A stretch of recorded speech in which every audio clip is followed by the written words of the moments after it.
where every flight is a personalized experience, safely and reliably connecting you to your destination.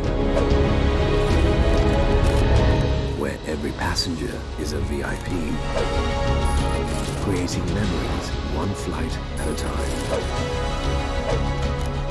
Your journey starts with us. Contact us on 077 907 1437. Aura Airlines, discover the world from a different perspective.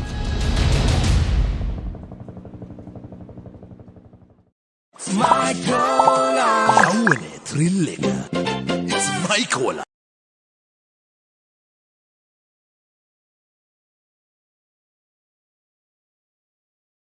My cola. Yawne thrill එක. It's my cola. My cola. Yawne thrill එක. It's my cola.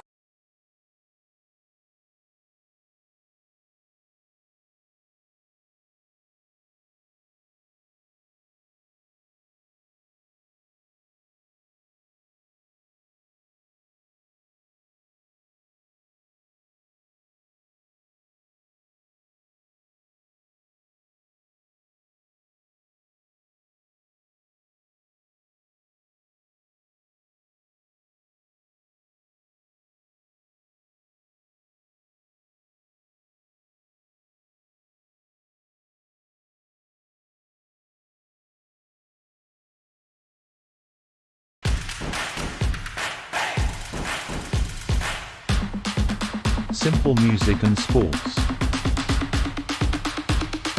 Simplemusic.lk.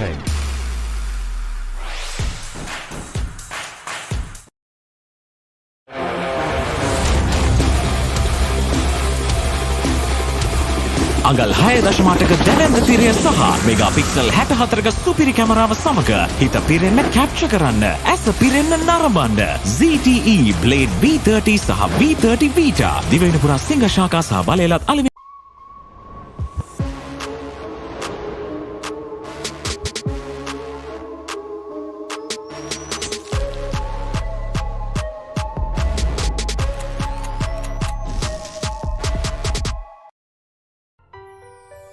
Enjoy world-renowned Tilda Basmati rice. Experience the real Basmati grain and embrace life in all its flavors. Tilda, the ultimate Basmati rice, known for its fluffiness and magical aroma.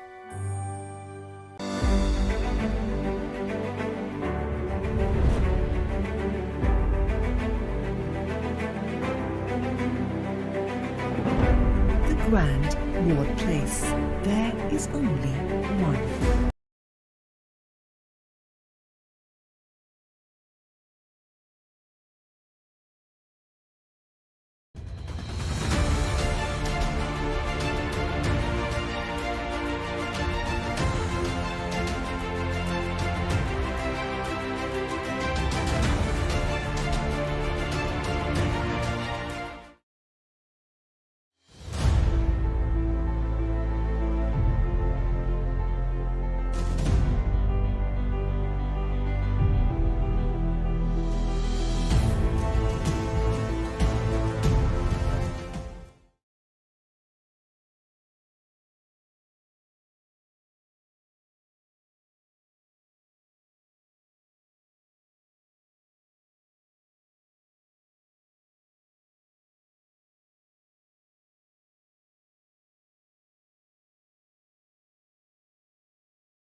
Reveal your skills, unleash your potential. Lavasta Education now offering a number of theory workshops and paper practice sessions to assist you in preparing for your final Cambridge and Edexcel exams.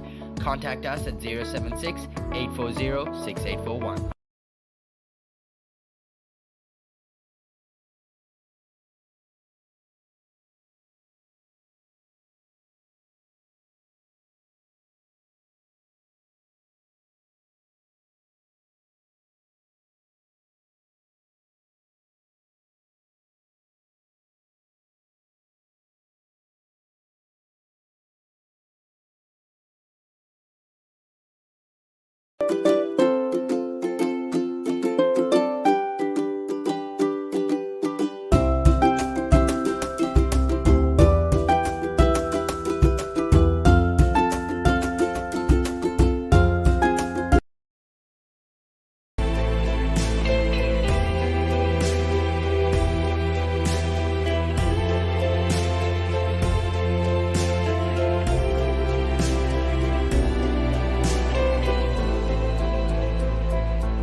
Gold 2-in-1 face wash, face cream, 3-in-1 fixaker, sharpen, pickata, trick kicker.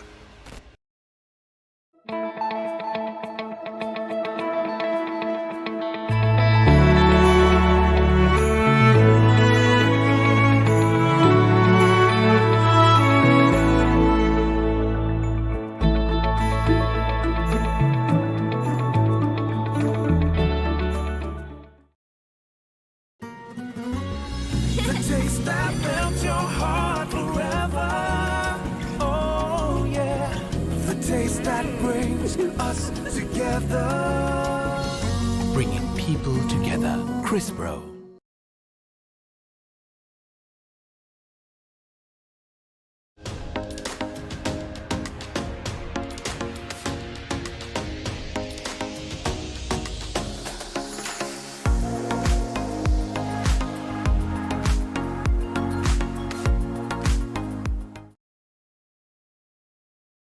Prime Group proudly presents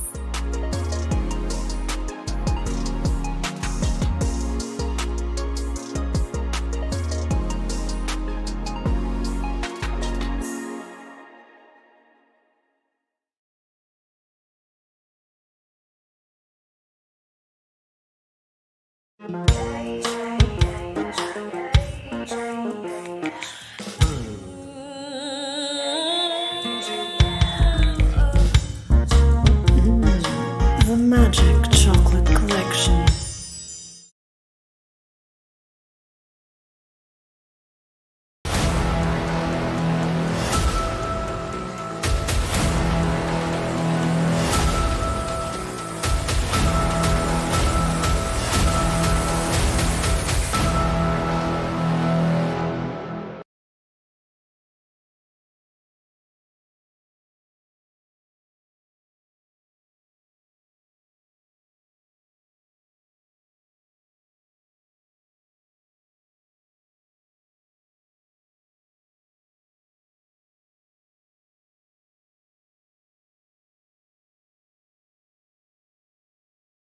Welcome to an all-new online banking experience.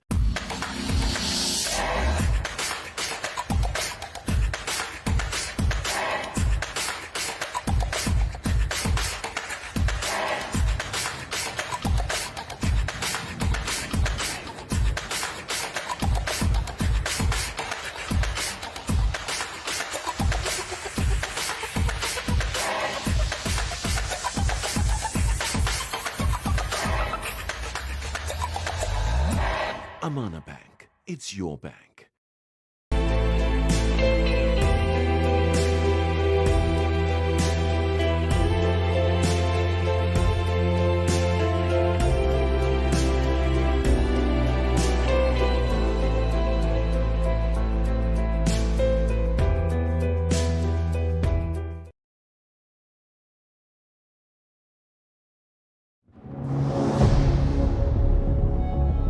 where Every flight is a personalized experience, safely and reliably connecting you to your destination,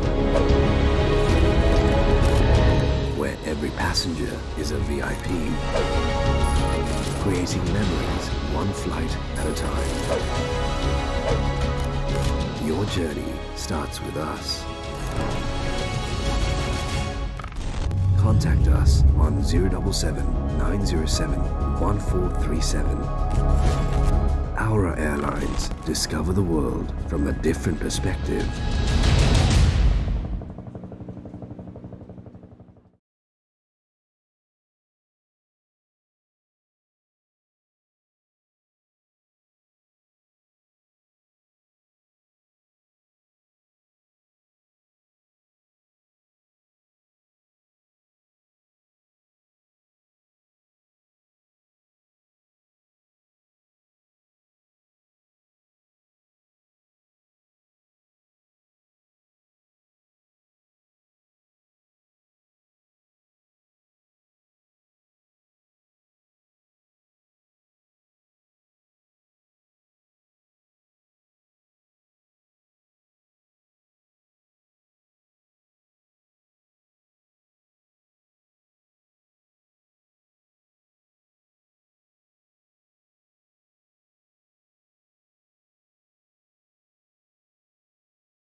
Ladies and gentlemen, boys and girls, welcome to day 2 of the Royal Tomian.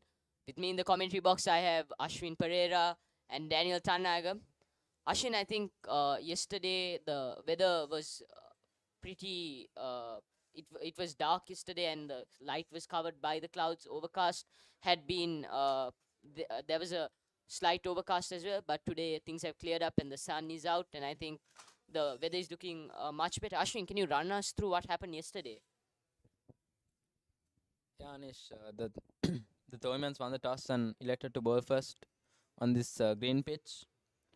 And then, rightly so, the fast bowlers of the Thormian team, Kavindu Dias, Nathan Calder, and Akash Fernando, did not disappoint the captain. And they had the Royals at 19 for 3. And thereafter, Ovina Amba Puller and Dasis Mansanayaka put on a good partnership, but Ovin Ambapola unfortunately got dismissed at 31 for 31 runs, and the Royals were struggling 63 for 4.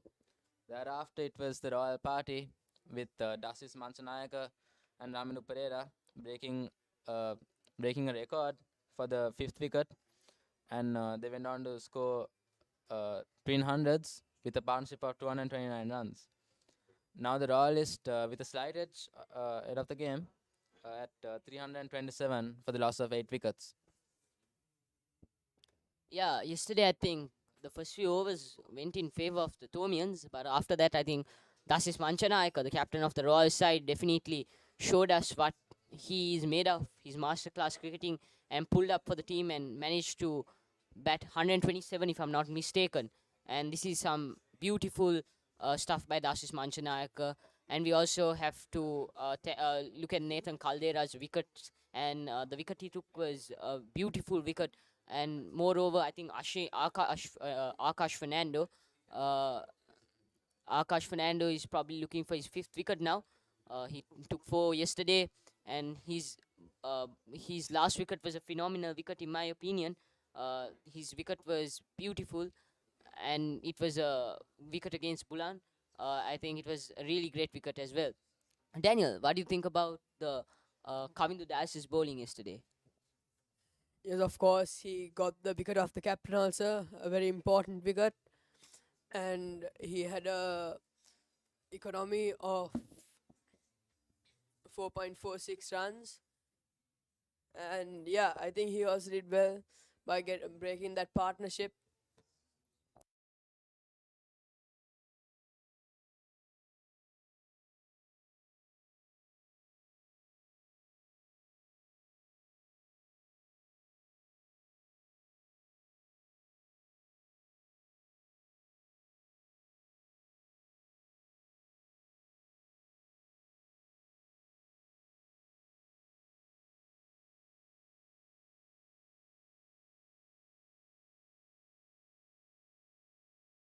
Ashwin, I think yesterday at the latter part, the crowd started building up. There was a good crowd yesterday at the match. I think today the crowd will definitely start to increase, being a Friday, and I think tomorrow it will increase some more. And there we see the Tomian fielders coming onto the pitch.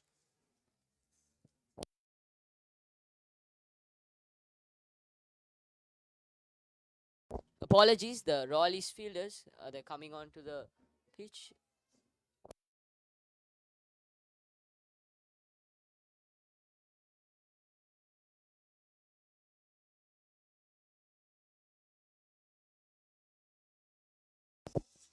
Yeah, and it seems as if the Royals have decided to declare. I think 326 for the loss of 8 wickets. I think the Royals camp would be very happy with the total that they've posted on. And there we see the openers, Tisen Aliagoda and Senadi Bulankulama coming into the crease. We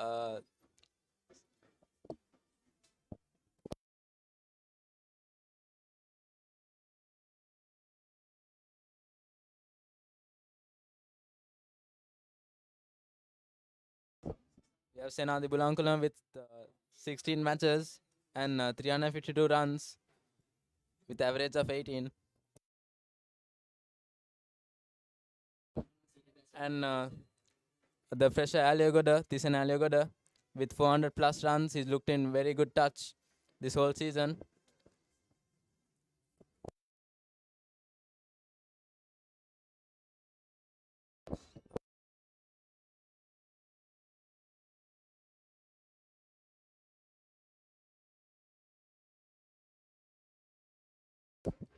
Thyssen Aliagoda with 17 matches and 597 runs.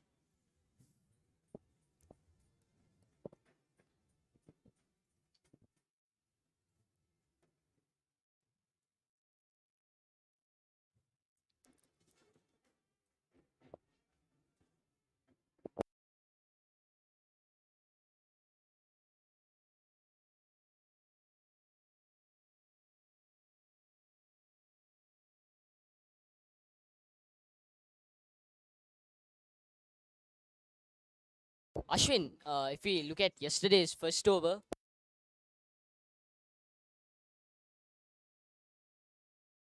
Ashwin, if you look at yesterday's first over, it was quite a few drama. Where four went in the first ball, and then within the first over there was a wicket as well that was taken. I think. What do you think about yesterday's first few overs, Ashwin? Yeah, Anish, I think the the Thomians should look to stitch a good partnership here. I think from what I've heard is that Tisen is the more attacking batsman and Senadi Bulankulama takes a bit of time to settle in. So I think that's the way they've done throughout the whole season. And I think that's the way they'll go today as well.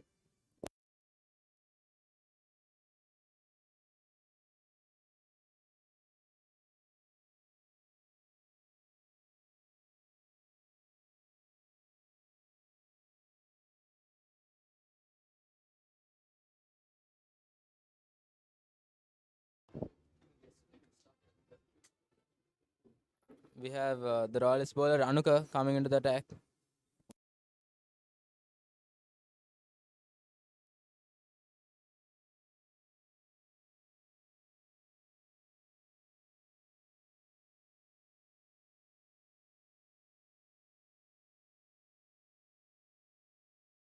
I think the Royalists are mostly going to attack by looking at their field placements with 3 slips and 1 gully.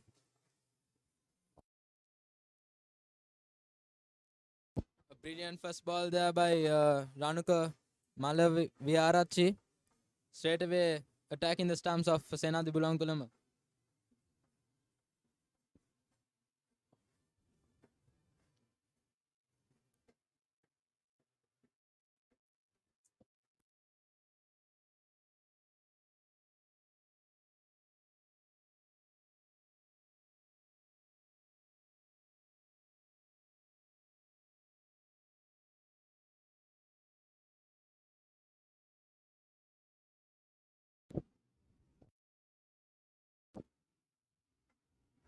Once again, this time couldn't exactly get his line and correct there.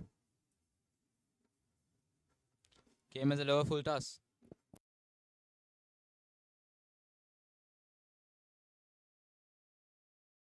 You can see there the Royalist prefix getting all hyped up.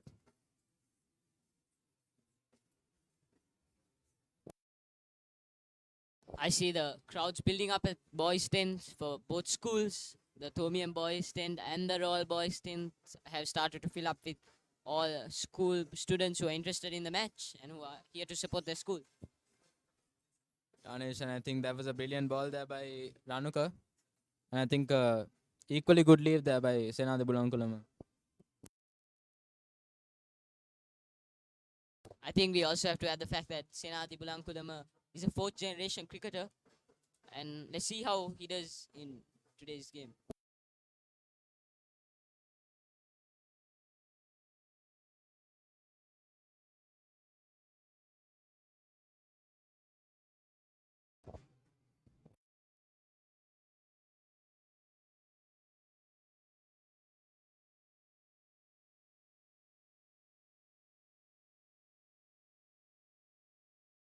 Ashin, I think it's really nice to see the crowd filling up and the roar of the papare going off, and I think this is a true Royal Tomian spirit, Ashwin.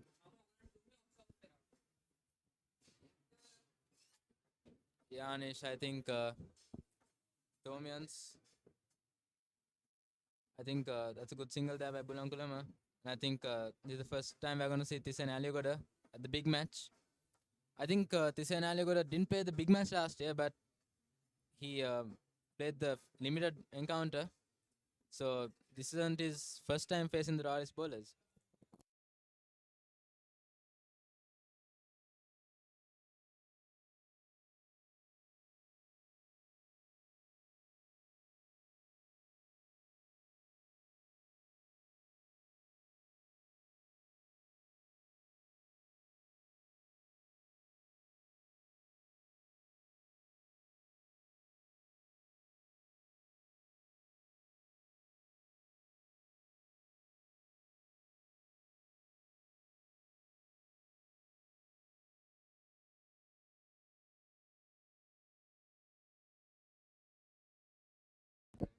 Because as I said, Tisanalio got the more attacking batsman out of the two, and Tisanalio got with a boundary of the first ball he faces.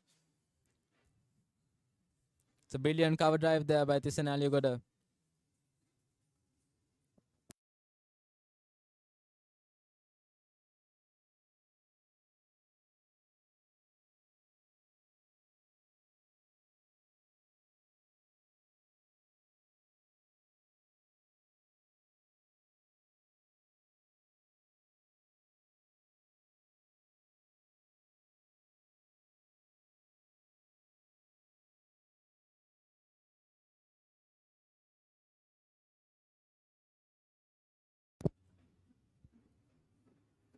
good follow-up ball there by Malava Arachi. That's the end of the first over, and St. Thomas has 5 for no loss at the end of 1 over.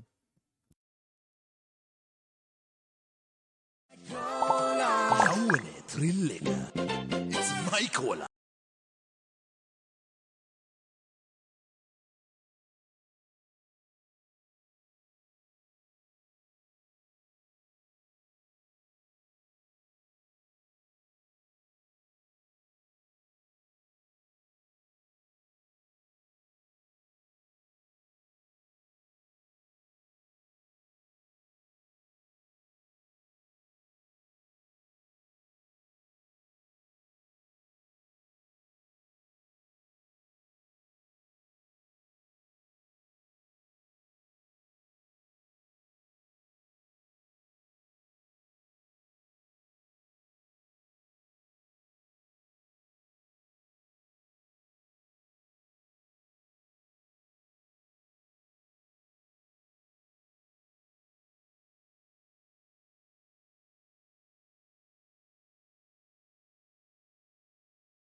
And from the tennis court end, we have Bulan Viratunga coming in.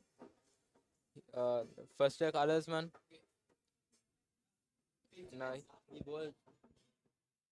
bowled pretty well last year, and he's coming in. Straight away, Bulankulama with the drive, but unfortunately, no runs for him.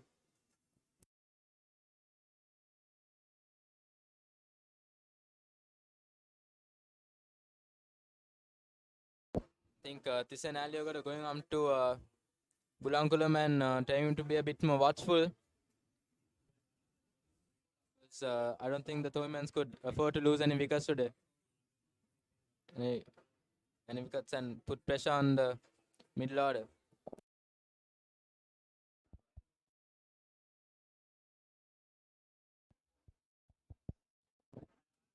Once again, very well defended there by Bulankulama.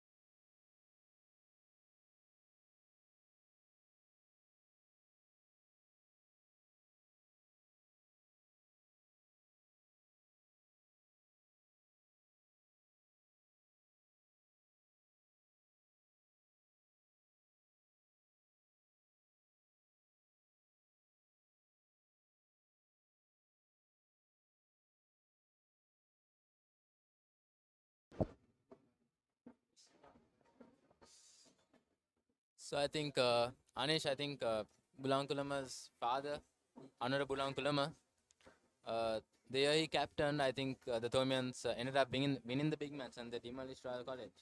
Yeah, definitely. I think his father was a very talented player. I think it runs in the blood, Anish. I'm sensing a big one here today by Senadi Bulankulama. Just about to say, definitely is very talented when it comes to cricket. He has a lot of talent. He has performed Yeah, Anish, and Senadi Bulankulama started off as a leg spinner. in under 13, he used to bowl those leg spinners, those googlies. Yeah.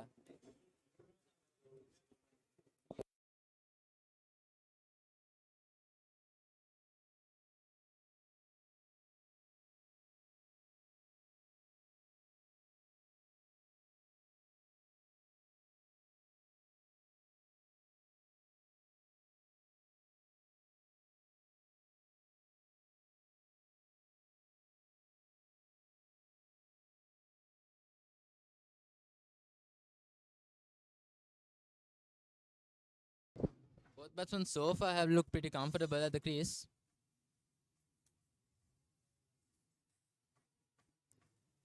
Once again, a solid defense by Senadi Bulankulama. Anish, I think that the way for the Royals to go is by the fast bowlers. I think Nethwin, although he is the highest wicket taker for the Royalists, I think since there isn't much turn on this pitch, I think Bulan, uh, Sandesh, and Ranuka will be the key for the Royalist bowlers.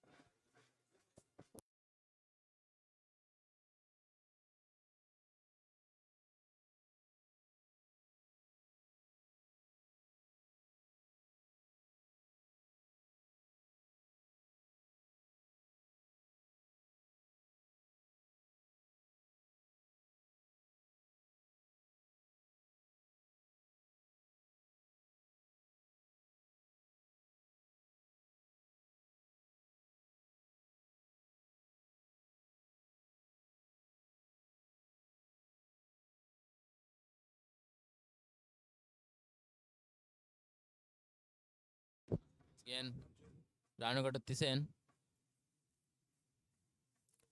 Oh, drive there by Thyssen Aliogoda. He misses. A good delivery there by Ranuka.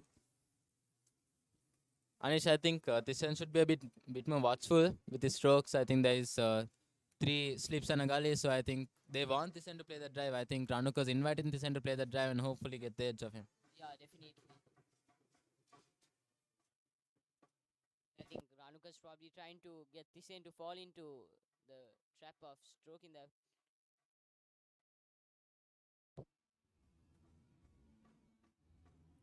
Once again, a brilliant ball by Ranuka. I think this over he's getting his rhythm and line consistent here. I think what Thyssen should do is play those balls carefully and try to watch those balls while he's playing, and not try to go for the big shots and try to build up a score slowly and steadily.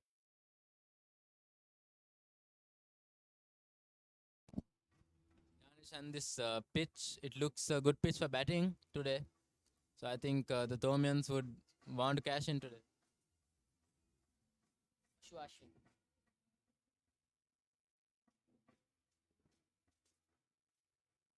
Brilliant ball there. Gets the edge of the scenario, but unfortunately doesn't carry to the second slip fielder.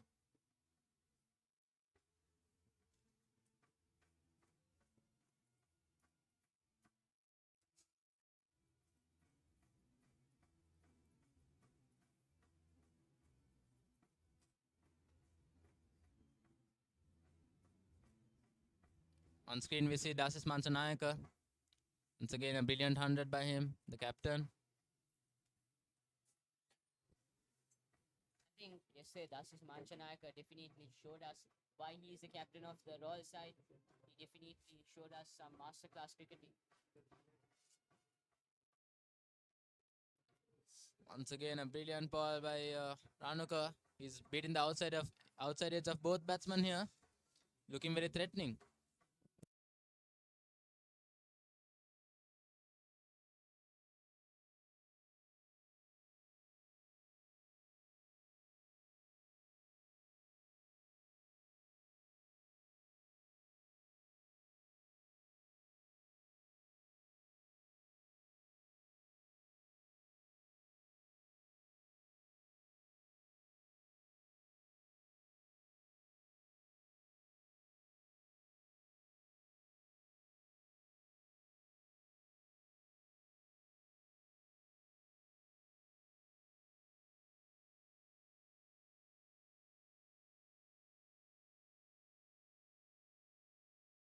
I think the Royalists are looking for a more attacking mindset here.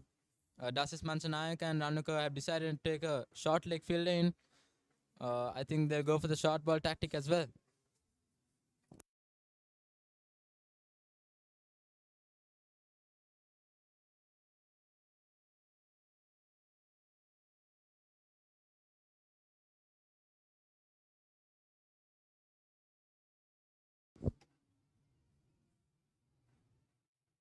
Good leave there by Senadi Bulankulama.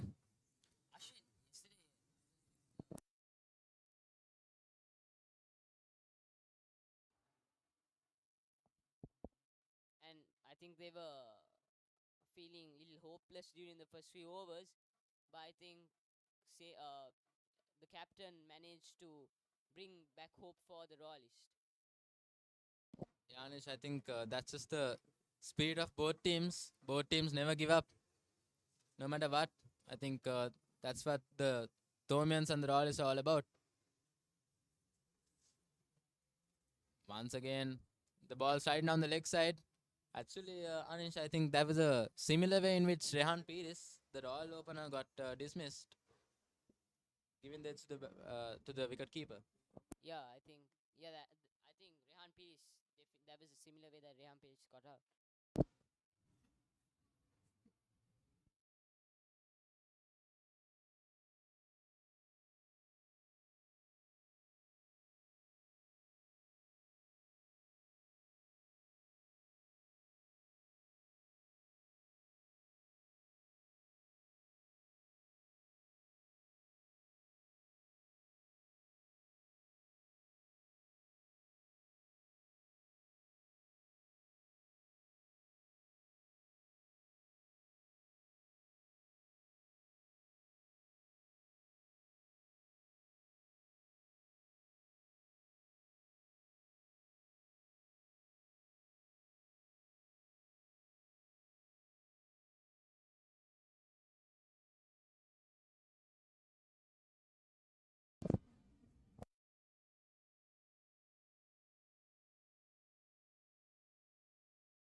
And, I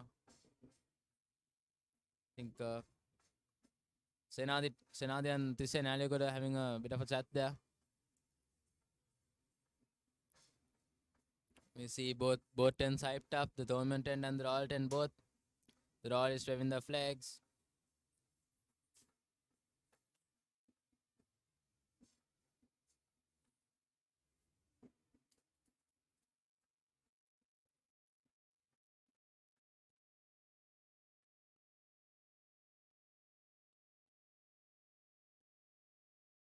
Edge and gone.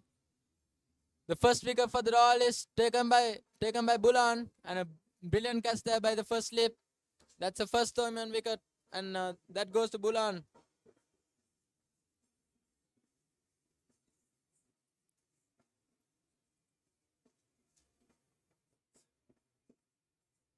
Unfortunately, Thyssen Aliogoda has to depart for 5.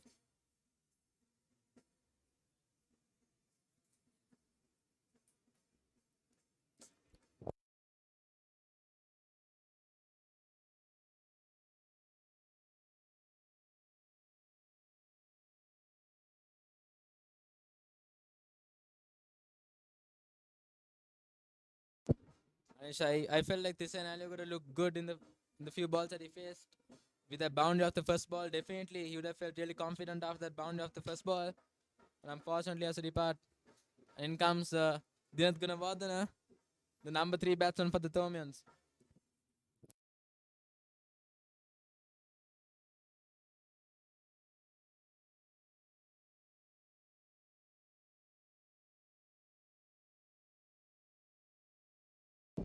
Dinath Gunawardena with 400 plus runs, average of 21. But towards the end of the season, he's been pretty good, scoring 250s.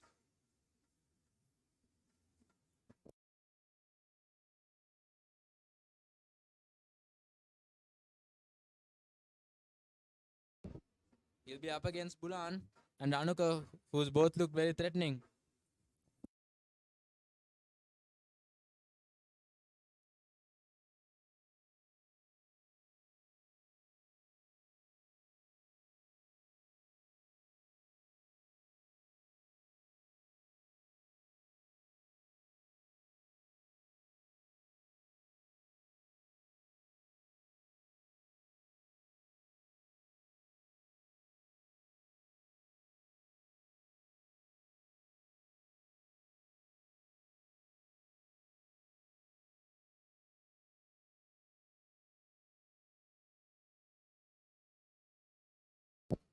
Dinath Gunawardena, he came into bowl as a part-time bowler in like the 15th over, and he bowled pretty well with the new ball. Let's see how he does here. Once again, a brilliant ball by Bulan. And a bit of a look there by the fast bowler. You know, these fast bowlers, they tend to enjoy those gull looks.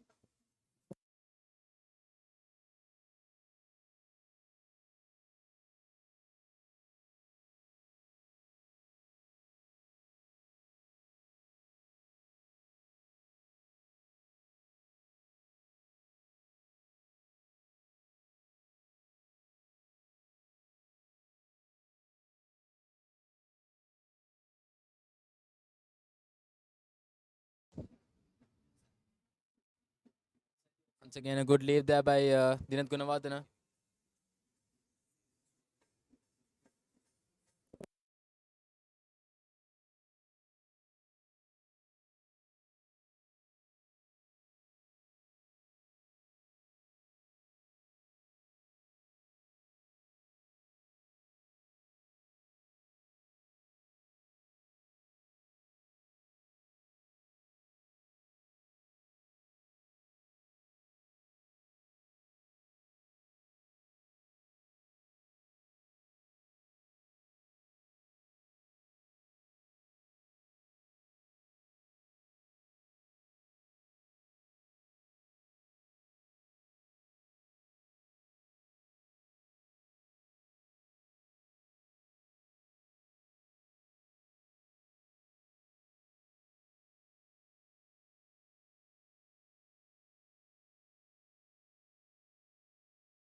Once again, Bulan coming in.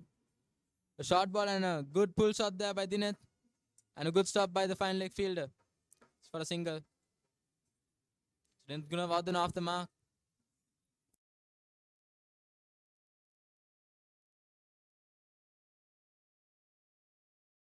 Under these conditions with the music playing is definitely very challenging for the batsmen as well as the fielders. What do you think about it, and how do you think it affects the play? Ganesh, I feel like for the initial bit, I felt like there are a lot of pressure on them. But once I settle in, I feel like they get used to the atmosphere, and I feel like it gets better for them.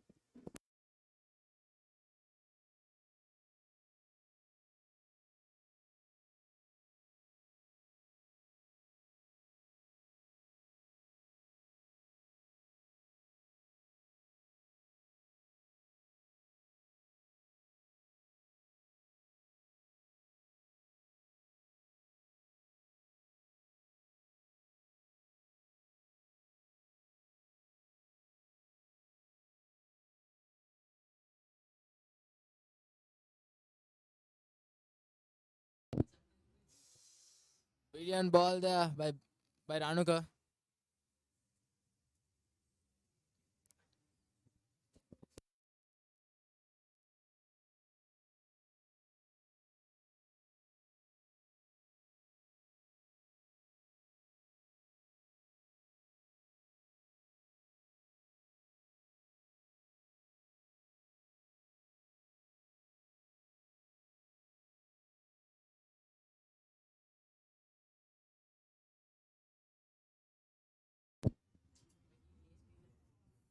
Oh, the second ball once again beaten there by Dinath Gunawardena. Bowling pretty well here. Both Bulan and Ranuka both seem to be getting the line and length consistent.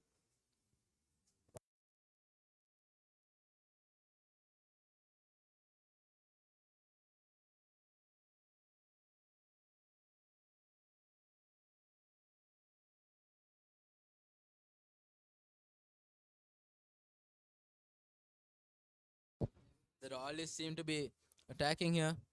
Three slips and a gully and a short leg field as well.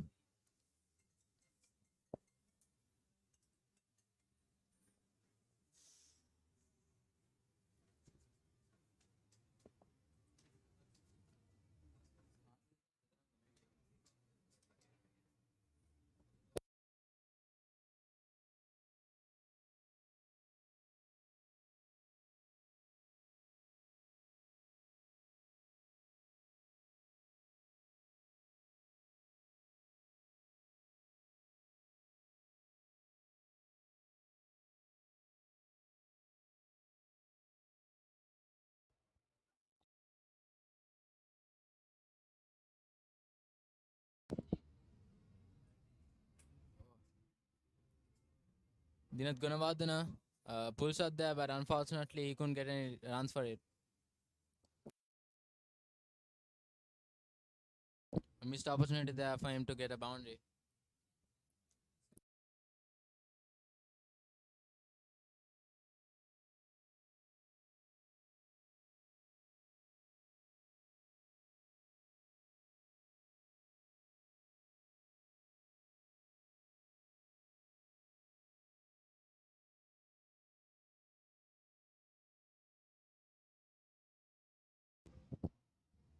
Once again, Ranuka running in. Good shot there by Dinath Gunawardena. He gets a 4 this time. Missed out at the before occasion, but this time he cashes in. Gets a boundary.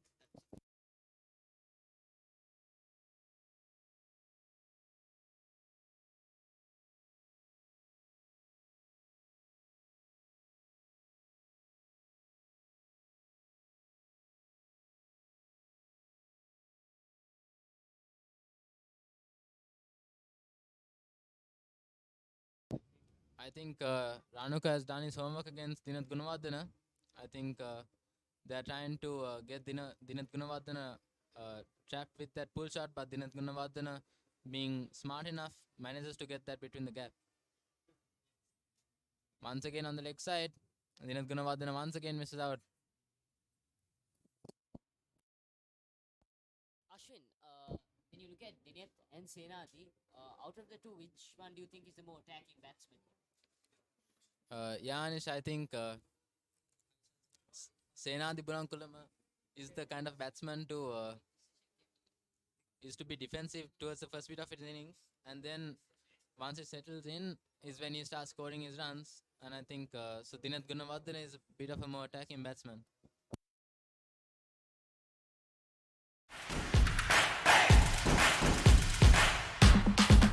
Simple music and sports. Simplemusic.lk.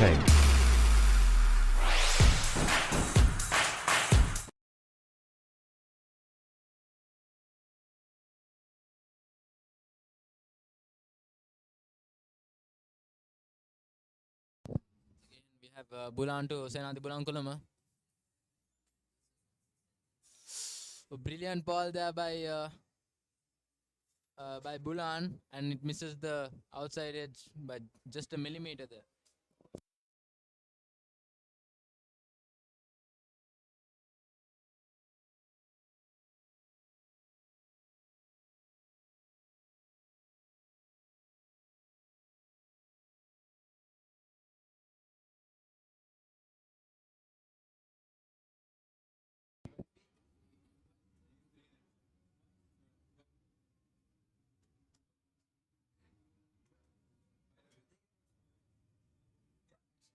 This time Bulan misses his line and length a bit there.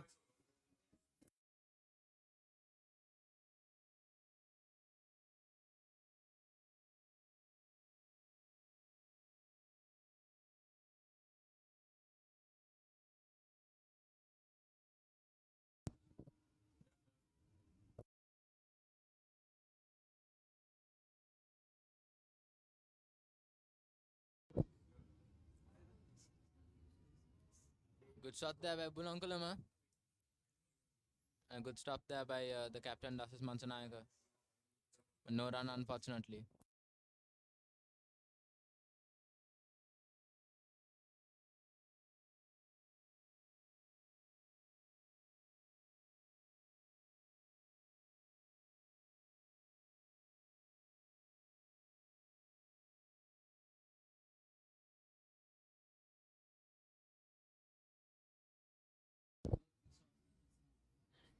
Good bouncer there by Bulan. It's a wide there. I think that was over the head.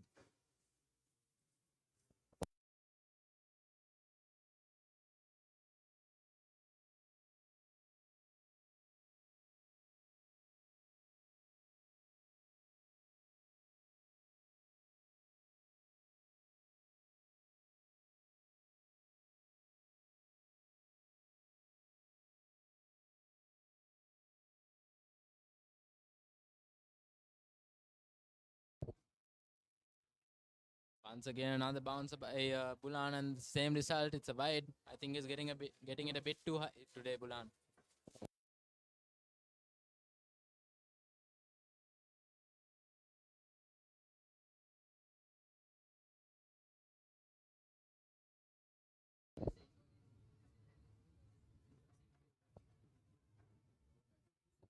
I think Bulan is trying to get Senadi to play false shot. I think a pull shot or something. Maybe get the ball onto deep fine leg, or catch a short fine, or catch a short leg. Once again, a drive there and a huge appeal, but nothing given by the umpire there. I think what Bulan is trying to do here is trying to replicate his ball that he bowled to Tise Neheliyogoda. I think let's see how it works for him.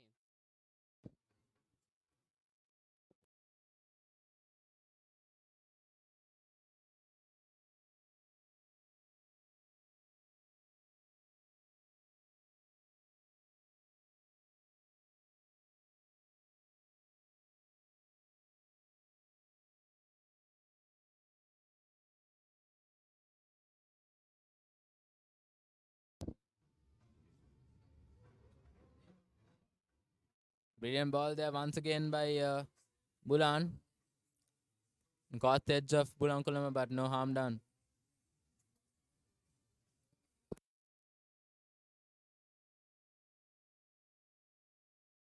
Ashwin, if you look at the Thomian batting lineup, who do you think is a key batsman for the Thomians? I think it's the captain, Anish. I think Ramesh Mendis, he'll have a huge key to play. And also Mahit Pereira. Mahit Pereira, when it comes to the big match, his game is very different in comparison to his normal tournament games. I think when we talk about Mahit Pereira, we also have to consider the fact that he's a four sports colorsman. He was the football captain and vice captain of the cricket team as well.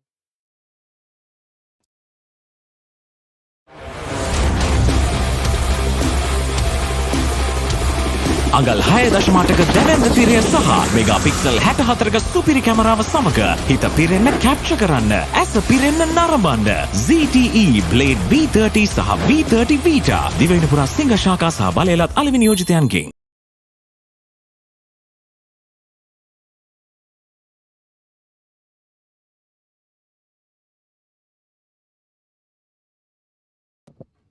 We have Mahit Pereira stats, the vice captain. He's played 17 matches, 540 runs with average of 34. He's also scored 152, which is the highest score. But Anish, I think when it comes to the big match, these stats don't matter. I think with the pressure and everything, I think your game could be different. So Definitely, Ashwin. I think your game changes entirely when you come to I the think big the match. best example we can take is of Ramiro Pereira. I mean, he has not scored any 100 before in any previous season, or even in this season. His highest score was 85 with just 250s. But when it came to the big match, he scored 100.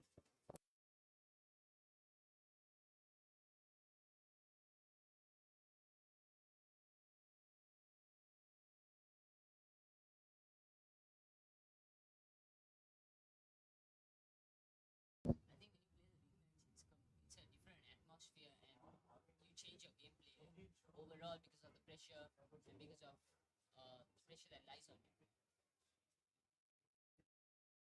Yeah, Anish, I think what you said is true. It all depends on how your day is and how your luck can be on that particular day. Definitely, Ashwin. Ashwin, I think it's really nice to see that the crowd has started to form, and the Papare is playing beside us. I think this is what the true Royal Tomian spirit is.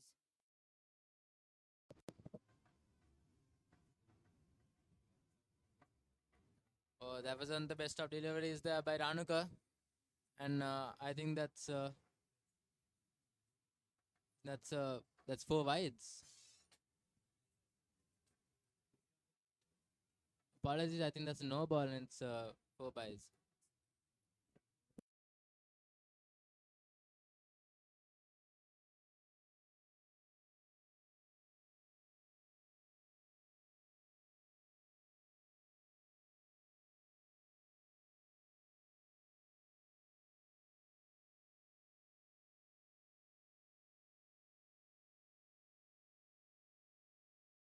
But I think honest, that was a tough take for the keeper.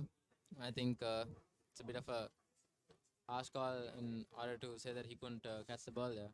Yeah, definitely. I think we also have to commend Ramesh's effort yesterday. His keeping was, apologies, Senesh's keeping. His keeping was phenomenal, and he did a really great job. And if you all are interested in purchasing a copy of the souvenir, head over to the respective school prefects. They have souvenirs which can be purchased at ₹1,000 per souvenir. Also, a huge thank you to the ICT Society and the media unit of STC for providing us with this stream.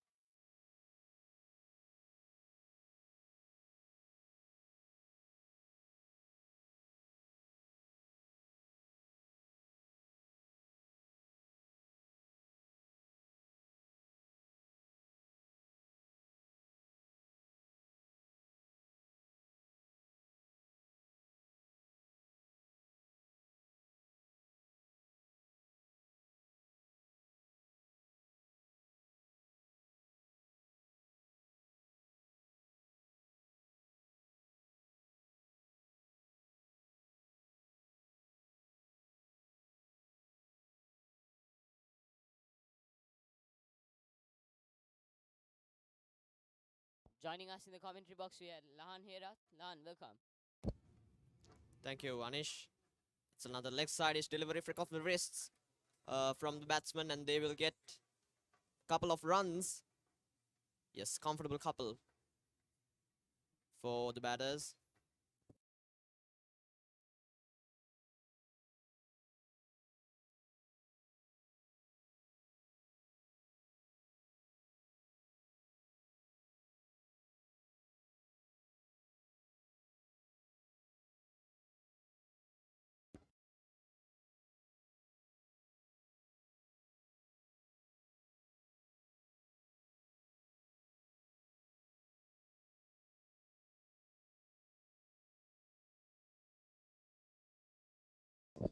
Ranuka running in. Once again forces Dinet to play the pull shot, but Dinet misses out once again. Ashin, if you look at the second 11 match that was played, the mini battle, I think Ashin Pereira, he performed really well at the game, taking 9 wickets as a whole. It was the bowling, the way he bowled, the unconventional style of bowling, was really messed up the Royal batsman. Yanish.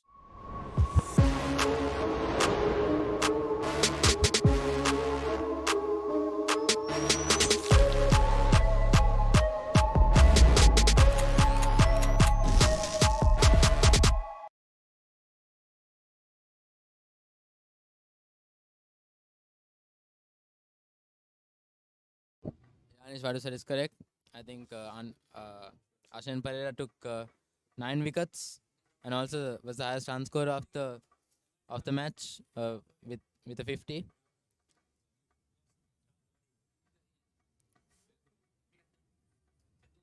With a 50, and but that shows the quality of the first 11 side.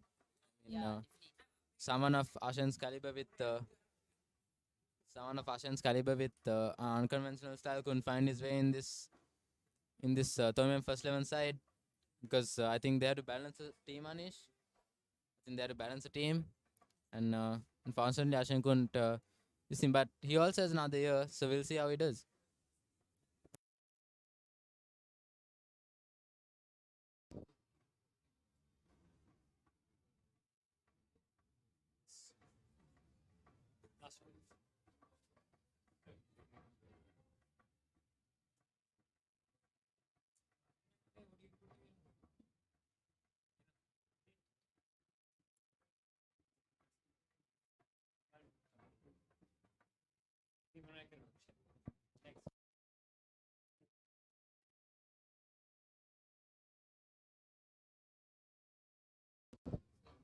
Again, Bulan running in. I think he missed his line there a bit. Bulan has been bowling some aggressive balls so far. Let's see what he has in store for us.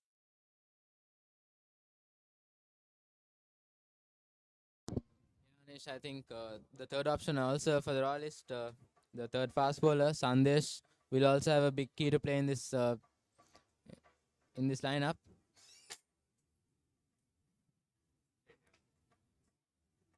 Ashin, I think what a lot of people don't understand is that Royal Tomin is a friendly rival, and it's nothing more than that. After the game, everyone's talking to each other, having fun, and it's a friendly rival. Yeah, Anish, I think all of them are friends. This and especially Kavindu Dias and Ramenu Pereira, they're in the same batch, so I think they're best of friends. Definitely, I think both of them, while playing the big match, they also have the O-level pressure. O-level coming up in May is definitely a big obstacle for them, but they've been performing really well throughout yesterday as well.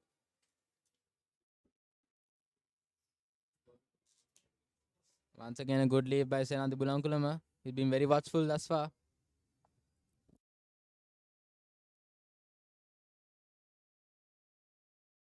Ashwin, if we look at the Royal lineup, who do you think is the key bowler for the Royal? Anish, I think it's the off spinner, Nethvin. I think he's taken 30 plus wickets this season, and he's been the key bowler. But since he's the off spinner, and because he bowls spin and from what we saw the Tomian innings, Charuka being the main off spinner, and Abid, they didn't get much turn. So if the pitches change today, it'll be the benefit of the Royals because the main bowler Nethvin can perform better. But I feel like the key bowlers will be the three fast bowlers, Ranuka, Bulan and Sandesh for the Royalists. Yeah, I think if you look at Nethvin's stats, Enjoy world-renowned Tilda Basmati rice. Experience the real Basmati grain and embrace life in all its flavors. Tilda, the ultimate Basmati rice, known for its fluffiness and magical aroma.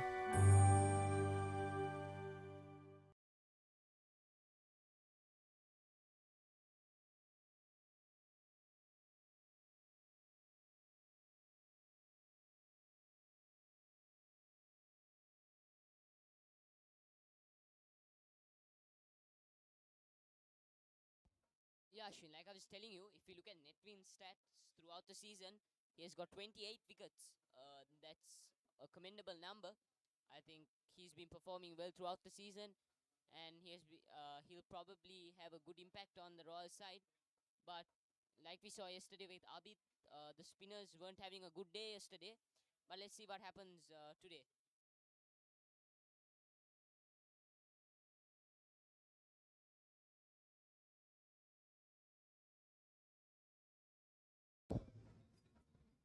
And we have Sandesh Ramanayaka, the new bowler, coming in.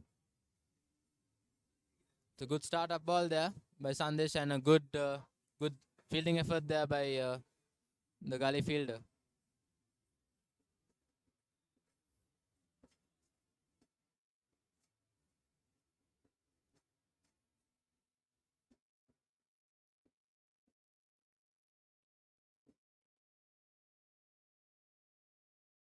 I think Sandesh will be able to get some bounce. He seems to be very tall. Chanalka, the man performed really Once well. again, Sandesh running in. Once again, I think Sandesh will get more bounce on this pitch, even more than Bulan and Ranuka because of his height.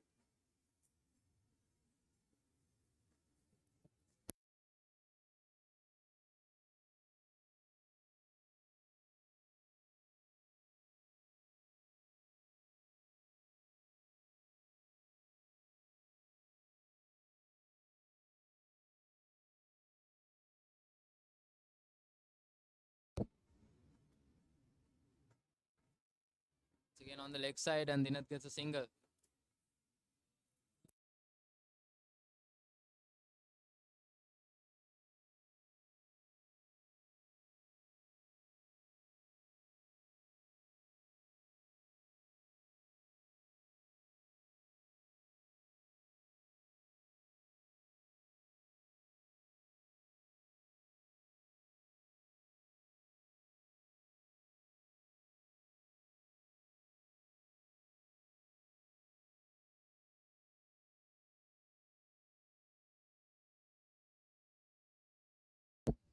All still going with the attacking field of three slips, a gully and a short leg.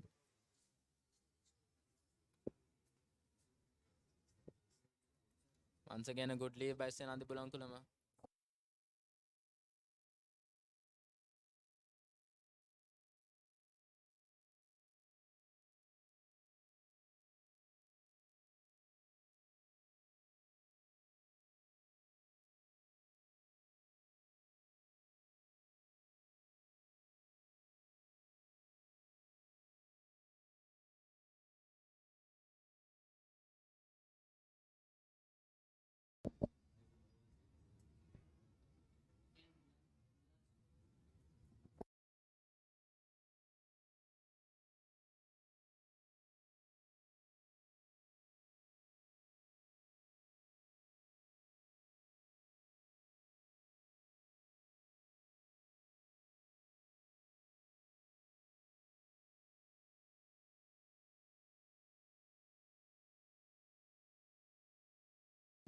Anish, what do you think would be a good total before the first session for the Tomians?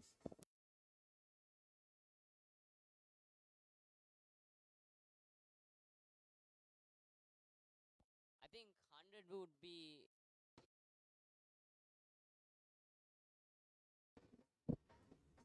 Anish, I think 100 runs within 30 overs is pretty doable. And that's the end of the ninth over. The Toymans are 23 for 1.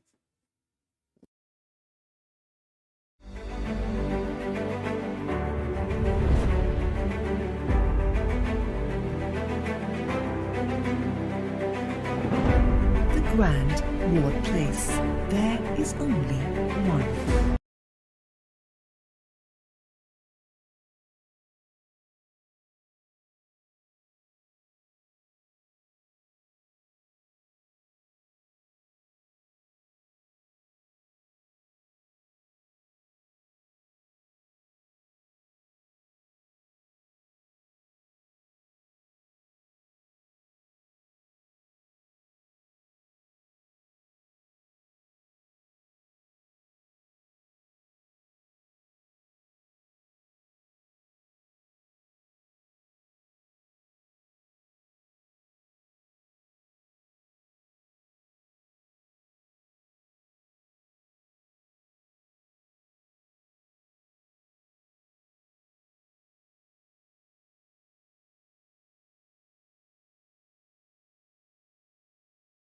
Ashwin, do you remember Ryan Fernando?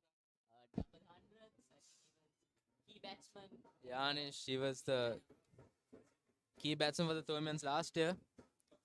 I think the Toymans will be missing him immensely. He scored a 200 last year against Anand and a BT 70 in the second innings.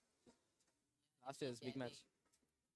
Fernando was the key player for the Tomians last year, and it was his last year. Unfortunately, the Tomians are probably missing him in the locker room as well. Let's see how it goes.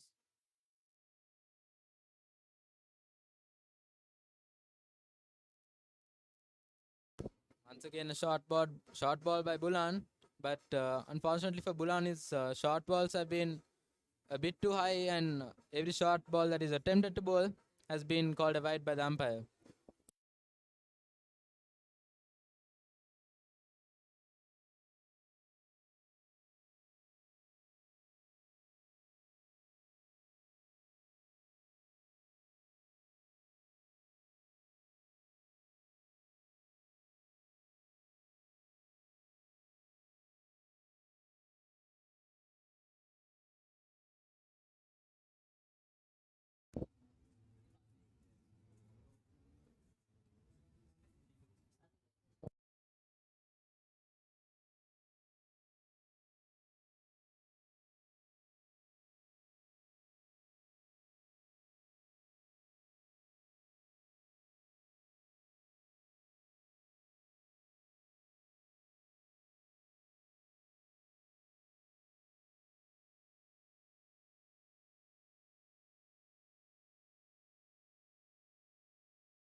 Once again, Bulan running in.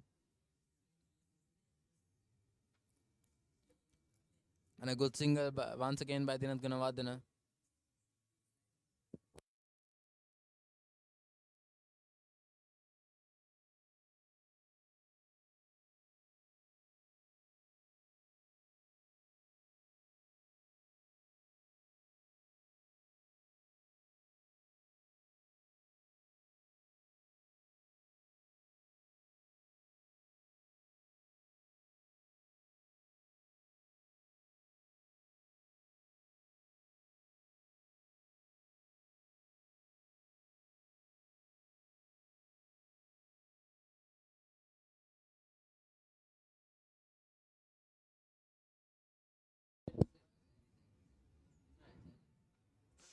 Brilliant ball by Bulan. Beautiful line and length.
Again, Bulan running in. Once again, a good lead by Senadi Bulan Kulama.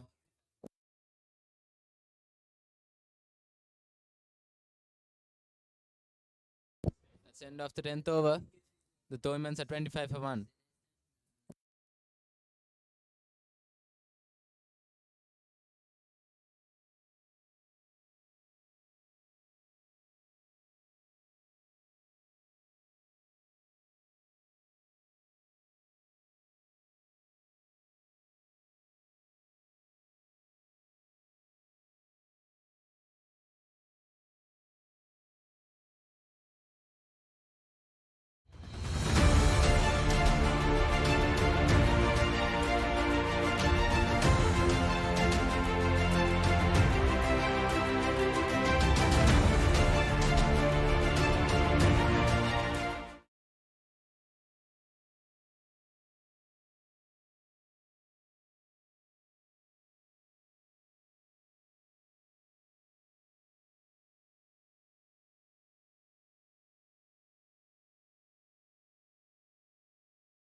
Again, Sandesh running in.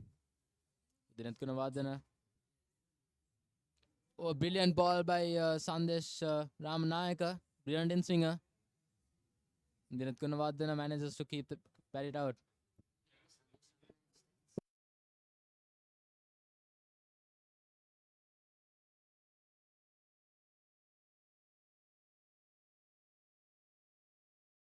Ashwin, I think if you look at Abid Paranivithana once more, he's only 14 years of age and he's playing in the first 11, and that's something commendable, I think. Brilliant Yorker by Sandesh Ramanayaka.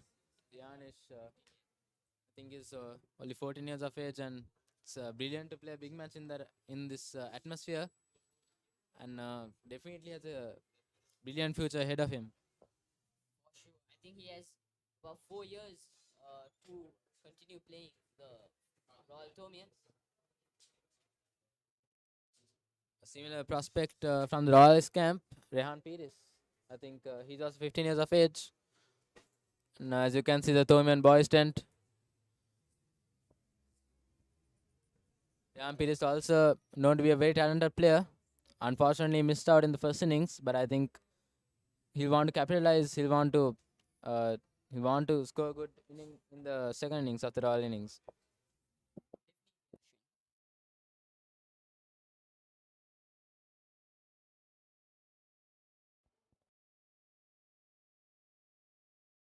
We can see the Tomian and the Royal prefects all gathered up, rooting for their boys. I think this is what the true Royal Tomian spirit looks like.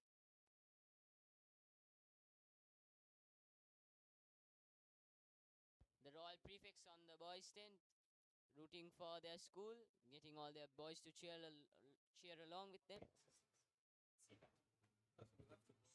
It's a huge shot by the Sandesh Ramanayak, and Dinath Gunawardene is gone. It's a brilliant ball there. Sandesh Ramanayak, and unfortunately Dinath Gunawardene has to depart for 10 runs. Dinath Gunawardene goes out. Sandesh Ramanayak. I think that's all.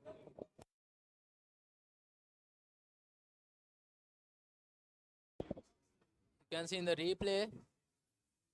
Anish, what are your thoughts on this dismissal?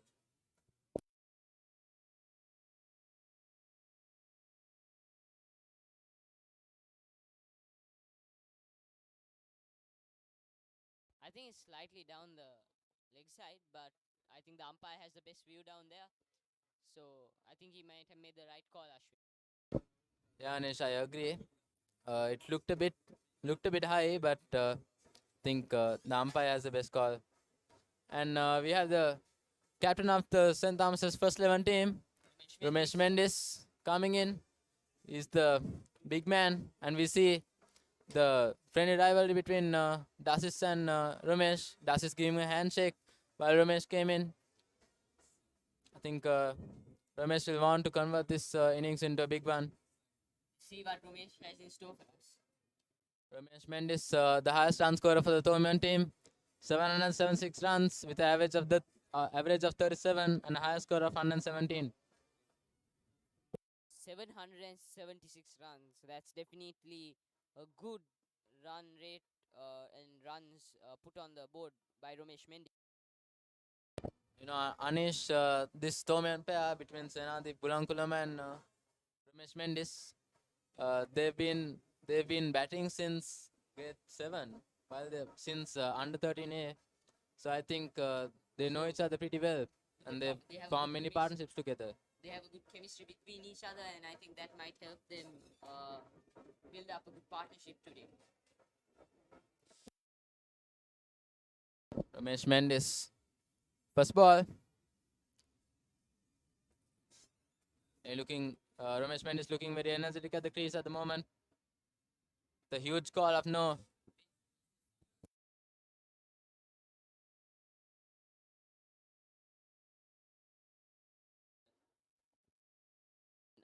If we look at 1994, Ramesh's father captained college, and now in 2023, his son Ramesh is captaining college, and this is something that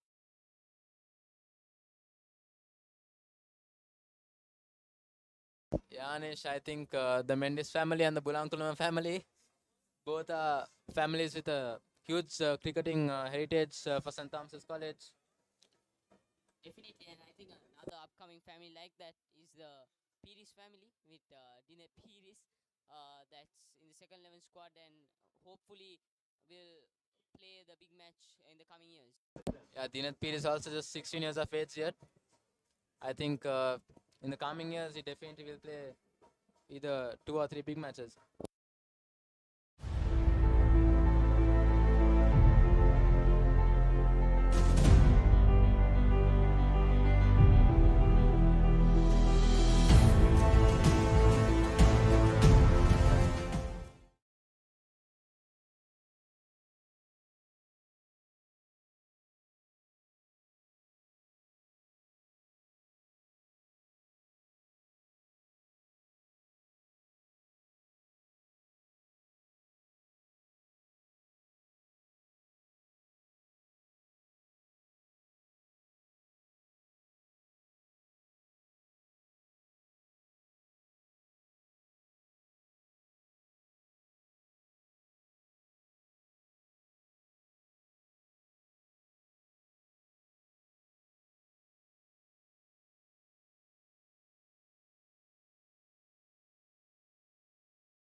Uh,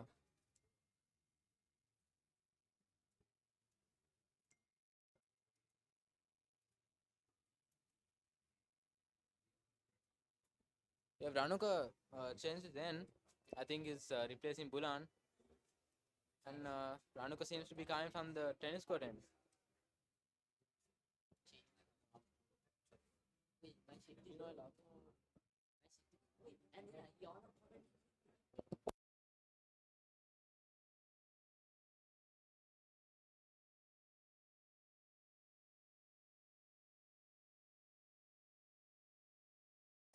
Once again, that's Dinat Gunawardana's dismissal.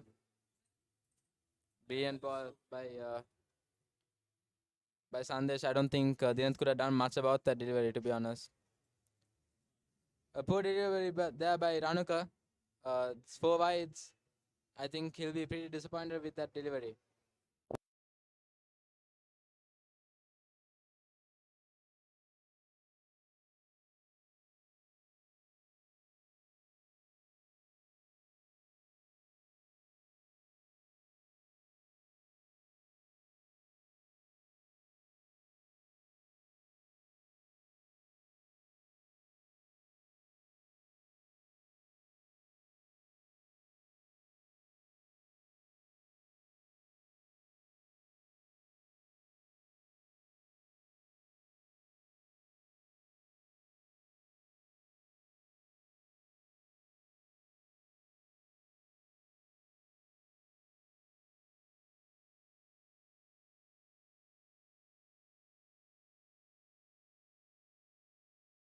Huge appeal by the Royalist.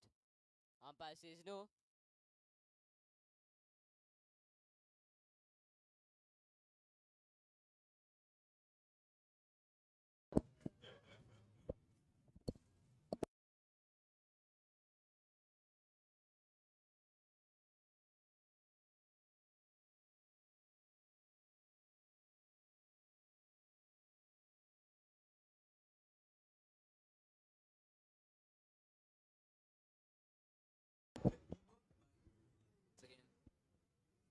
Ranuka to Ramesh. I think this is a good battle that we're watching. A beautiful booming drive there by Ramesh Mendes, the captain, showing his masterclass. And that's gone away for 4. And we have Dasis there congratulating Ramesh on that shot. There's been a change in the commentary box. Can't hear that coming. I think even as a Royalist fan, I think that shot there by Ramesh Mendes can be enjoyed by any cricketer around the world. Thank you, Anish. Well, that length was asking to be punished. That wasn't the ideal length on this surface.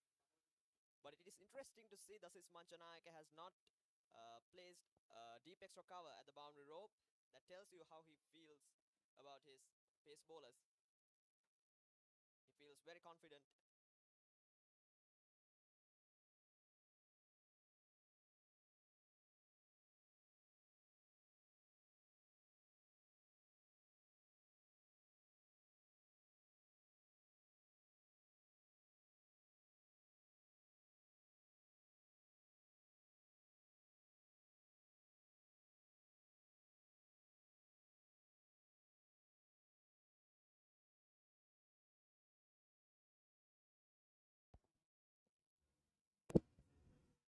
Running in bunker. Defensive shot to the front foot. And that'll end another tidy over. 12 overs done, St. Thomas's 37 for 2.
Sandesh Ramanayaka to continue from the south end.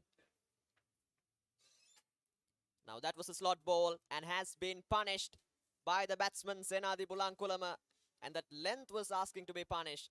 That was not the ideal length on this surface, and that is another big boundary for St. Thomas's.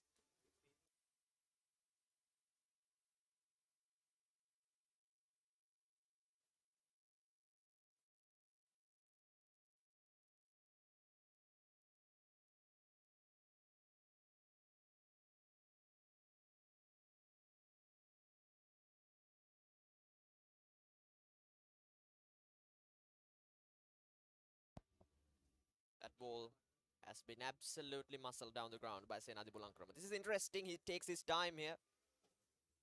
He's taking his time to settle down on the crease. And here's the very next ball. Short delivery, well left by the batsman.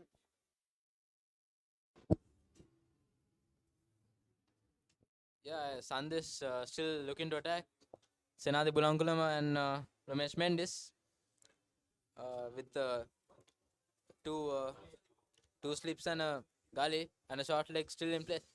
Definitely, that tells you how he feels about his bowlers. I think Dasis Manchanayaka wants his bowlers to swing the ball early on in the innings, use that get that advantage of the shiny ball, and that is what he's doing. It's another slot delivery. Good control shot by Senadi Bulankulama, but won't get any runs. Yeah, Senadi Bulankulama, since his first ball, he's looked a bit more confident now. I think he's growing in confidence, especially that on drive down the ground for 4. I think that gave him a bit of confidence. He's taking his time here.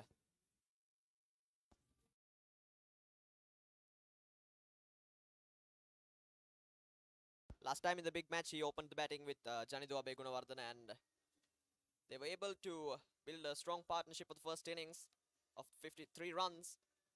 But he took his time there. And here we go, another big appeal for a caught behind. But the umpire says no.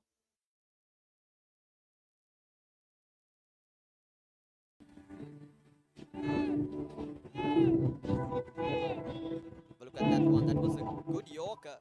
He got the length right, but the line wasn't quite there. Sandesh Ramanayaka, I think he was trying too hard there. Trying to generate some extra pace.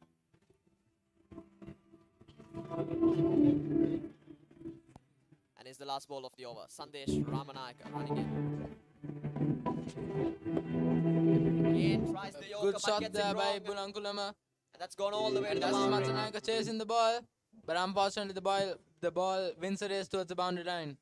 Again, a lawful toss. He was looking for that Yorker. Again, didn't get the line right.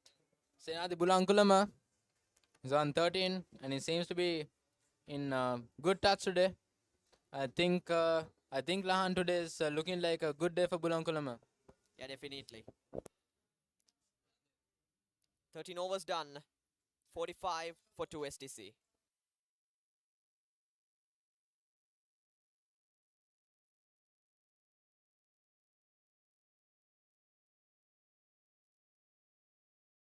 In fact, this is the last ball of the over. Sandesh Ramanayaka running in. This time gets the length right, but the line wasn't quite there. And that ends another tidy over. St. Thomas's 45 for 2.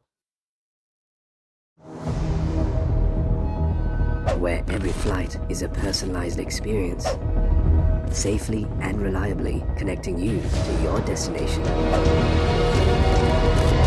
Where every passenger is a VIP, creating memories one flight at a time.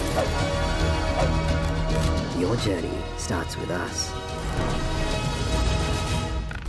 Contact us on 077 907 1437. Aura Airlines, discover the world from a different perspective.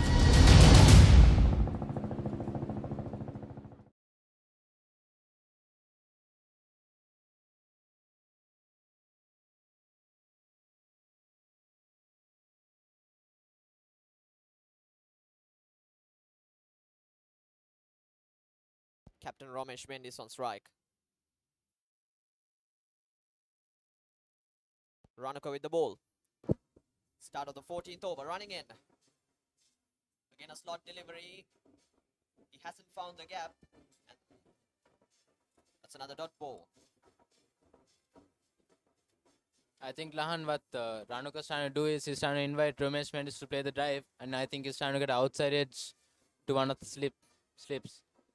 Yeah, that's what Tasis Manchanaka is expecting to do right now. He's using his pace bowlers, using the shine of the ball, getting that advantage of the new ball, trying to swing the ball around the corners and confuse the batter. And you can see he has placed 2 slips and a gully. Previously it was 3 slips, but now the third slip has taken out the third slip. Yeah, Lahan, I think Ramesh Mendis isn't afraid to take the bowlers on. I think that's how the captain has been throughout the whole tournament. I think so this battle is one battle to watch out for between Ranuk and Ramesh. Yeah, definitely. And the Royalist captain too, he did a great job. They were losing in the first session. They were out of the park, 63 for 4. But now his captain, but Tasis Manchanayaka got together with his partner Ramiru Pereira and built a strong partnership of 229 runs. Edged and gone. Goodness me. They've lost another one. St. Thomas's. They've lost their third, and that's a big one. That's their captain, Ramesh Mendis, who departs. Can you believe this? What a bowling attack this from Royal. They've been impressive with their lines and lengths, and they've got their third one for 45 runs. St. Thomas's, they're in a deep, deep trouble now. The captain, Ramesh Mendis, he's out, but the umpire has asked the captain to stay at the crease because I think they're checking for the front foot no ball. And oh goodness me, what do we have here? There's nothing behind the line. I think there's nothing. And unfortunately, there's nothing wrong with the front foot, and I think Ramesh Mendis has to depart. It was very close. I think Ramesh Mendis will be kicking himself. I think that was there to be put away or left alone, and he plays at it. But I think that's how Ramesh has always played. Yes, he was. Fortunately, the captain has to depart. He was bowling on that good length area, and eventually he changed his line and length.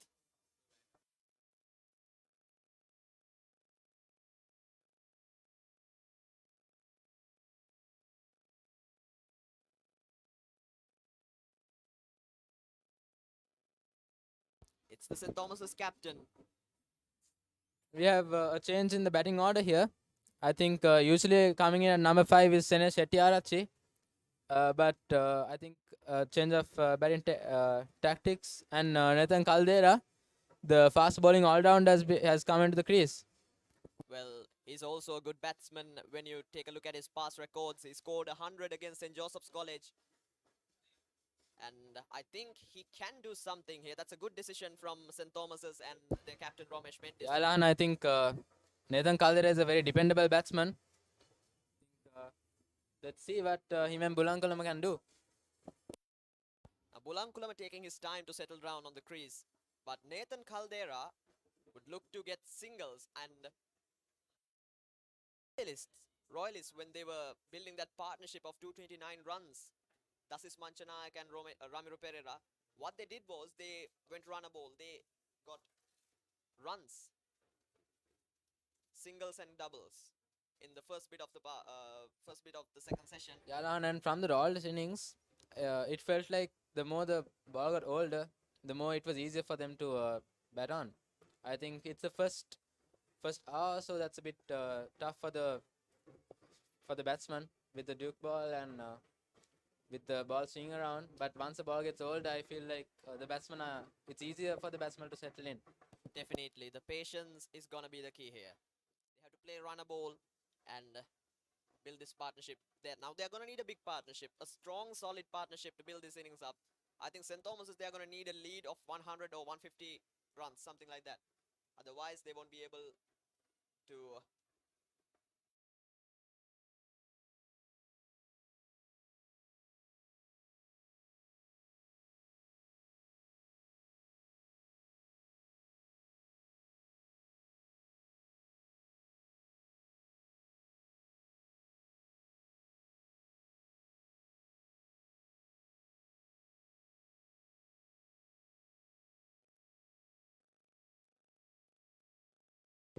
We have Nathan Caldera facing Ranuka here. Now Nathan Caldera being very watchful, and a good leave by the fast bowler. Given too much width there outside the off stump.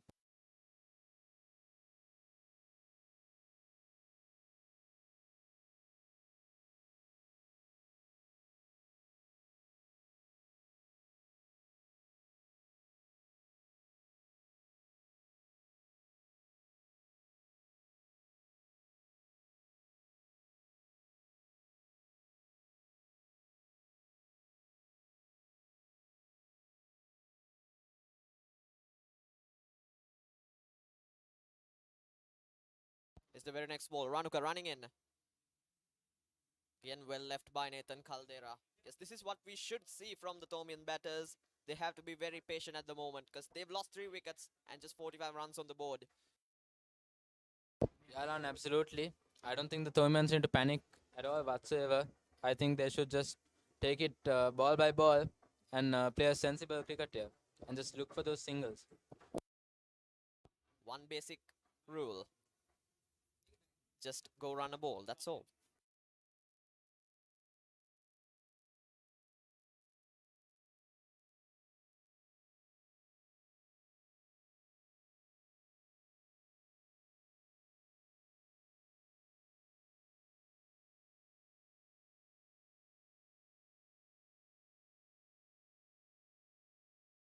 Again, so close to the outside edge. They're asking for that, but umpire Chirapalya Guruge says that's not out.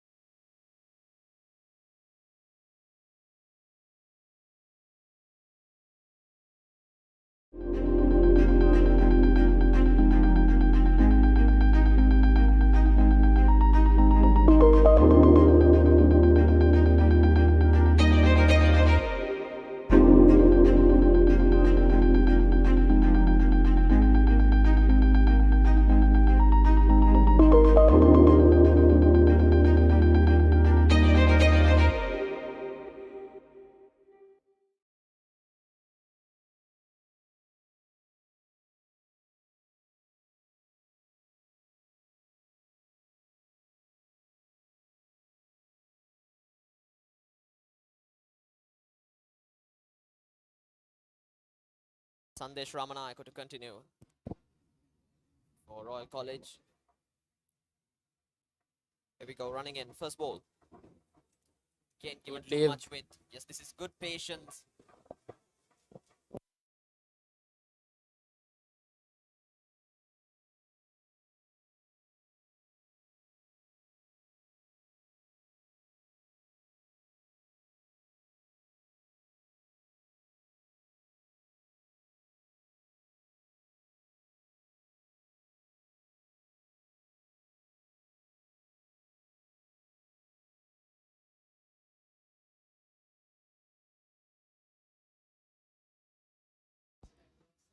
Again, too much width outside the off stump here from the bowler.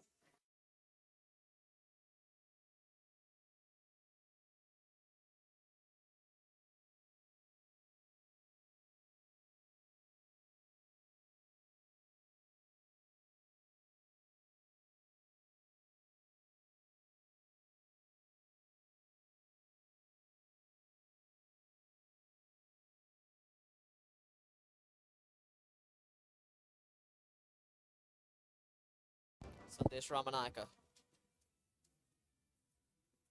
Slot delivery gets a thick outside edge and they're running hard and they will get another single. Yes, this is what you need to do. Just rotate the strike and keep going. You need to build a solid and good partnership here. You have to make sure that St. Thomas's have a good score on the board for the first innings. Ashwin, what do you think? Yalan, sensible cricket by both Senadi Bulankulam and Nathan Caldera. I think it's important that they build up a good partnership today. And I don't think. And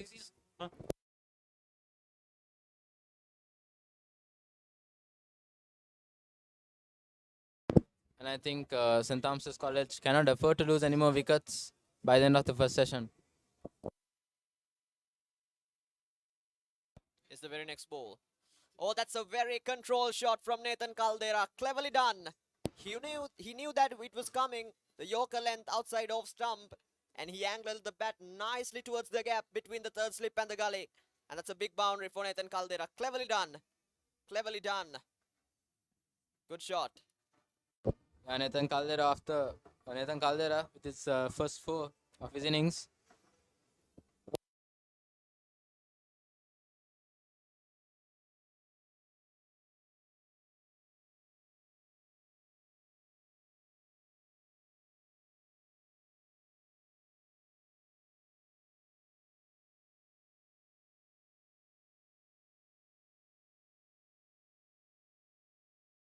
The very next ball left alone by the batsman Nathan Caldera.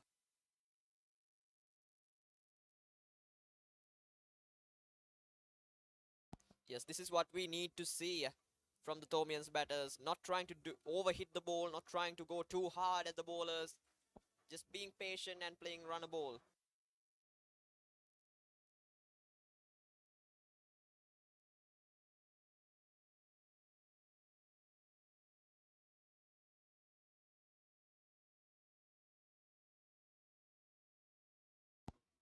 Oh, that was so close to the outside edge. And they're peeling again.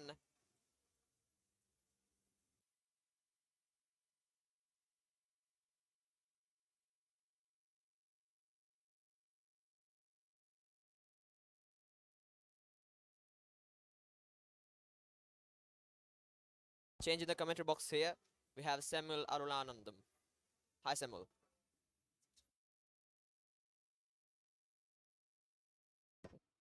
Yes, Lahan, in the Thomians, really need to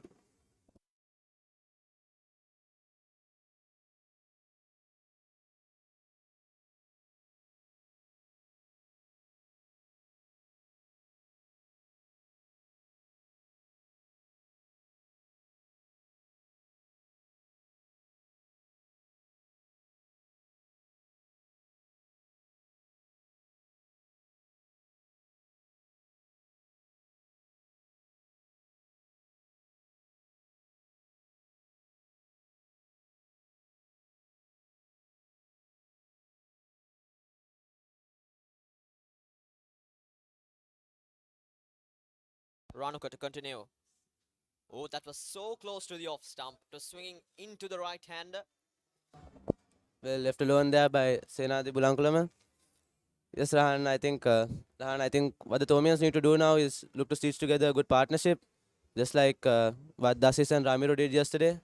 Look to somewhat replicate that and just build on the innings. Just look to play smart cricket. Just keep rotating the strike, get the singles, and as we saw yesterday, it should get easier to bat on as the day progresses.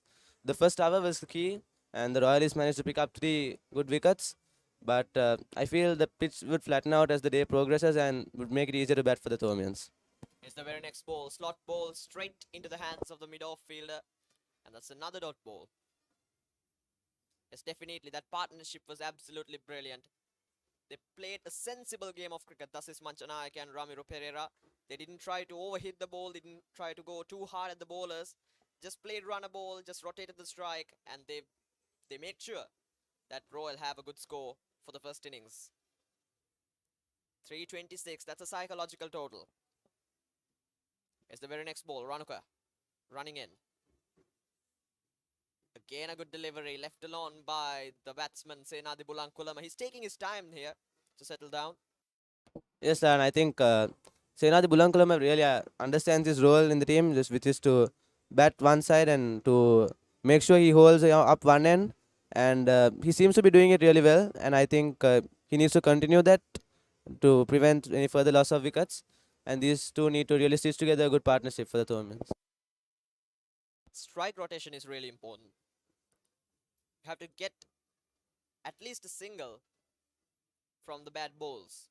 You have to leave the good balls or hit them for a single. But when the bad ball comes, just like that, that length was asking to be punished again.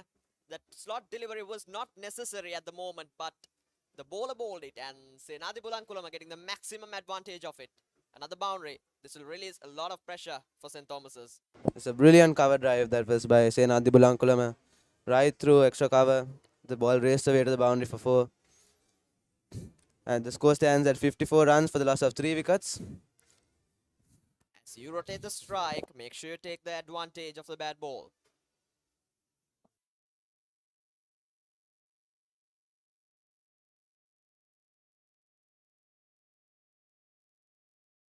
I think Senadi Bulankulama is going to be the key player for St. Thomas's. He took his time so far. That's another short ball. Change of length from the bowler. Yes, certainly, and I think Senadi has looked to leave the good deliveries while being able to put away the loose deliveries, which has been a highlight of his innings so far. And if he can continue to do that for the Thormians, I think he can play a key role in this recovery of the Thormian innings. Definitely, that's what they exactly did yesterday. Dasis Manchanayake and Ramiro Pereira played an exceptional inning. Dasis Manchanayake, 137 runs he got. And Ramiro Pereira supporting him with 120 runs. Oh, that was very close to the off stump. It was swinging into the right-hand batsman, Senadi Bulankulama. Had the risk of getting out there. And at the end of the 16th over, the Thormian total stands at 54 runs for the loss of 3 wickets.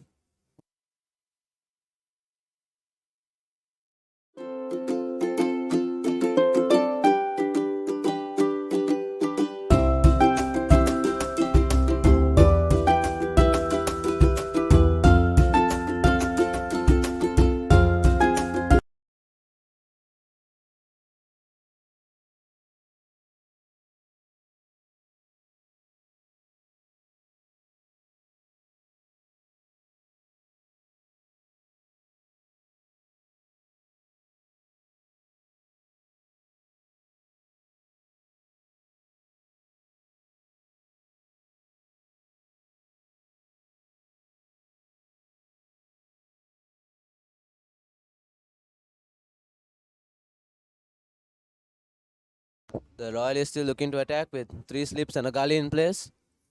And with a backward short leg as well. I think this is a good move by the Royalists, trying to put pressure on the new batsman Nathan Caldera. That's another impressive delivery from the bowler Sandesh Ramanayake.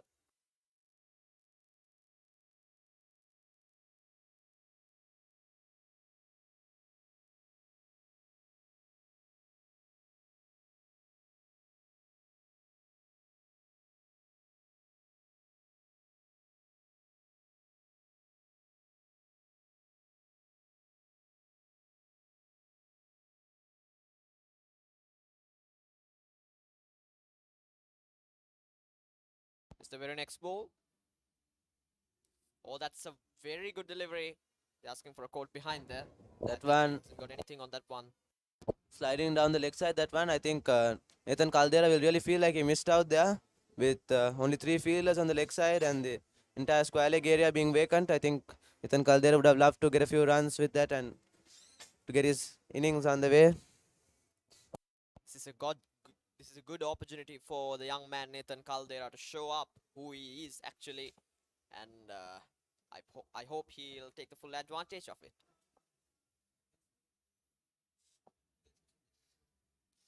Oh, beats the outside edge. Huge appeal by the Royal wicketkeeper.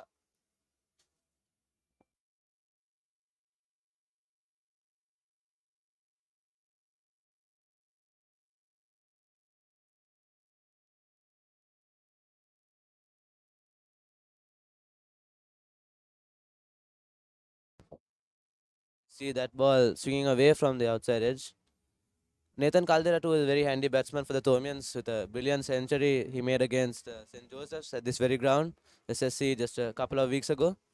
I think he'll take a lot of confidence from that innings, especially being at the same venue and he being able to play well in these conditions.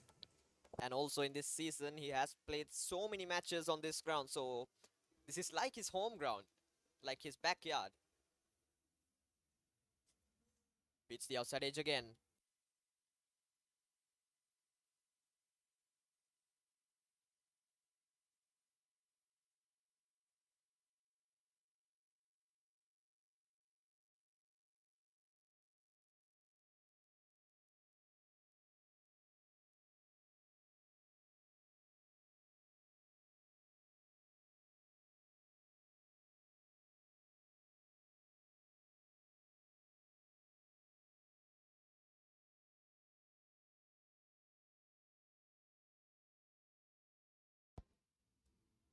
Again, a short delivery, well defended by Nathan Caldera off the back foot. Patience is going to be the key here again. Yes, indeed, Lahan. I think the Thomians just need to get through this tough phase, and as the day progresses, it should get easier to score for them. They have to do just what they've been doing the last couple of overs, leave the good deliveries and look to put away the loose balls. Nathan Caldera, we cannot forget, he got a wicket in the last game. It was a brilliant Yorker against the Royal opener. Got 1 wicket for 64 runs, muscled over through third man, but they will get a single again.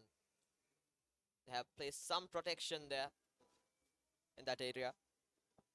He got 1 wicket for 64 runs, being the most economical top performer for St. Thomas's in the last day. And also, he is one of the quickest bowlers that they have in the team.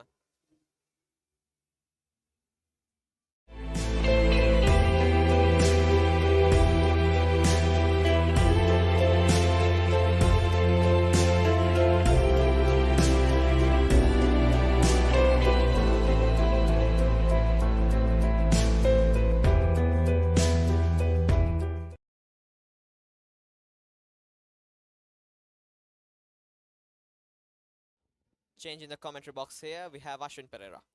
Hi, Ashwin. And just like that, we see a change. Yes, Ashwin, just like that, we see a change in the bowling attack as well. The Royal captain bringing himself on. Stasis Manchanayaka comes into the attack for a bit of left arm orthodox spin.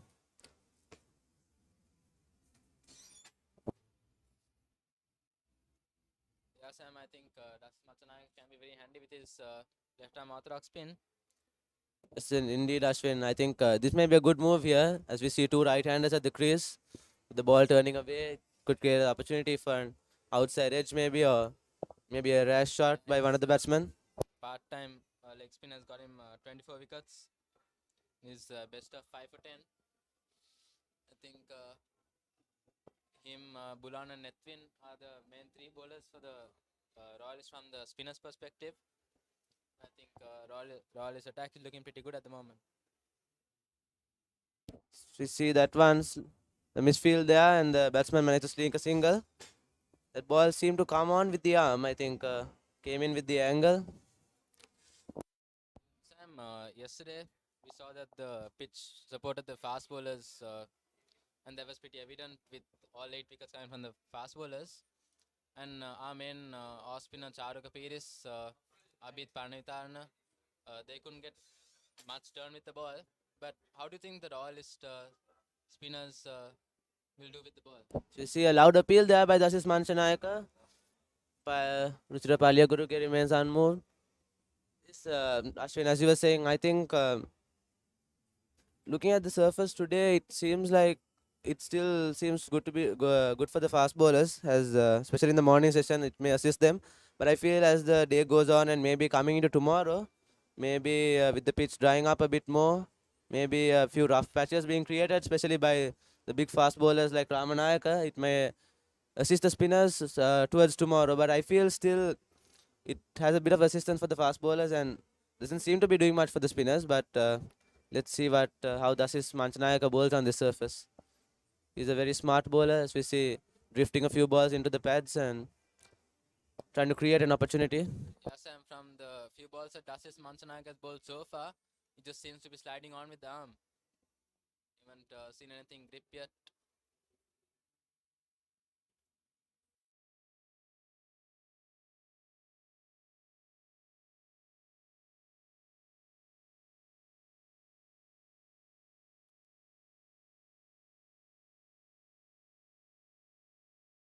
That's the end of the over.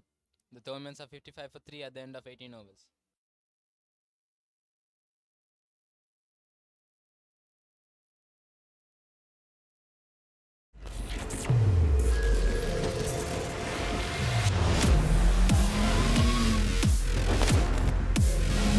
Gold 2-in-1 face wash, face cream, 3-in-1 fixer, sharpen, ekata, trick kicker.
Change in the bowling attack. That's Bulan coming in.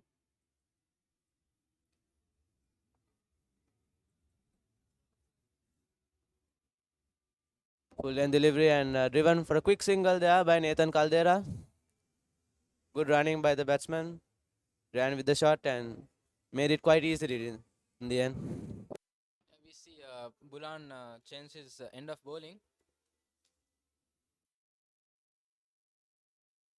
I think this is exactly what the Tomians need to do. Just put pressure on the Royalists, take those quick singles, keep rotating the strike and keep the scoreboard ticking over. And,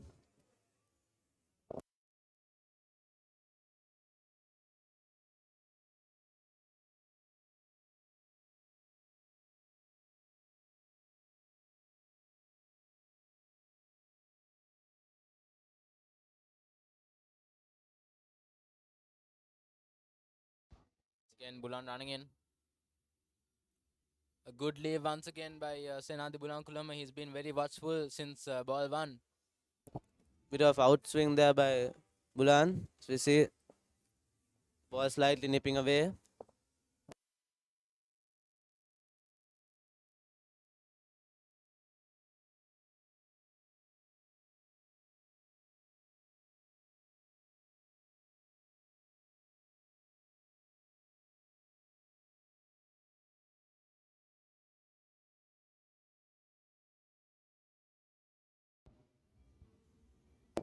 outside edge there, and the ball falls short of the man at gully. I think this is a good line and length by Bulan. And the Royalists will really look to try to quickly get these few wickets and get into the Tomian tail. And I think from their the Royal perspective, they would look to bowl the Tomians out before the end of the day and perhaps even put them into bat once again. Don't you think, Ashwin? Yeah, Sam, I think that's exactly what the Royals would want to do. I think Dasis will definitely want to uh, enforce a follow on. I think they want to break the Tomians innings. It's a shot there by Bulankulama. Beautifully driven by Bulankulama on the up as the ball races away to the extra cover boundary for 4.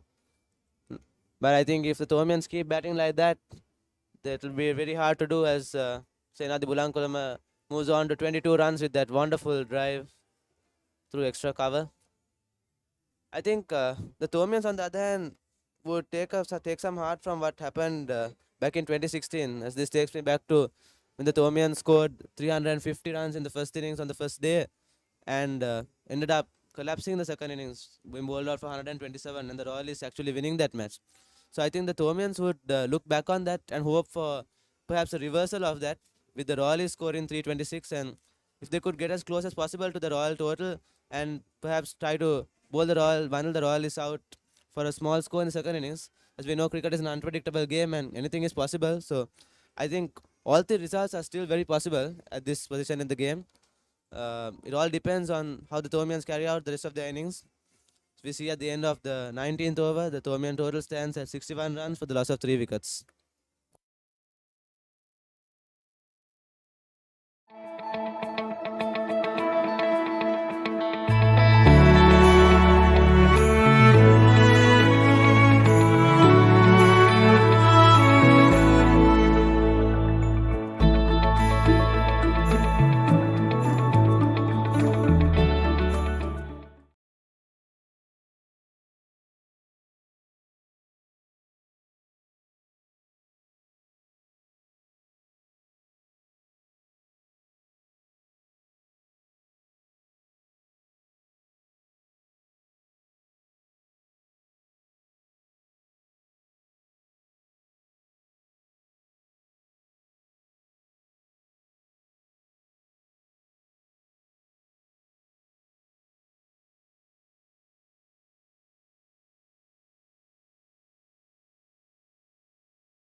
You see, this is Manchanayaka coming in once again.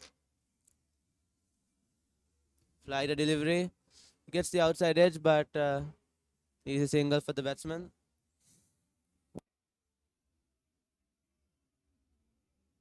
Yeah, Sam, I think usually the Royalists start the spin attack with Nethwin, but I think because he's a off spin and because the ball is turning into the right hand, I think so they decided to opt against it, and I think they're going with Dasis Mansanayak, and Dasis brought himself on because the ball will hopefully was hoping that the ball will turn out to get an outside edge.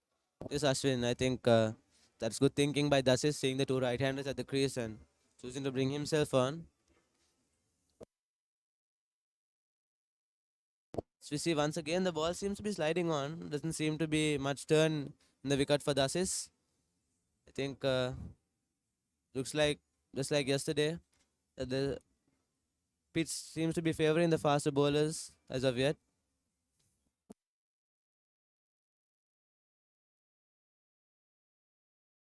Nicely driven there by Bulankulama for a single to sweep a cover.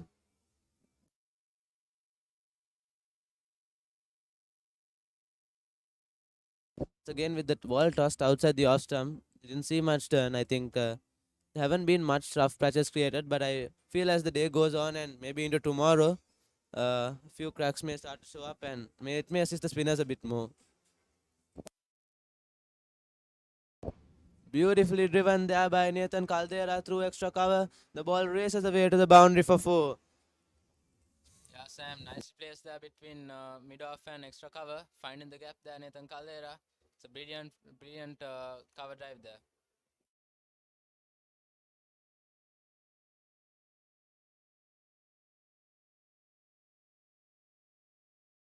Tomian certainly seemed to be loving that cover drive, especially over the last few overs. We've seen some exquisite shots through extra cover. I think that shows a good sign of their ability with the bat, especially these two batsmen, Nathan Caldera and Senadi Bulankulam.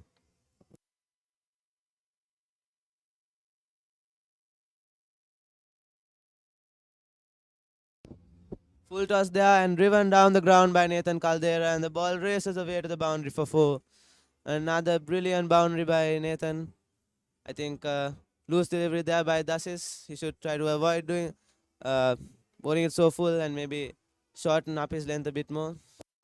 Sam, Nathan Caldera, the big fast bowler, been promoted up the order. He'll definitely want to take maximum opportunity of this chance that he got to perform in the bigger stage of ML.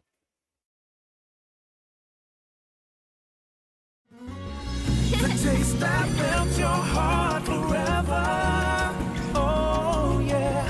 The taste that brings us together. Bringing people together. Crispro.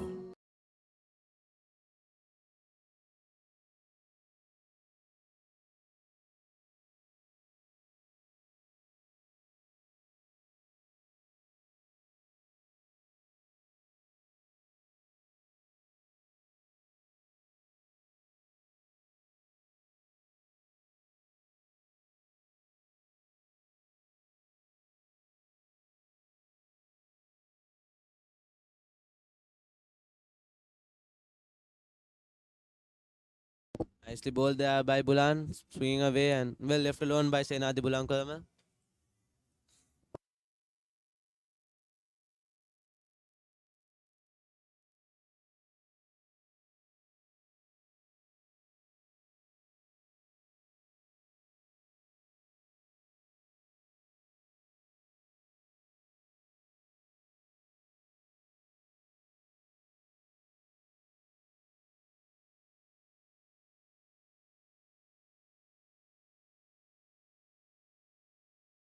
Nicely bowled there by Bulan as the ball just beats the outside edge of Senadi Bulankulam.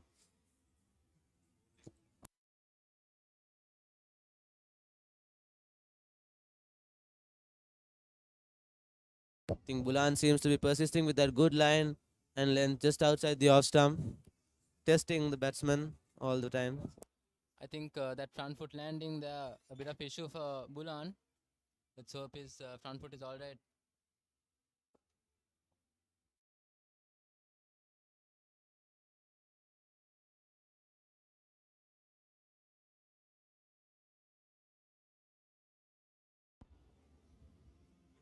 Once again, Bulan testing Bulan Kulama with the cover drive, and Bulan Kulama smart enough and equally up to the task and leaves it.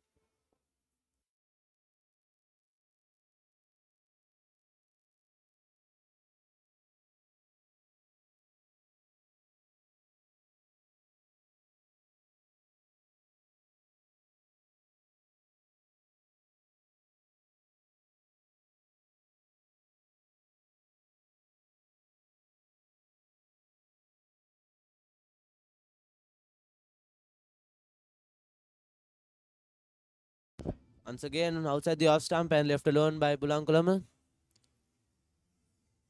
I think Senadi Bulankulam really seems to be well set on his game, knowing what to leave and what to play at. He's been playing a very watchful innings. Just for the Tomians needed this morning, especially with the fall of the 3 big wickets, including their captain Ramesh Mendes.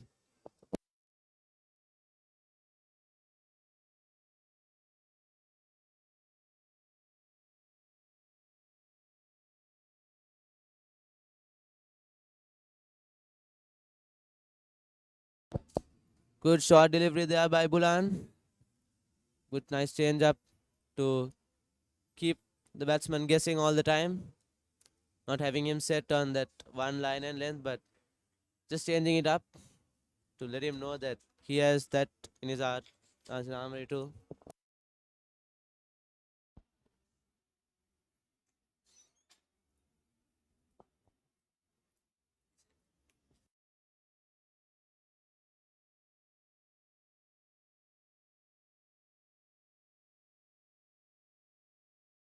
Once again, a good bouncer there by Bulan. And that brings us to the end of the 21st over. The Thomian total stands at 71 runs for the loss of 3 wickets.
We have Sinet Jayawardena coming into bowl.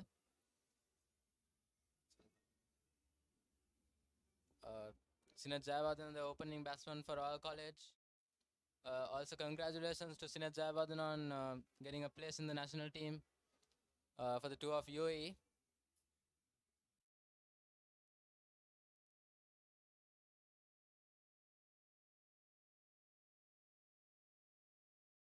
Apologies, it's Ramiru Pereira, the leg spinner coming into bowl. Ramiru Pereira played last year's big match as the main leg spinner for the Royalist side.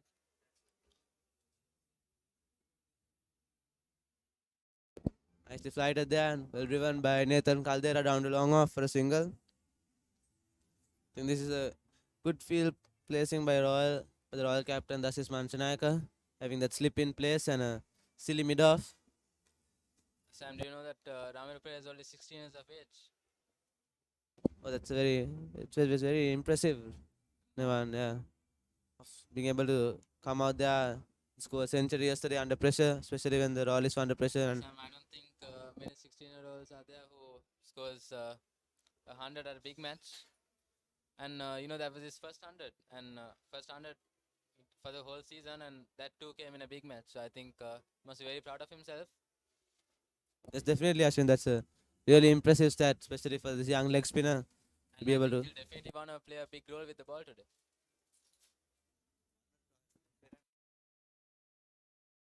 Nicely away there by Bulankulama as the batsman come back for 2.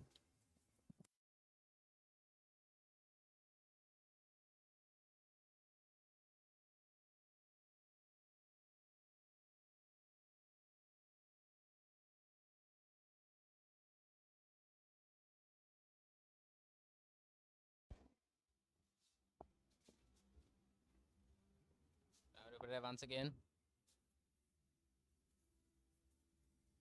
Nicely bowled there, just well left alone by Senadi Bulankulam as well.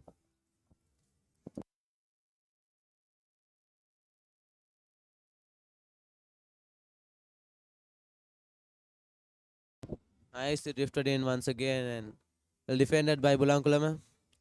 You know, Ashwin, leg spinners are wicket takers. And I think this is a good move by Dasis Manchanayaka, bringing in the wrist spinner, Ramiru Pereira. Especially as this partnership is building to try and break this partnership. Flighter delivery there, nicely driven by Bulankulama, straight to the man at extra cover. I think Senadi Bulankulama really feel like he missed out there. Should have been put away to the vacant cover region. The end of the 22nd over, the Thomian total stands at 74 runs for the loss of 3 wickets.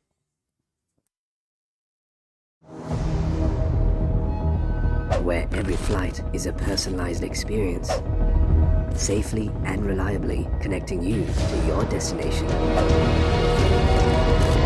Where every passenger is a VIP, creating memories one flight at a time. Your journey starts with us. Contact us on 077 907 1437. Aura Airlines. Discover the world from a different perspective.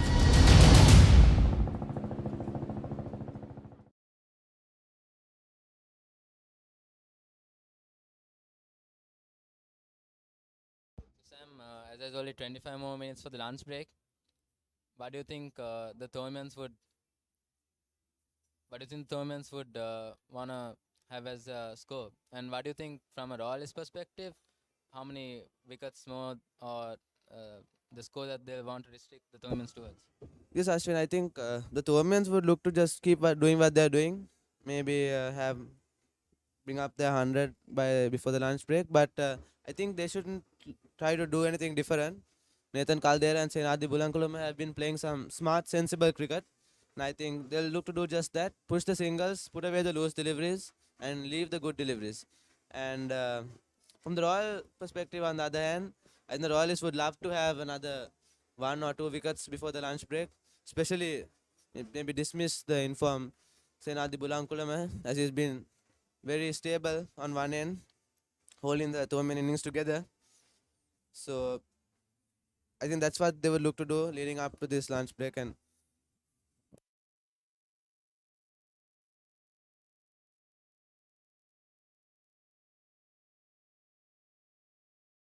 I see ball there by Bulan, and well driven by Nathan Caldera, and the misfield allows them to sneak a single there as they're coming back for 2. That really should have been stopped. Good effort there, but should have definitely been stopped at mid-on.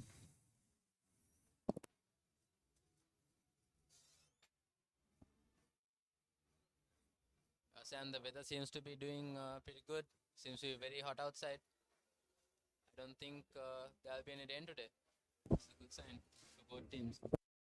Yes, Ashwin, hopefully the rain stays away today, but as you know, yesterday also the conditions were like this. As we see the batsman sneak a quick single there. Nicely played there by Nathan Caldera, and good communication between the two batsmen.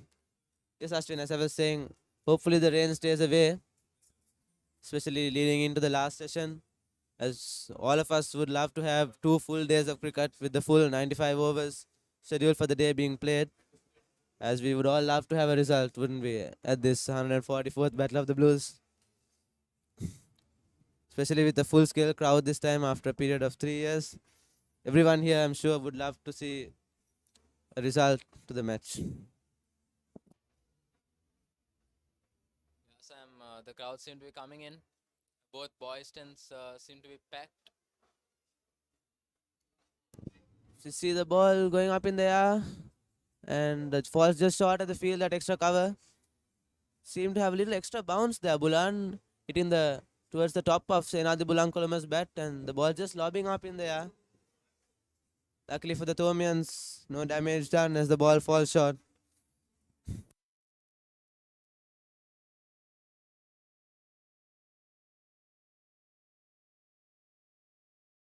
Ashwin, I think the Royalists could maybe look to bring in the man at extra cover a bit forward, as we see him slightly coming in as we speak. As we saw Bulankulama playing a few uppish drives through that extra cover region, as well as the one just now lobbing up. We see Bulankulama sneaking a quick single there, and it's an overthrow by Bulan as the ball races the way to the boundary. That'll be 5 runs for the Thormians. I think a bit of unwanted throw there by Bulan. I don't think that was really necessary. But certainly we have to credit the Thormians for that as well, as they were able to sneak that quick single which caused the waiver throw. I think they've been doing well the past couple of overs, getting those quick singles and putting the pressure on the Royalists. I think pressure is what created that overthrow. They're dropping the ball and running, which is a good sign. Into the 23rd over, the Thormian total stands at 82 runs for the loss of 3 wickets.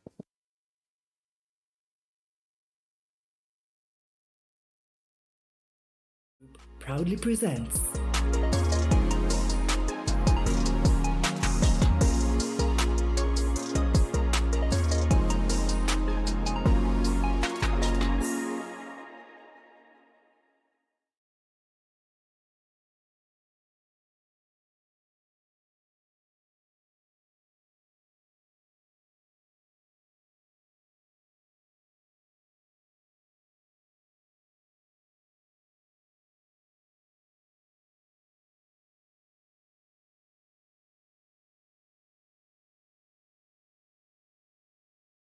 Right, a delivery there by Ramiro. Nicely driven by Blanculama to the man at deep extra cover for a single.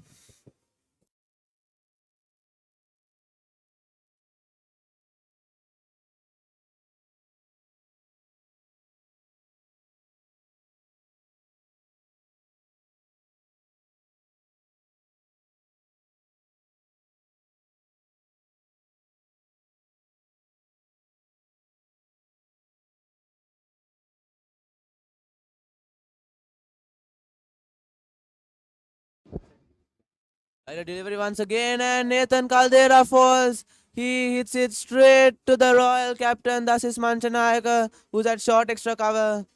A rash shot towards the downfall of Nathan Caldera. The Royals pick up their fourth wicket there. It was totally uncalled for by the Thomians.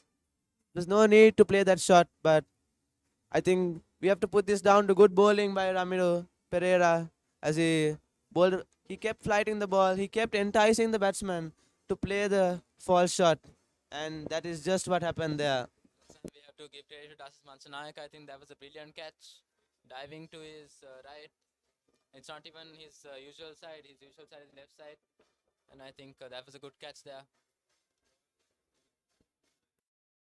I think this is just what the Royals would have wanted, coming leading up towards the lunch break with just 15 minutes to go.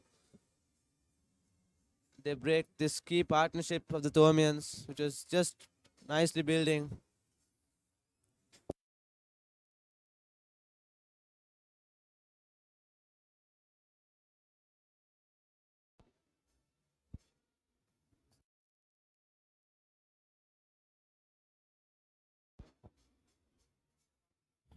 New batsman coming in at number 6 for the Thomians. Charuka Piris with 285 runs and a high score of 41.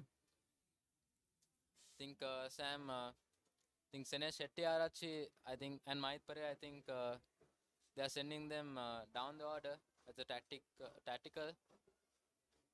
Think it's a good tactic by the Thoman camp. Yes, need Ashwin. But I think personally I would have liked to see Senesh Shetty coming out now, especially with the leg spinner bowling. Maybe to counteract that leg spin with the ball turning in, he would have found it a bit easier. But as we know, the Thomians might have a plan. Yes, I meant to have a left hand, right hand combination. Yes, exactly, Ashwin. I thought they would have gone for an option like that, but as we know, they have their own strategies, and the move of sending Nathan Caldera up the order seemed to be have worked very well up until that shot he just played. So we see the replay once again. Nevertheless, Senadi Bulankulama seems to continue to play his stable way, and I think that's just what the Thomians need, for him to be there at the crease as he's been and to hold up one end. One thing about this Thoman lineup is that everyone can bat until number 11. Ramiro Pereira seems to be attacking with 2 slips and a short leg fielder.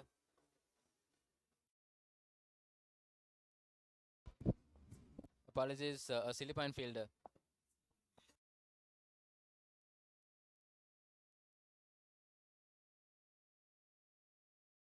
Nicely bowled once again by Ramiro Pereira. I think he's been bowling that perfect line and length, flighting the ball and enticing the Thomian batsman into playing that rush shot, just like what we saw Nathan Caldera do in the last over.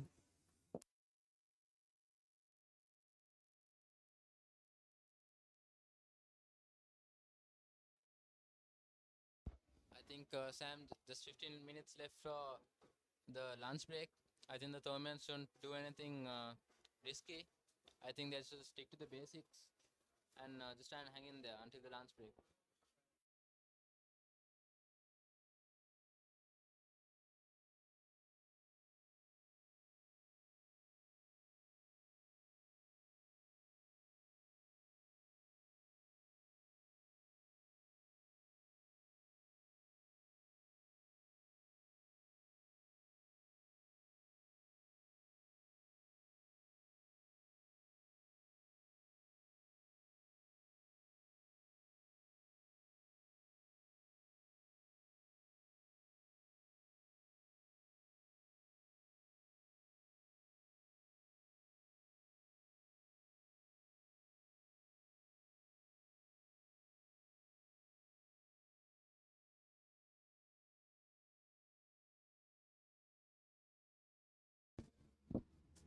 Nicely defended there by Senadi Bulankulama.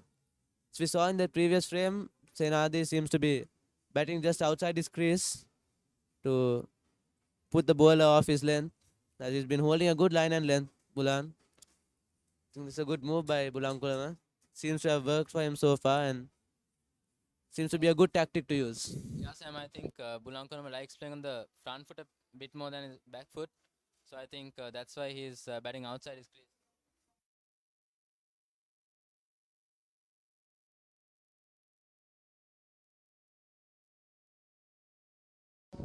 Nicely worked away on the leg side for a single. There by Bulan, but I think that's sliding down the leg side and leg by signal there by the umpire.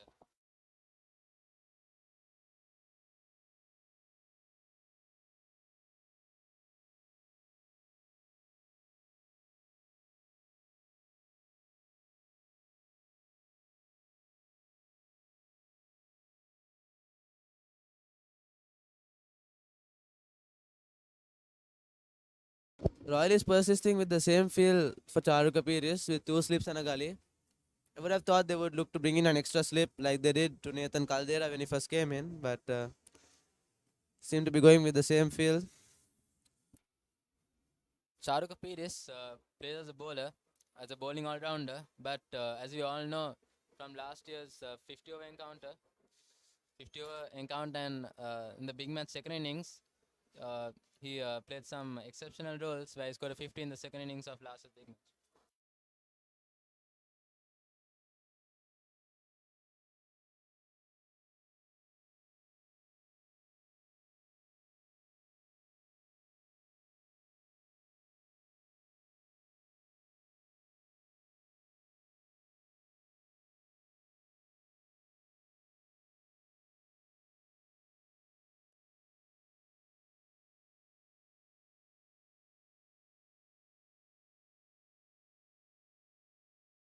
Interesting field placing by Bulan along with Dasis Manchanayaka as we see primarily offside field with 2 slips and a gully in place. But he also has a deep fine leg and a man at deepish backward square leg. Not all the way at the boundary line, but about 5 to 10 yards in front. That gives him the option of both pitching the ball outside the off stump and also bowling the odd short delivery.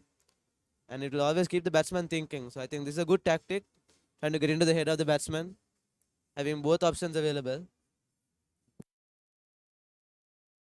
Nicely ball by Bulan outside the off stump, left alone by Charu Kapiris. This pitch seems to be doing something now. That ball, it carried to the keeper pretty low. I think there is some bounce and like I think the cracks created by the fast bowlers, especially by the Tomian bowlers in the first innings, they bowl for quite long. I think Nathan Caldera bowled 16 overs, Akash bowled about 13. I think the boots of those fast bowlers created those cracks, and I think now the ball is seems to be doing something. As he played there by Charu Kapiri straight to the man at extra cover, so no run. And that brings us to the end of the 25th over. The Tomian total stands at 84 runs for the loss of 4 wickets.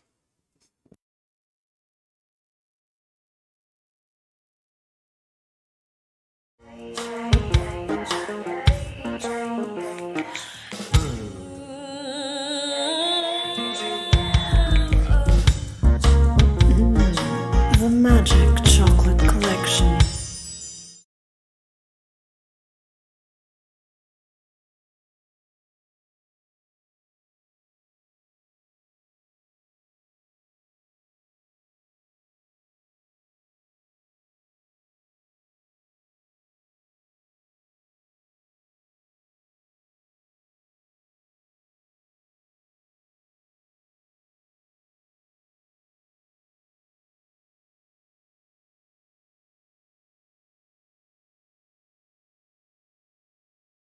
Continue. Nicely flighted delivery driven to the man at extra cover. Interesting to see the man at first slip has moved a bit wider, more into a more of a second slip position. Nice turn there by Ramiro. Well left alone by Bulankulama.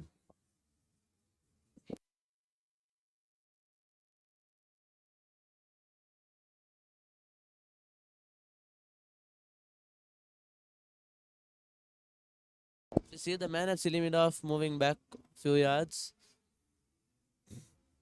Nicely flighted once again and well left by Senadi Bulankulama. Ramiro Pereira really seems to be settling into a good line and length.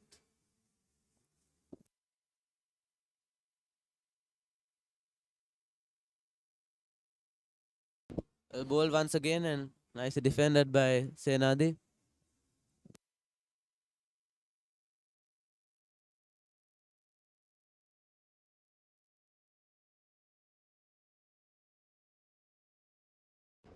Bit of a shorter delivery sliding down the leg side, but no run there. Think Bulankulama will feel like he missed out there, especially the square leg area being vacant.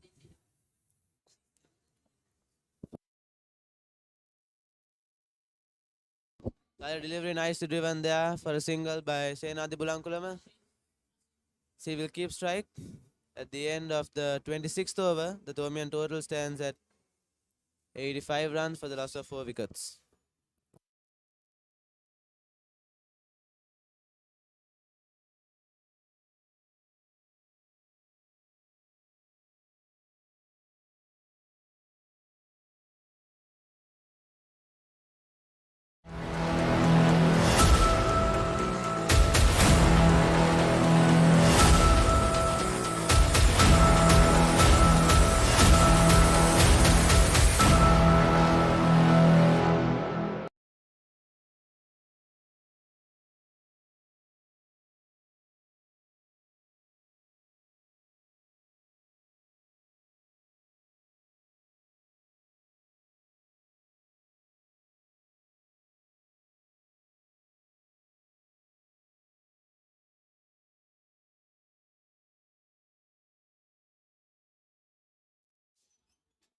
We have Sandesh continuing once again. We have Sandesh replacing Bulan. I think it's a good move by the Royals captain, Dasis Mansanayaka. There's only about 2 to 3 more overs. I think they'll want to get as much as they can. The Tomian batters, especially Sandesh and Ramiro. Again. And it's an outside edge, falls just short of a slip, and the ball races away to the boundary for 4.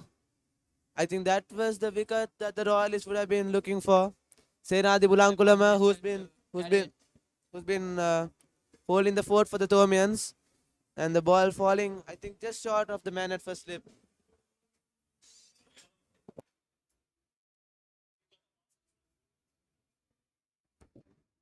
It's just as we see the change in the bowling lineup as the Sandesh comes in. He manages to get Bulankulama's outside edge. It has been very tough to do for the Royalists. And just at that moment, the ball falls short.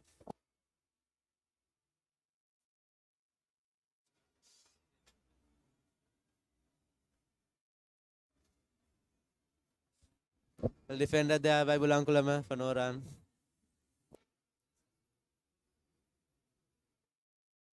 I think, as you said, Ashwin, this is a good move by the assist, bringing the change just before the lunch break, bringing Sandesh Ramanayaka into the attack, especially with his extra height.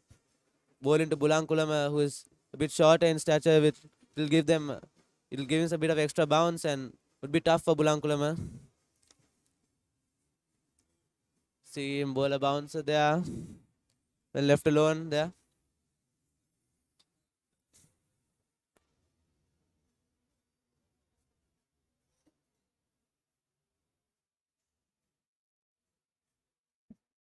Just about 5 minutes to go for the lunch break.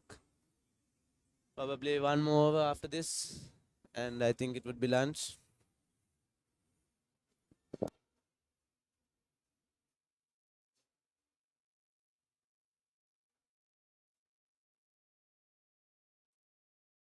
Well left alone there by Bulankulama.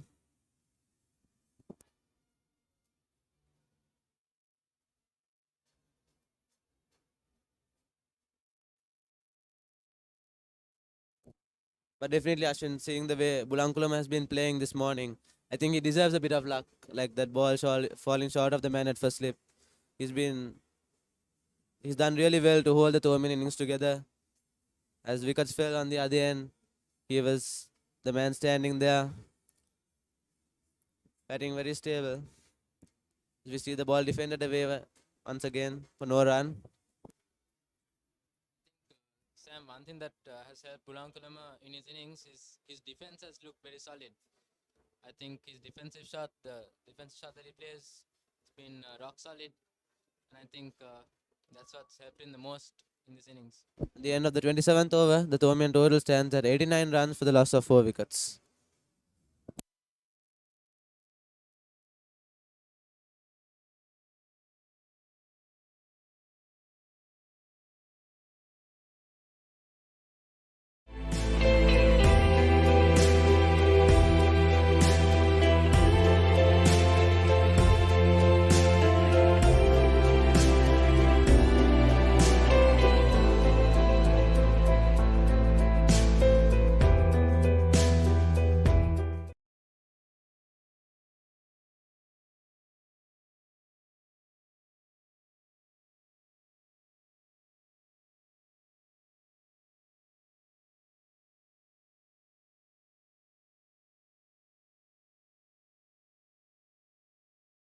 This would probably be the last over before lunch, I would say. Closely packed field there to Charu Kapiris. Still Royal persisting with that man at second slip and at silly mid off, along with another man in at catching. Short delivery and nicely pulled away by Charu Kapiris as the ball races away to the boundary for 4. Sam, I think that's a brilliant shot there by Charuk Piris. And although it's the last over before the lunch break, Charuk Piris still look to pounce on anything loose, and that's a brilliant shot from Charuk Piris to get off the mark. Yes, definitely, Ashwin. He saw the ball a bit short in length and rocked onto his back foot and pulled it away for 4. Nicely bowled there by Ramiro Pereira. This is more the length he should be bowling. The Royalists would really love to have another wicket before the lunch break.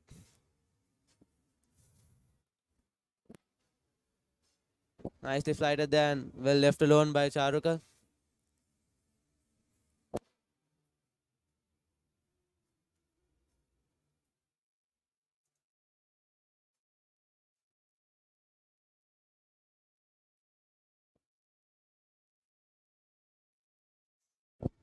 Once again, well bowled on the stumps. Nicely defended by Charu Kapiris.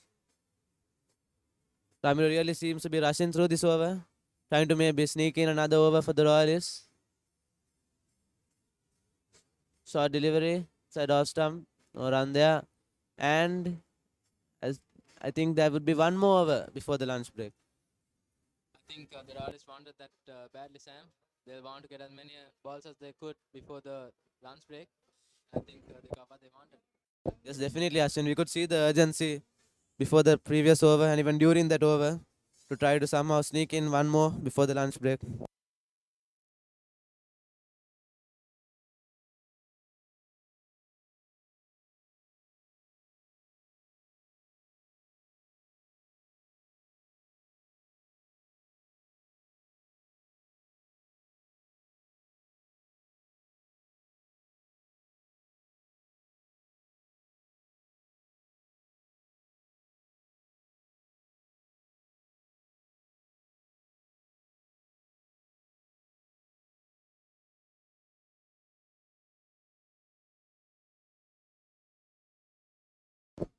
Sandesh Ramanayaka continuing once again. And it's a rash shot by Bulankulama. Should have been left alone. Luckily, no damage done as could not find the outside edge. I think the Royalists maybe should look to bring in one more man in to the slip region. Bring in the third slip just as we approach the lunch break. Put a little bit of pressure on Bulankulama, especially as his outside edge was found in the previous over. What do you think, Ashwin? Yeah, Sam, I think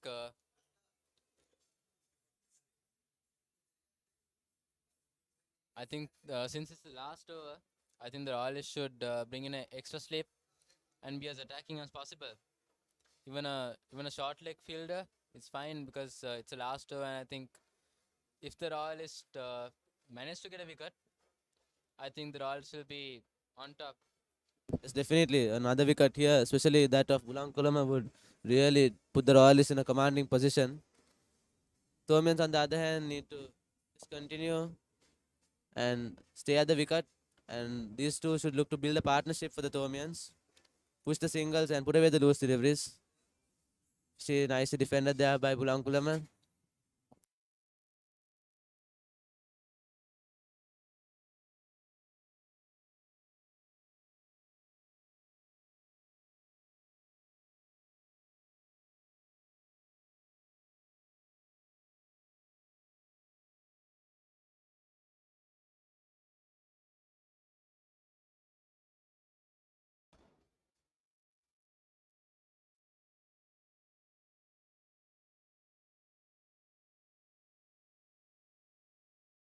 Wayward delivery there by Ramanayaka and wide call by umpire Lyndon Hannibal.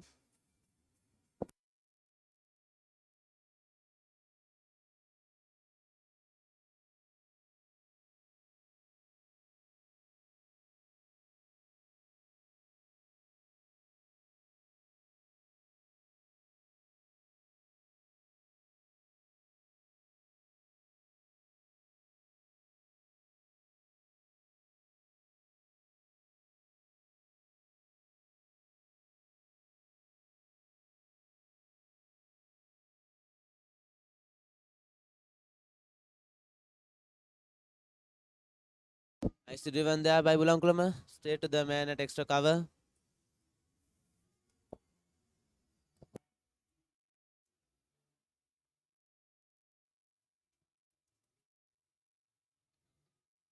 I think definitely a highlight of Bulankulama's innings so far has been the way he's been able to drive the ball through the offside, especially the extra cover and cover region. It's been so brilliant to watch.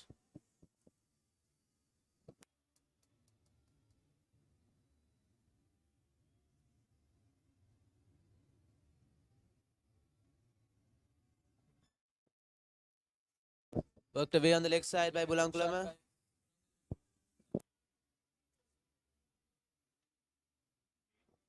Get a single there.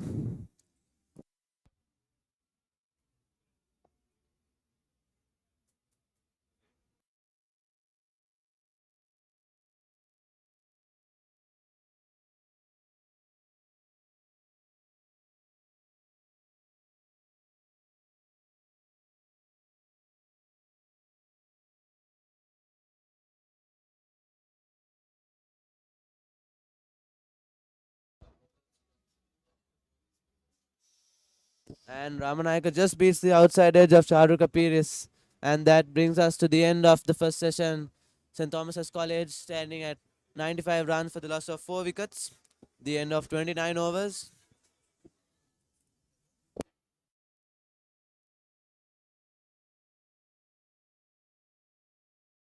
I think the Royalists will be pleased with themselves having declared overnight and managing to get four of the Tomian wickets in the first session. The Tomians still trailing by 233 runs.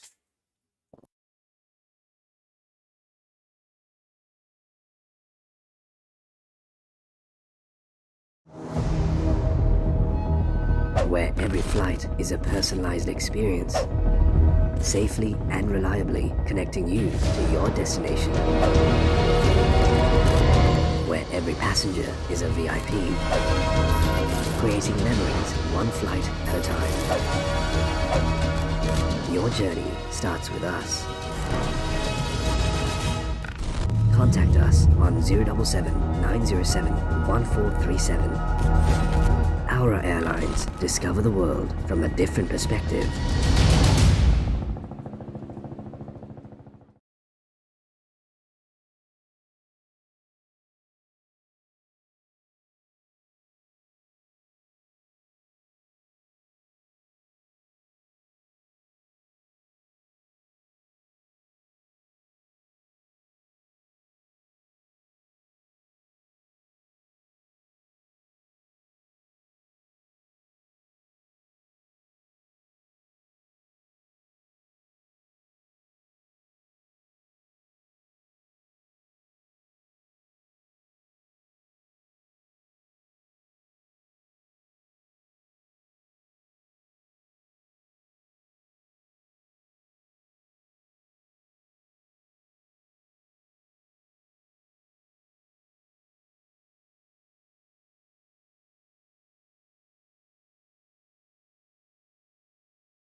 The big match been so far? Well, actually, to be honest, I've been going through this kind of a big match last few years. Also, I'm a Josephian, so I've been participating all the big matches, representatively every month, so every year. So basically, I have a lot of friends in Tomian and also the Royalists. So therefore, because of the friendship, I used to go with them. So this kind of environment, I have used to long period of time. And also, sir, do you have any comments regarding the game and any predictions on a possible outcome? Well, actually, I just joined the match, so it's 83. The Royal is batting, right? So I believe this is the longest big match in the Sri Lanka and all the schools. So I believe you all get a good result. So it's a long way to go. So I think we'll get a good result. Also, sir, would you mind telling us a little bit about Aura Airlines as well? Well, Aura Airlines is, if you take about our company is a group of company. So Aura Airlines is one of the subsidiary of the Aura group of company. So we are very much new to this industry. But having said that, we have done a lot of researches and everything. Not only that, actually, our chairman also mostly we are engaging with the work in Dubai. So our chairman is most of the time he used to travel there by the chopper. Even when he comes to Sri Lanka also, he always try to keep his time limit. So therefore we are very much using the choppers. So that is why we want to have our own chopper company. So that is the initiate. That is how we get the initiate for to have the Aura Airline. Would you mind also letting us know as to why you chose the field of aviation? Well, that's what I told you. Like, if you as example, if you take our chairman, most of the time when he comes to Sri Lanka, he used to travel by chopper, right? So because his time is very important for him. So previously, when we don't have the choppers, we paid a lot for the other airline. So we thought, why not we'll have our own company so that we can put our own chairman's money and also when you think about the industry also. Now, after the COVID pandemic situation, now the situation are getting better. Mostly we are catering for the tourism. So I believe we can do a lot of things, right? So Sri Lanka is not a country. If you go to the internet, if you go to the international level, Sri Lanka they are treating us Sri Lanka always bankrupted country. But we want to show to the people and also especially for the whole world that we also have a capable of people and also we also have a good company. So that is why main initiate we start this airline company.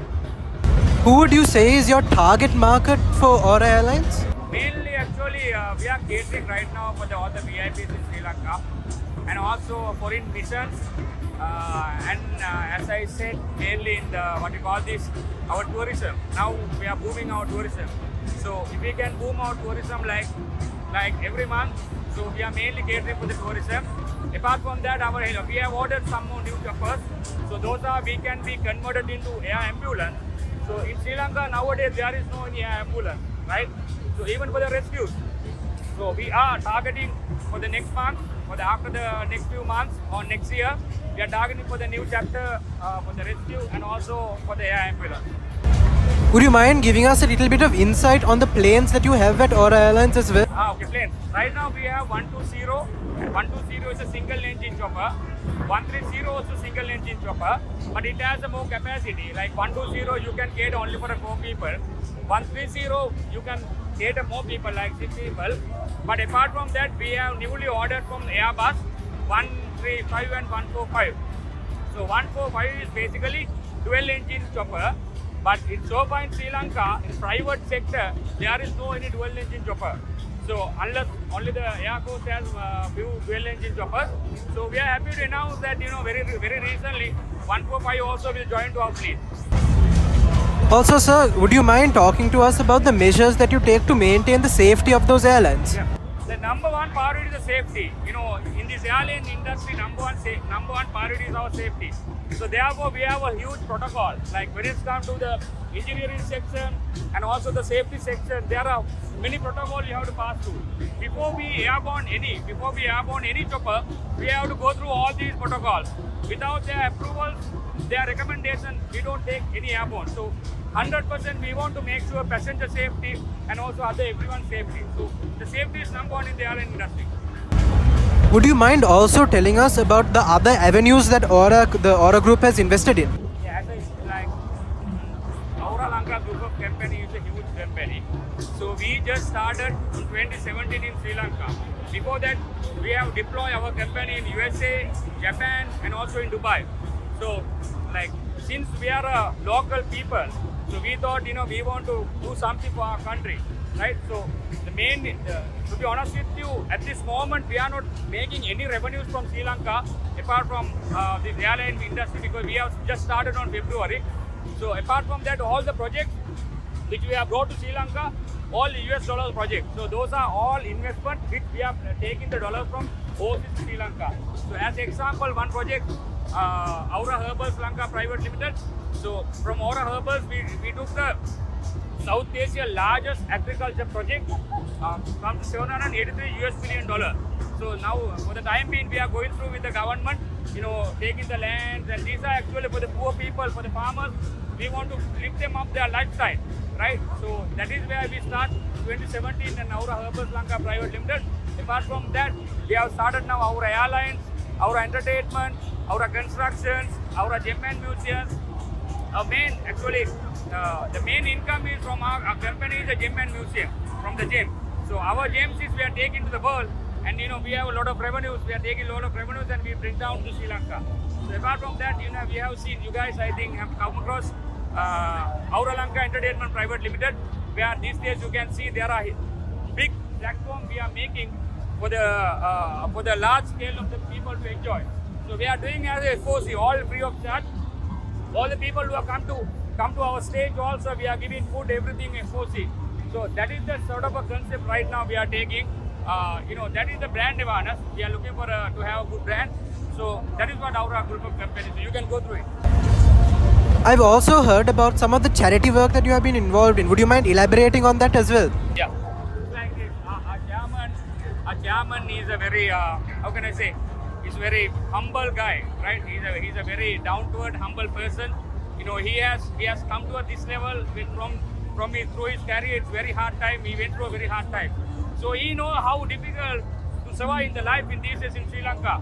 So, but you have to make sure we are not helping individually, we are not helping to anyone. Like, for example, if someone come and ask for money, we don't just give the money.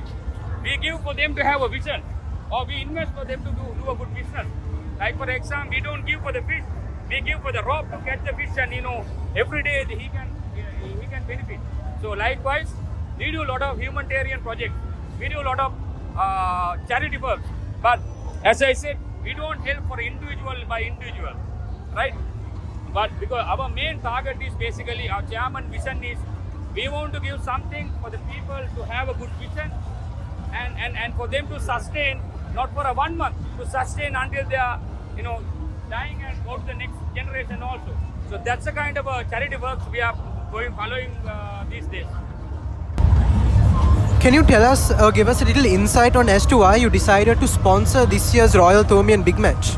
Well, actually, it's a coincidentally happened scenario. I think we had a dinner and one of the famous hotels in Sri Lanka. Few of your school boys just came and said that we are going to have a match. So can you please help us? So at that moment, actually, chairman said the Royal Thomian match is the 3 days going on a #1 famous match in Sri Lanka nowadays. So he said, why not we can sponsor? So thanks to these gentlemen, I cannot remember their name. Thanks to those the school boys. Actually, we thought of giving some sort of cash sponsors. That's why we step into this match. And finally, sir, would you like to elaborate on the future plans of Aura Airlines and the Aura Group in total? Okay. So, if you're concerned about Aura Airlines, actually, we just started the domestic operation. but we want to expand into international operations. When you say international operation, when you take the chopper industry, there is no international operation. It has to be domestic. But what we are trying to do is we are trying to get another private jet also. So with that, we are trying to expand our business into international operation. Apart from that, as I said, they are the people who are doing in South Asia best farm $783 million project. So it has been already, we have been already going through the project right now. So we want to implement this as soon as possible. So once that is done, because we need about 3 to 4 years to complete the whole project.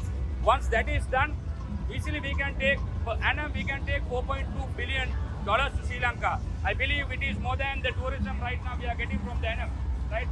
Tourism comes about 3.6 million. So likewise, we have a huge plan. Not only that, so we came to the what you call the entertainment business also. We have made a huge platform in the Sri Lanka. So now everyone is talking about our entertainment business. So there are so many plans will come to the near future. So you will find out. Thank you so much, sir, for your time. Thank you for inviting us. Yes, Thank sir. you.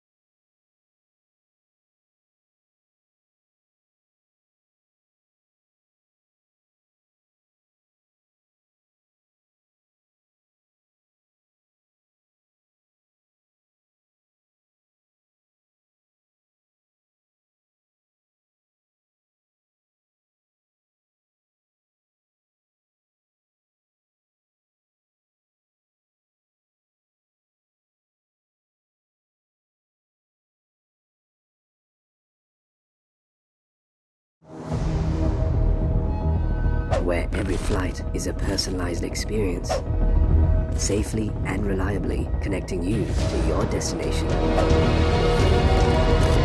Where every passenger is a VIP, creating memories one flight at a time. Your journey starts with us. Contact us on 077 907 1437.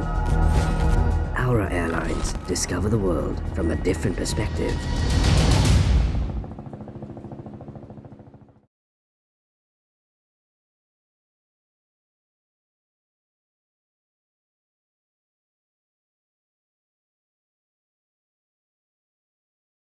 My cola. Awune thrilling. It's my cola.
Simple music and sports. Simplemusic.lk.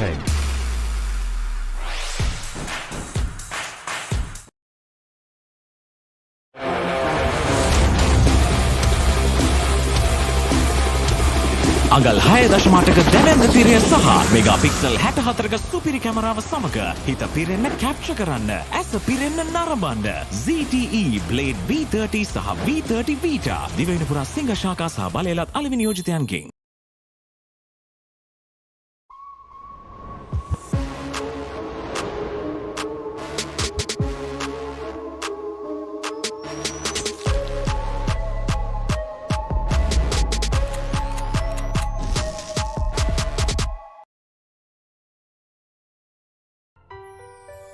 Enjoy world-renowned Tilda Basmati rice.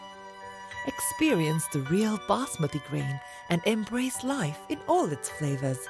Tilda, the ultimate Basmati rice, known for its fluffiness and magical aroma.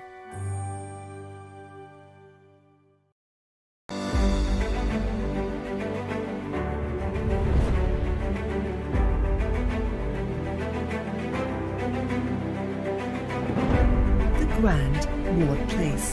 There is only one.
Reveal your skills, unleash your potential. Lavasta Education now offering a number of theory workshops and paper practice sessions to assist you in preparing for your final Cambridge and Edexcel exams. Contact us at 076 840 6841.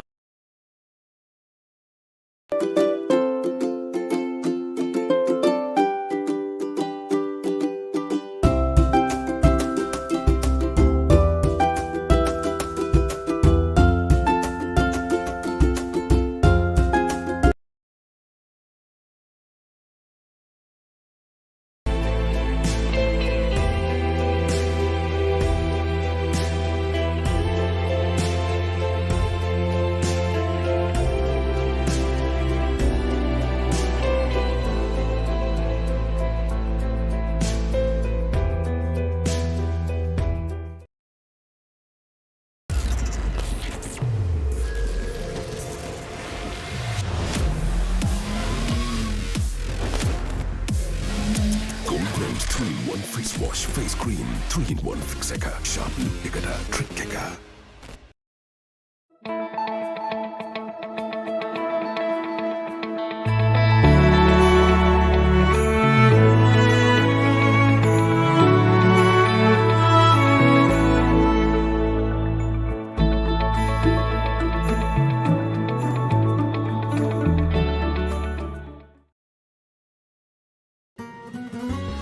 The taste that melts your heart forever. Oh yeah. The taste that brings us together. Bringing people together. Crispro.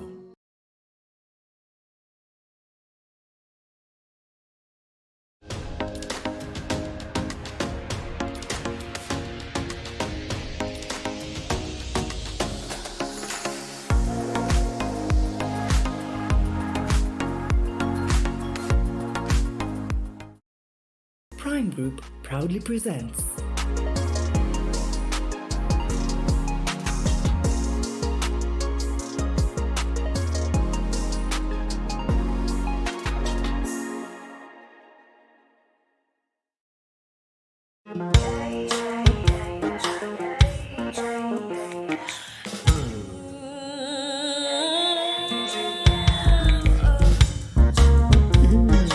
The Magic Chocolate Collection.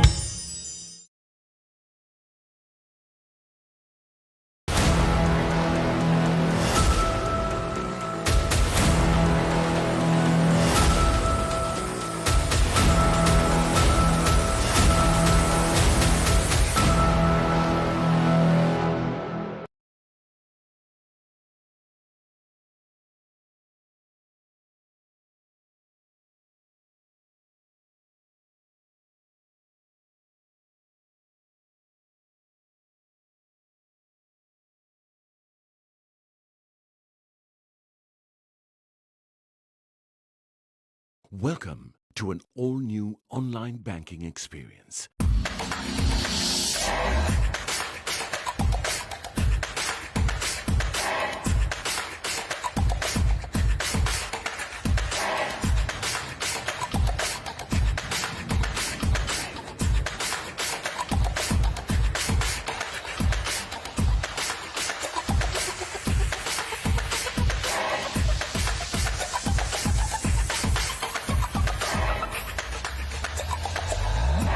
Amana Bank. It's your bank.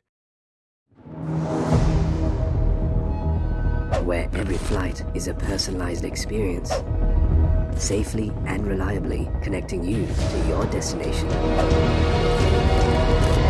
Where every passenger is a VIP, creating memories one flight at a time. Your journey starts with us. Contact us on 077 907 1437. Aura Airlines, discover the world from a different perspective. My cola. Awune thrill එක. It's my cola.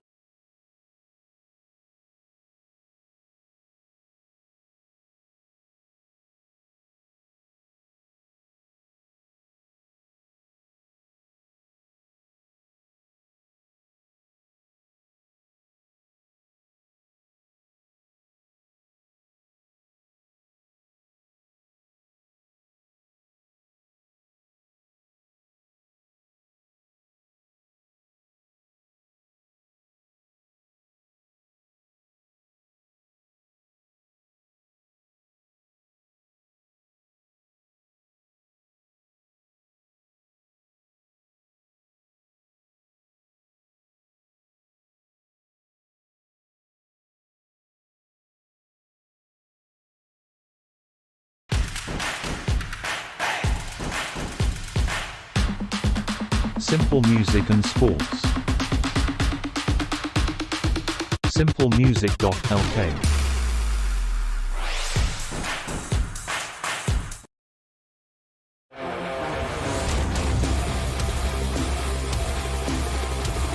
අඟල් 6.8ක දැවැන්ත තිරය සහ megapixel 64ක සුපිරි කැමරාව සමග හිත පිරෙන්න capture කරන්න ඇස පිරෙන්න නරඹන්න ZTE Blade V30 සහ V30 Vita දිවයින පුරා සිංහ ශාඛා සහ බලයලත් අලෙවි නියෝජිතයන්ගෙන්.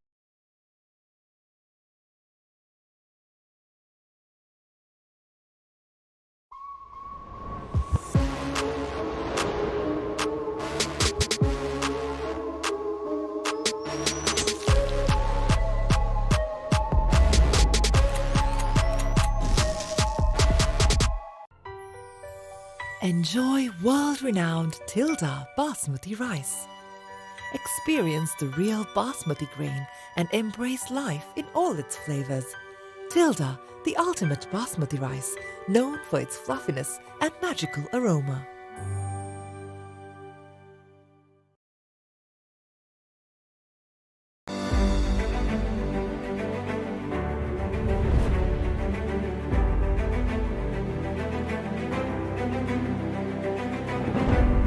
Grand Ward Place.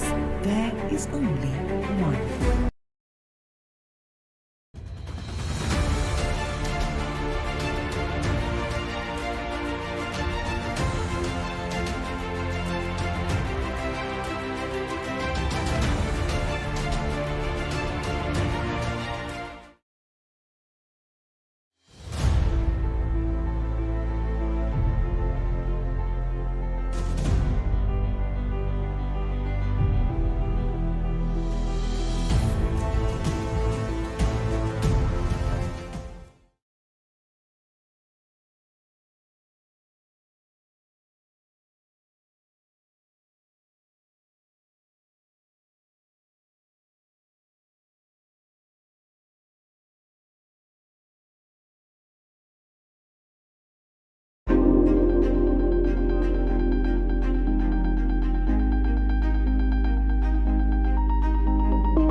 Reveal your skills, unleash your potential. Lavasta Education now offering a number of theory workshops and paper practice sessions to assist you in preparing for your final Cambridge and Edexcel exams. Contact us at 076 840 6841.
Gold 2-in-1 face wash, face cream, 3-in-1 fixer, sharpen, ekata, trick keka.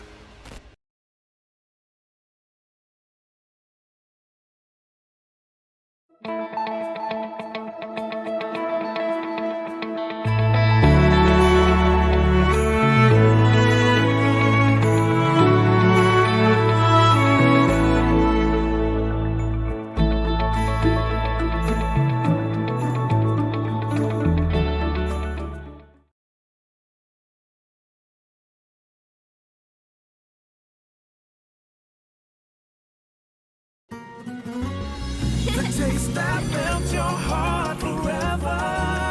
Oh yeah. The taste that brings us together. Bringing people together. Crispro.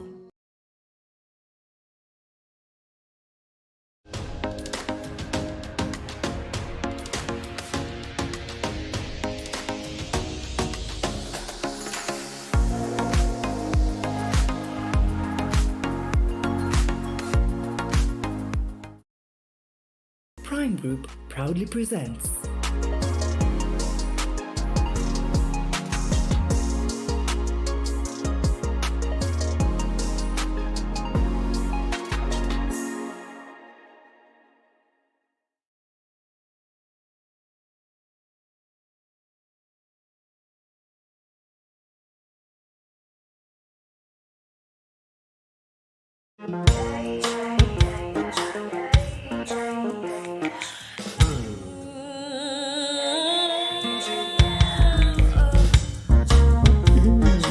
The Magic Chocolate Collection.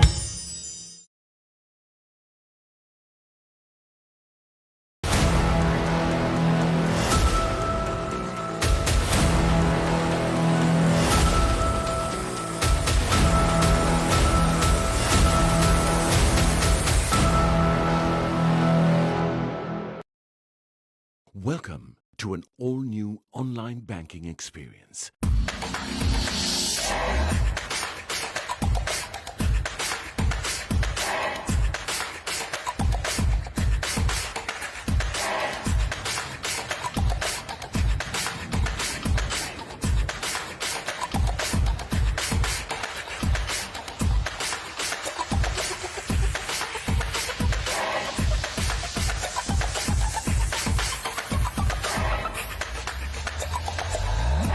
Amana Bank. It's your bank.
Hello and welcome to the 144th Battle of the Blues, Day 2, second session. We had a stunning session so far.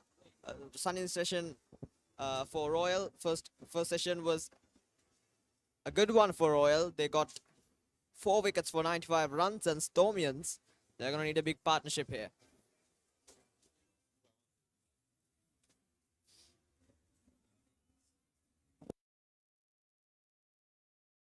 That's a good delivery from the leg spin bowler.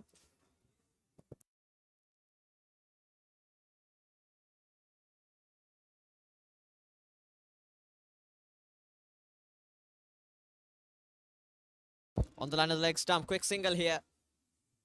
Yeah, that's good running. Senadi Bulankulama moves on to 38 here.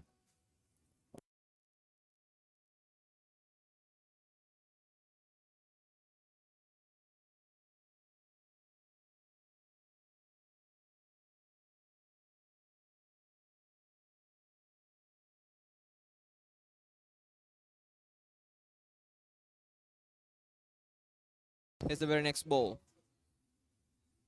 In the slot. It's a dot ball.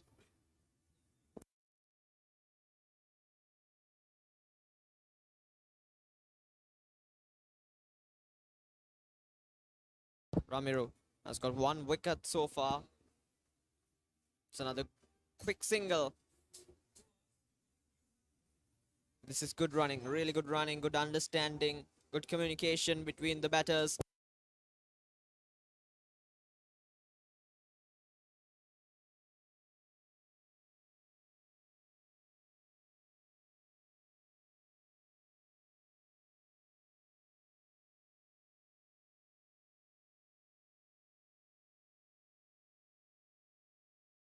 That's a good stop by the fielder.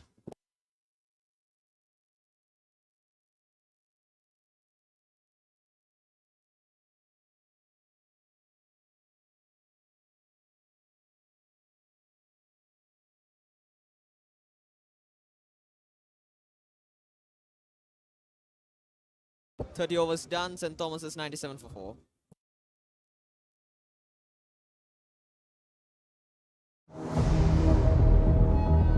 Where every flight is a personalized experience, safely and reliably connecting you to your destination. Where every passenger is a VIP, creating memories one flight at a time. Your journey starts with us.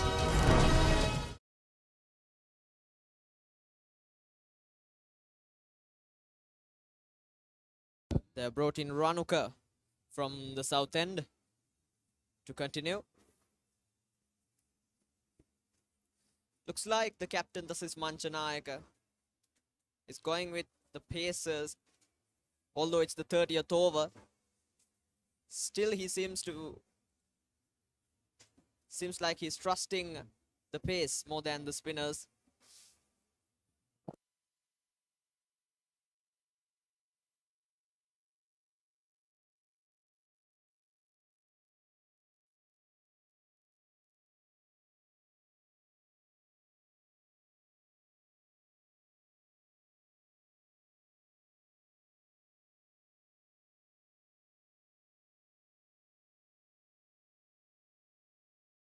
Is the very next ball.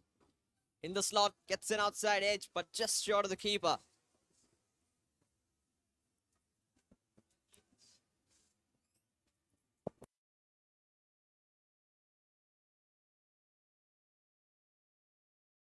They need to be patient here. They should not try to go too hard at the ball. They should not try to overhit runs. Just play runner ball, just play safely until you get a good partnership. That's going to be the key here. Because they've lost 4 wickets, just 97 runs on the board. This time given too much width outside the off stump. Left alone by the bowler Ranuka. The batsman, Senadi.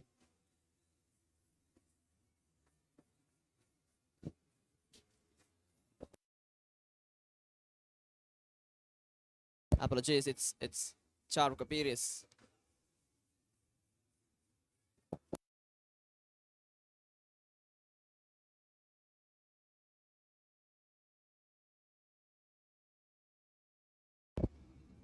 Ronica running in.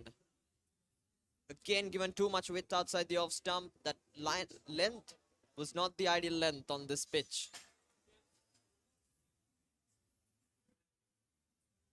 I think Ranuk is trying to swing the ball using, try to use the seam. But still, it hasn't worked for him.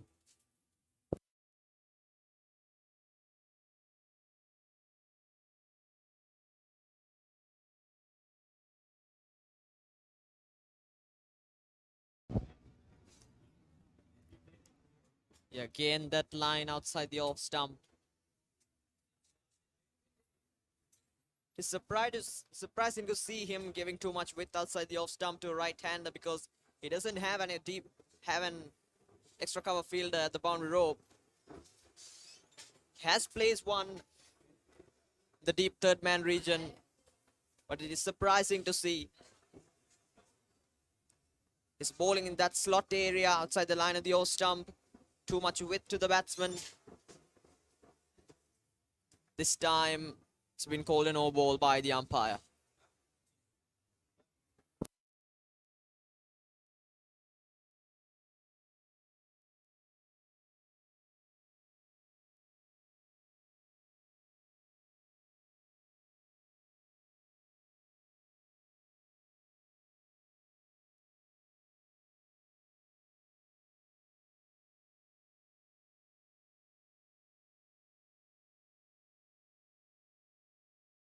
Last ball of the over. It's a good delivery to end things off. So it's a maiden over from Ranuka, 31 down, 98 for 4. It's my caller.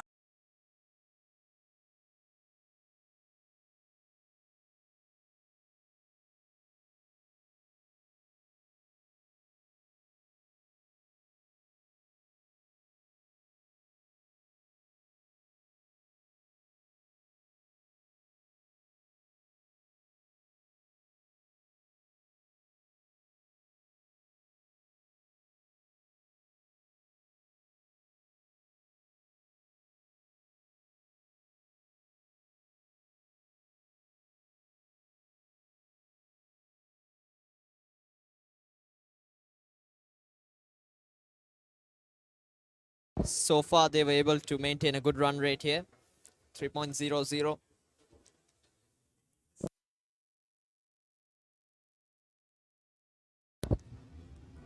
Length ball again. Trying to get a single. Yeah, Lahan Ramido seems to be getting some loop there on the ball. I think he's getting some loop and he's perfectly flat in the ball.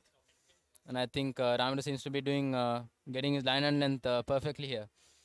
Yeah, definitely, as the match goes on, the cracks will start to open up. Oh my goodness me, that's another good delivery. And as the ball gets old, the more turn they'll get. So Senadi and Charoko, they have to be conscious about that one. About the spinners. In the slot, friendly delivery from the bowler, and they will get another single. Yeah, this is good. You have to keep the scoreboard ticking every time. I think that's the first runs since the lunch break. So St. Thomas is on the way.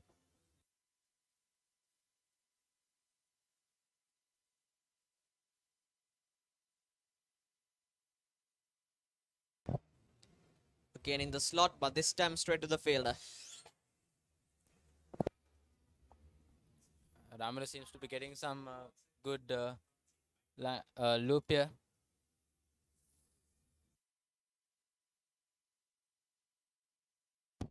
Once again, a good delivery there. It's good bowling here by the leg spinner, the young leg spinner. Getting bowling the balls in the good areas. Testing Bulankulama's defense and Charuka Pirisa's. Perfect on drive. Doesn't get any runs. It's another tidy over. Royalists 99. St. Thomas's 99 for 4.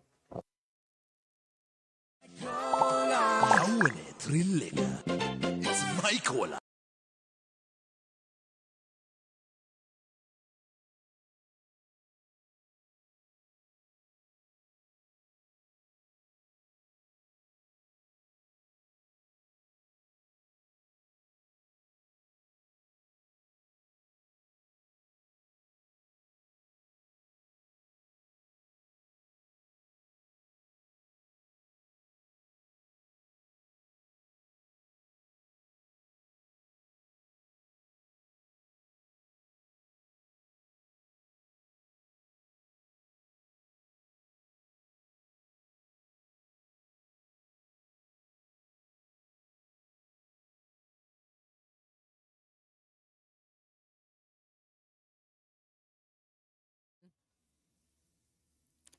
Again, too much width outside the off stump.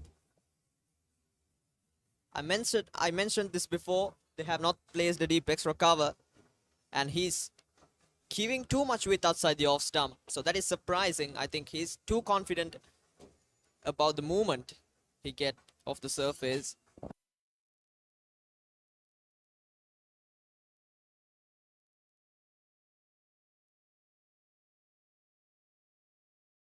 St. Thomas's, they are going to need at least 100 runs more than Royalists. Oh, that's a slot delivery. Asking for a caught behind, but umpire says no. Slot area is not the ideal length on this pitch, but this bowler keeps bowling on that slot full length area. And I think from the Royals' perspective, they would want Bulankulama to play a shot that he regrets and hopefully get a wicket of his. Yeah, but that's not the way to go here. You have to be very patient. There it is. Found the inside edge of the bat, and they will get another single. You have to keep the scoreboard ticking every time. And that's the 100 for the Thomians. They've got it in just 33 overs, and for the loss of 4 wickets. Yeah, 100 up for St. Thomas's. But they need to keep this momentum going forward. They have to build a big, solid partnership here. That's going to be the key here, because they've lost 4 wickets. Just 100 runs on the board.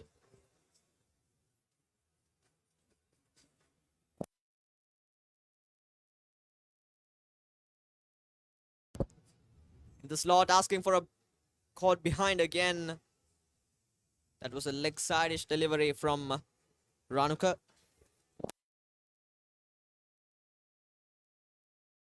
When you take a look at the Royals innings, they were in a same kind of a situation yesterday, and his captain were able to handle that situation. His captain was able to handle that situation with his partner Ramiro Pereira. After losing 4 wickets for 63 runs, they came out with good plans. All they did was rotating the strike.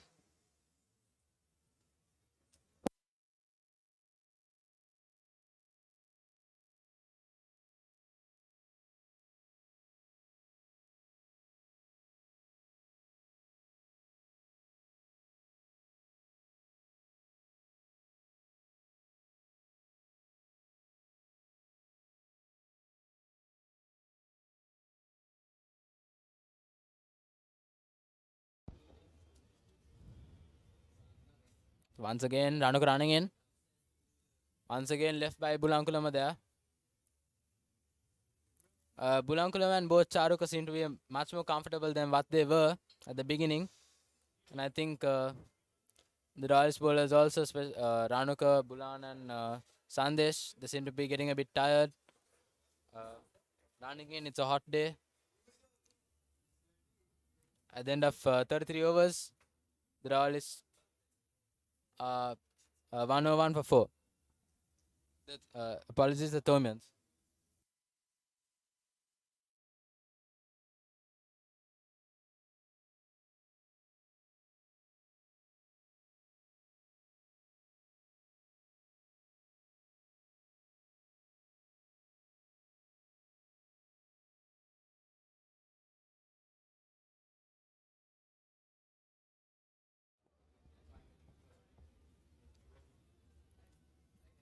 Again, another dot ball by Ramiro Pereira.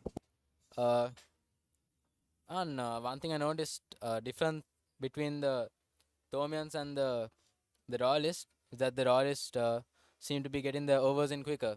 They seem to be faster between the overs, and especially Ramiro Pereira getting his overs in just 2 to 3 minutes, which is a good thing for the Royalists. I think they'll be able to get additional overs towards the end of the day. That was a good play. You have to watch out for that delivery. Yeah, that seems to be a strategy from the Royalists. They don't give any time for the batter to settle in. Here's the very next ball. Ramiro running in. Short ball pulls it, and that length was asking to be punished, and that has been hammered away to the boundary by the batsman. So Charu Kapil is for you. Coming in at number 6, his usual position being number 8, but is showing what the Tomian batsmen are capable of. It's a brilliant shot there by Charu Kapil is under pressure. Yes, that boundary will absorb some pressure for St. Thomas's. They have to keep the scoreboard ticking, but you have to get the advantage of the loose ball. And the batsman Charu Kapiris does that really well.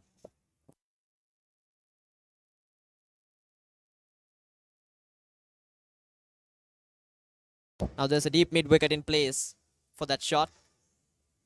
That's another flighted delivery. Yeah, Lahan, yesterday we didn't see Charu Kapiris and Abid Panditana getting some turn. But I think that ball there by Ramiro Pereira was first signs of turn today. So I think the spinners seem to be getting something off the wicket today. That was again short. And they will get another single. End of another tidy over. 34 done. 106 for 4 St. Thomas's.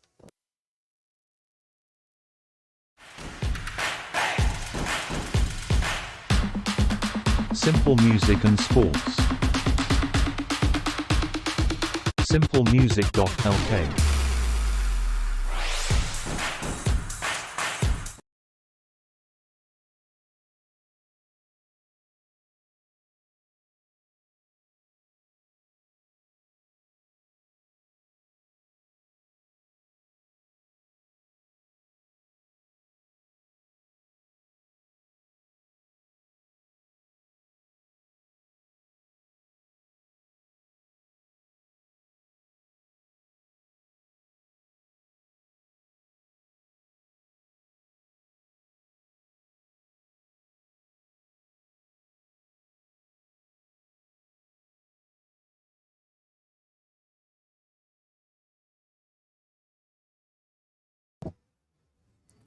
Punches it off the back foot.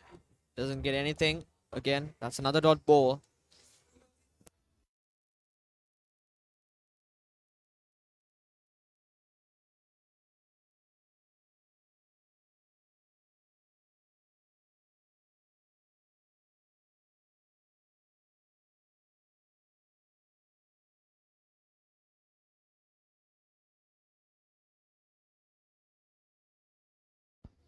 Again, Ranuka coming in. Good drive there by Charu Kapiris. But Again in the unfortunately, slot. No runs for him. Again in the slot.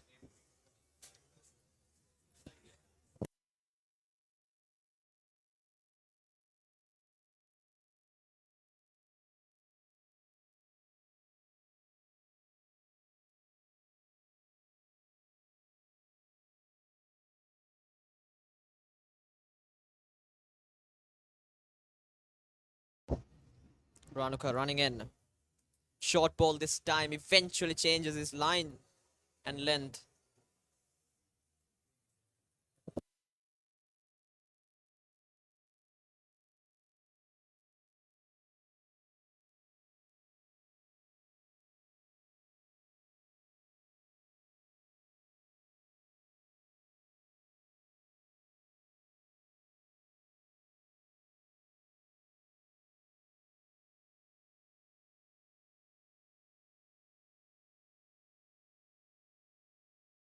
Is the very next ball. Leaves it up. Leaves it long. The batsman.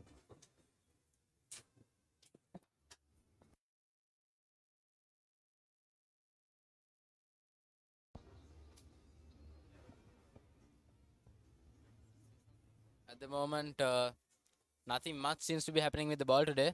At the moment, after the first session, and I think that's the same thing that we saw in the first innings of the Royal Camp as well. The first session was a nightmare for the Royalist batsmen, and the same happened today for the of the wrists. They will get another single. The same happened today for the Thomian batsmen, but I think now Senadi Bunankulam and Charu Kapiris look set in order to get the Tomians after a good total. Yeah, definitely. Senadi took his time. He took some time to settle in on the crease.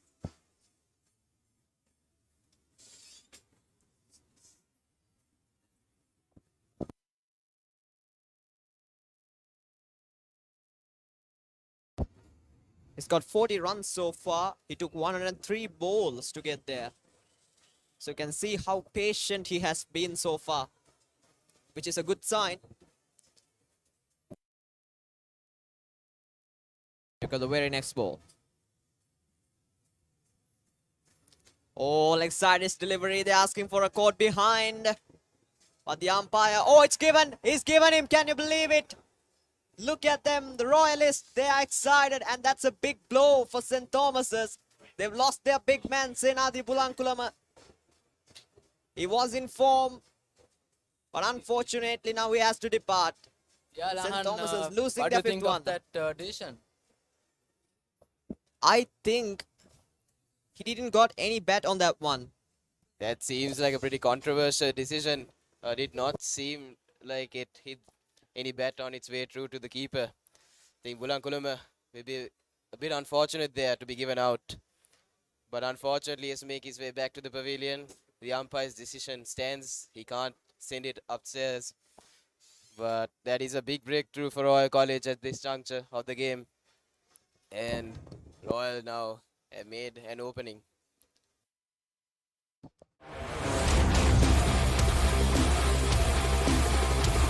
අඟල් 6.8ක දැවැන්ත තිරය සහ megapixel 64ක සුපිරි කැමරාව සමග හිත පිරෙන්න capture කරන්න ඇස පිරෙන්න නරඹන්න ZTE Blade V30 සහ V30 Vita දිවයින පුරා සිංහ ශාකා සහ බලයලත් අලෙවි නියෝජිතයන්ගෙන්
Yeah, the new batsman to the crease coming in at number 7 is Mahit Pereira, the vice captain of the Thomian team.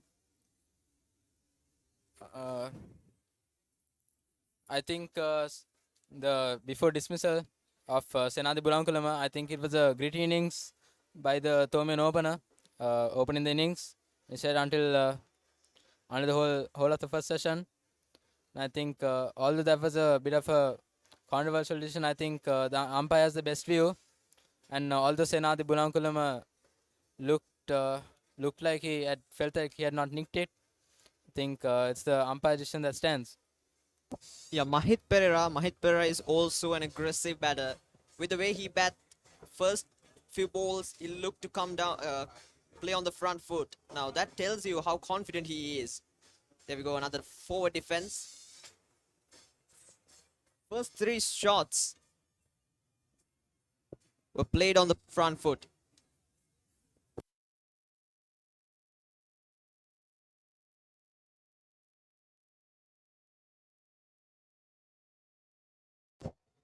In fact, it's Charo Kapiris who was on strike.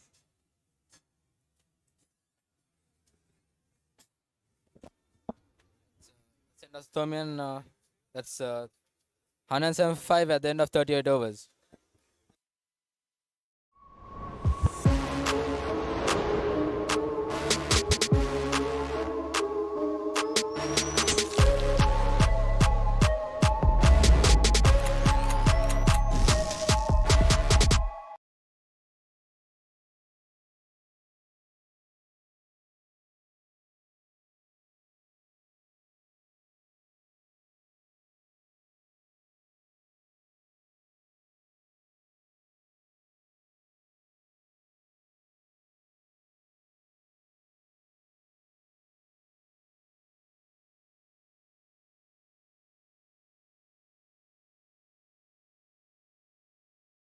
new bowler into the attack.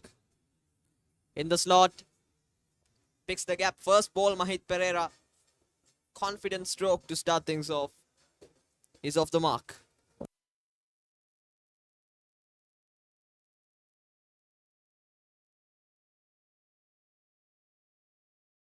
Mahit Pereira, 71 matches, 21 innings, 542 runs, average of 33.88, and a best score of 152, which is pretty impressive. Let's see what he can do here. As the vice captain, 3 matches and 542 runs. The highest score of 552 by Mahit Pereira. I think Mahit Pereira, when it comes to these big events, is when he really showcasses his talent. Even in last year's limited over encounter, St. Thomas's were struggling, and then it was Mahit Pereira who stitched a partnership with Muiz Naushan and got the Thomians off to a good score.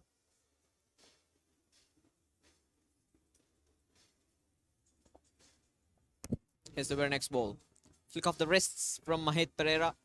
He seems to be very confident. Yeah, Lahan, that's Mahit Pereira for you. Even in his first big match, he showed no signs of nervousness. Actually, in his first big match, I think the Thomians were struggling, and he came when the Thomians were about 43 for 8, I think. And he stitched a partnership with Yasir Rodrigo. So I think Mahit Pereira is that kind of guy who can absorb pressure really well.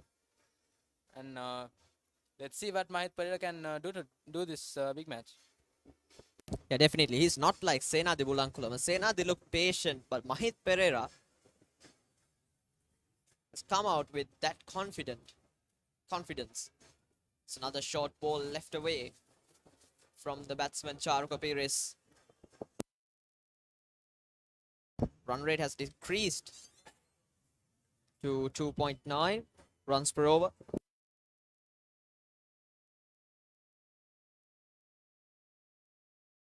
This is the wicket. I think he hasn't got any bat on that one.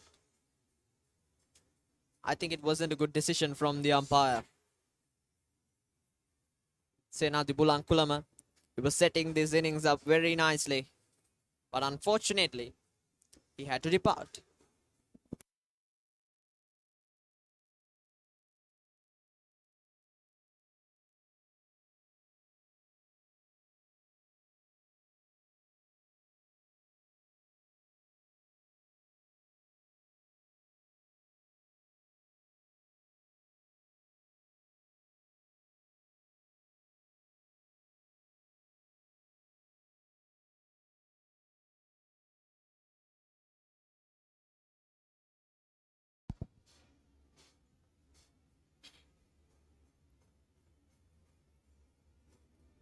Ranuka.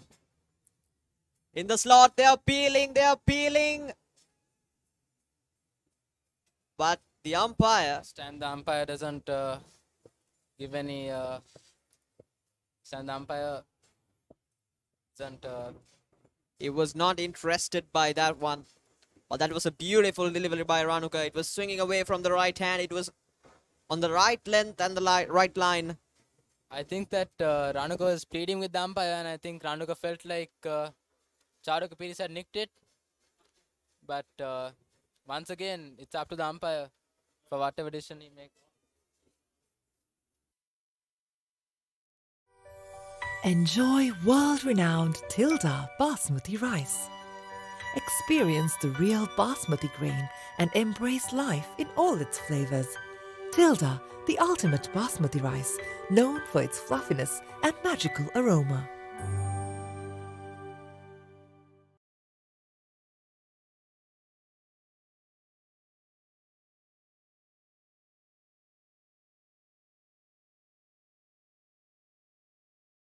Leg spinner Ramiro Pereira back into the attack.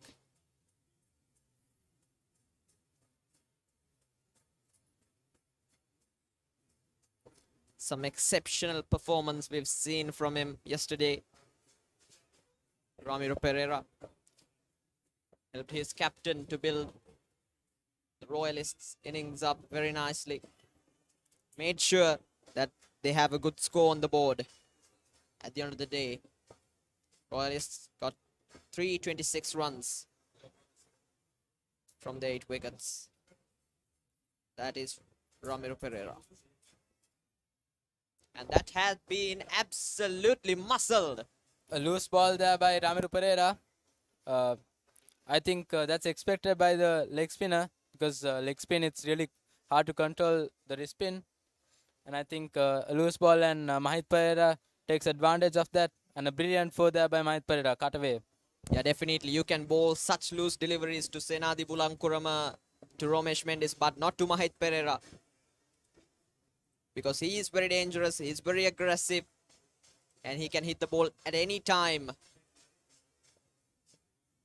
Bulankulama was patient. Romesh Mendis was patient. But not this man, Mahit Pereira. It's a very dangerous batter. Yeah, Lahan, I think that's just the way Mahit Pereira plays. He's a very aggressive mindset. And he looks to come and attack the ball. He doesn't like to let the bowlers, he doesn't like to allow the bowlers to settle in.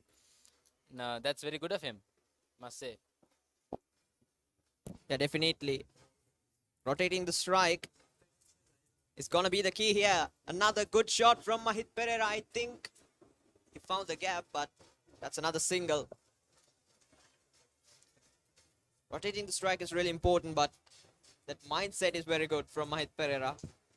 And that mindset can put the pressure on back to the bowlers.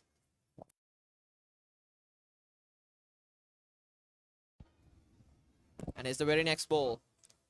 Flighted gets an outside edge. They will run a single. Well. Mix up. But that's good running. Absolutely brilliant. Charuk Pires and Mahit Pereira, very good runners between the wickets. Both of them are athletes and both of them are really fast. That's the end of the 38th over. The Thormans are 117 for 5.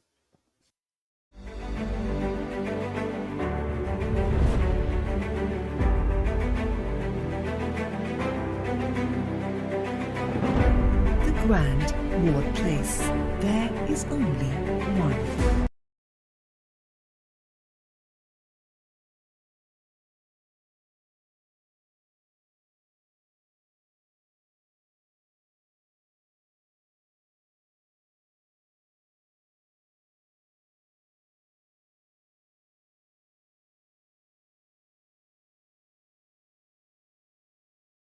Mahit Pereira on strike. Ramiro Pereira getting 128 runs of 186 balls yesterday. That's his highest in the season, coming out on the big one. The Battle of the Blues, 144th. Oh, that was so close to the off stump. It was swinging in. But Mahit Pereira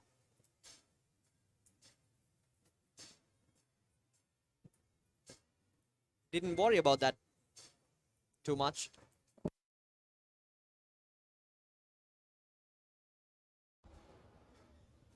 No worries, just left it alone. And that is the mindset we want.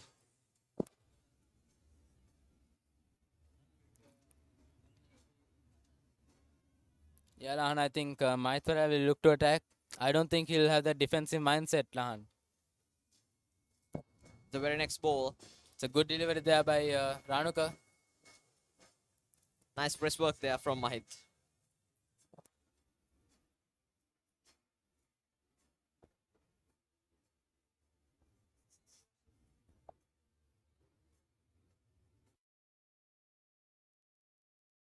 Again, the run rate has increased with the arrival of Mahit Pereira.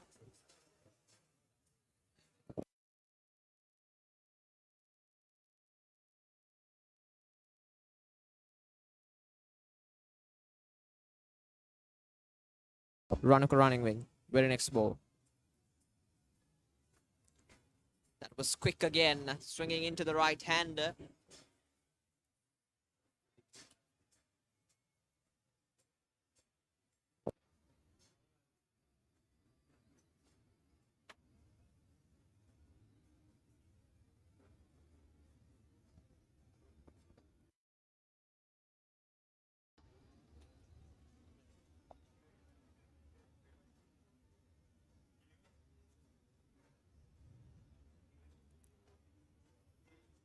Once again, Ranuka running in.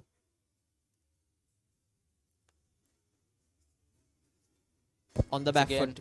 he Very hit that- safe shot there from the hitting batsman. that length very hard, Ranuka. And I think one thing that must be told is that they're all his fast bowlers, especially Ranuka. He's been bowling long spells, going down his run up. He looks very tired, but still, each ball he comes and fires up, bowls us consistent lines and lengths. I think his fitness. I think the Royal fast bowlers' fitness levels are really showing. Once Awesome. again, all charged up. No, brilliant ball there by Ranuka.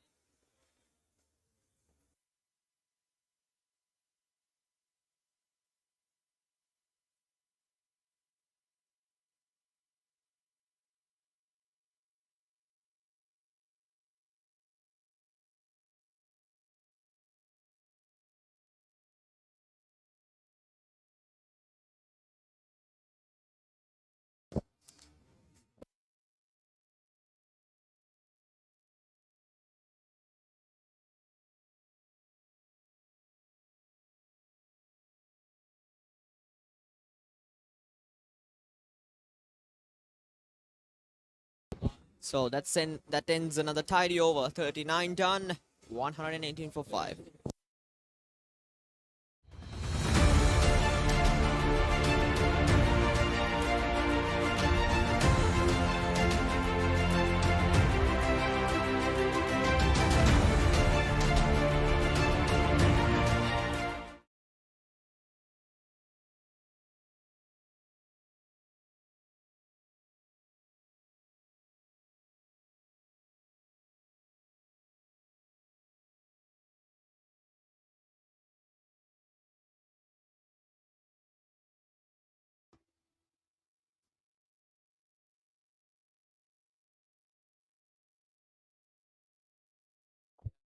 Ramiru Pereira continuing once again. Think Ramiru Pereira is having one of the best months of his life. He's still a 15-year-old. Scored 100. I think with his captain by his side. He's also taken a wicket. Mahit Pereira trying to go too hard there. Got the shot wrong, but they've got a single. Scoreboard moves on to 119 for 5.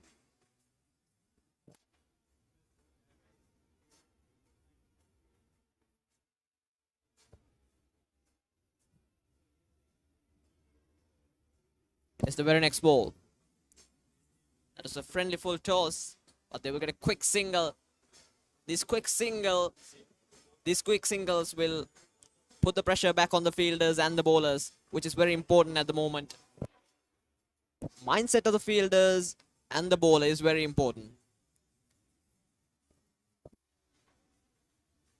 Alan, it seems to be getting very hot out here. But pulled away with power, and that has been hammered. Charuka Pires, he got on the back foot fast and pulled it away beautifully over the mid-wicket region for 4. That's a great shot from Charuka Pires. It was a bad ball again from Ramiru Pereira. It was short. It was asking to be punished. It was Mahit Pereira, in fact. Yes, his aggressive mindset. This is what we were talking about previously.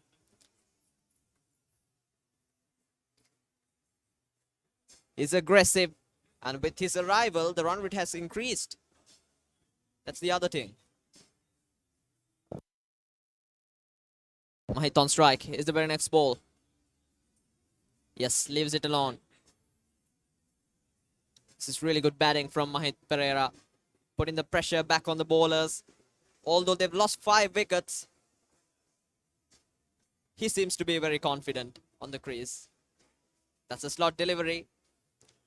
Wasn't the best one you'll see, but will defend it.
Ranuka to continue.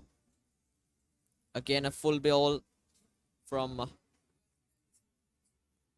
Ranuka. Once again, we have a change in the bowling. Sandesh replaces Ranuka. I think that's a good tactic by the Dasis Manchanayaka, because Ranuka's been toiling hard. He was bowling with so much aggression even in the last over, but it's better to rest him a bit and bring him on in about half an hour or so. Flick of the wrists straight into the fine leg fielder. They will get another single.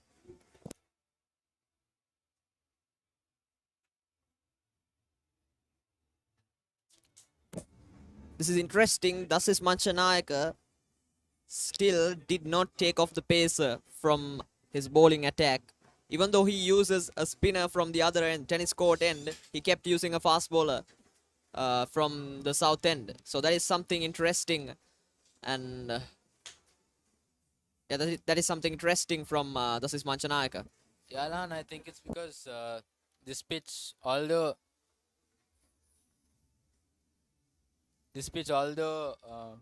I think although it's deteriorating, there still isn't much for the spinners. I think Dasis couldn't get any turn at all. I think he was just going on with the arm. And Ramiru, well, he did get turn, but only on particular deliveries. But everything else just went on with the arm. So I think he'll continue to go with one fast ball at some end. I think Bulan and Sandesh will keep bowling through that end. And Ranuka gets an edge. It's a brilliant effort there by the extra cover fielder. Mahit Pereira showing the aggression here. He seems to be very confident. Even though they've lost 5 wickets for 125 runs.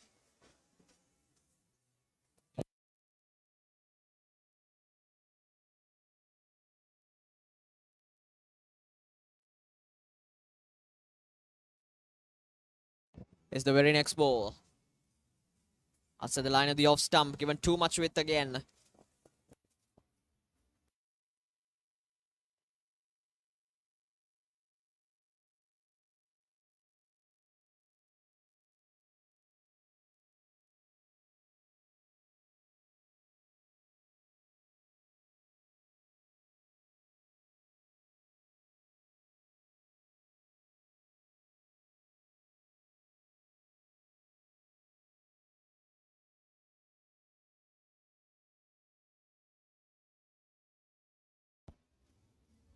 And it's the very next ball.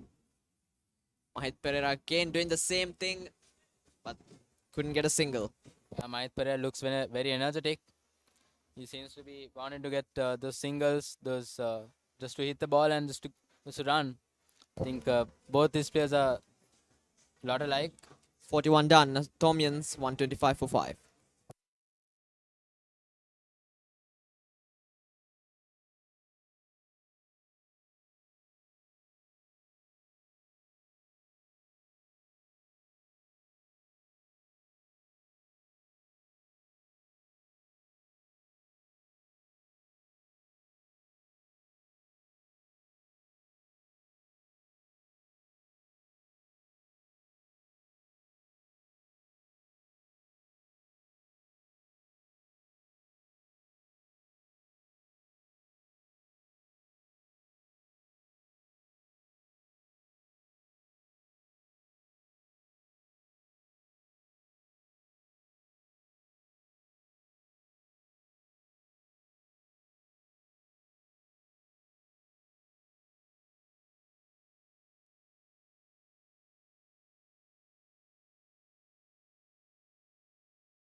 Again, this is Manchanayaka has brought in Ramiro Pereira.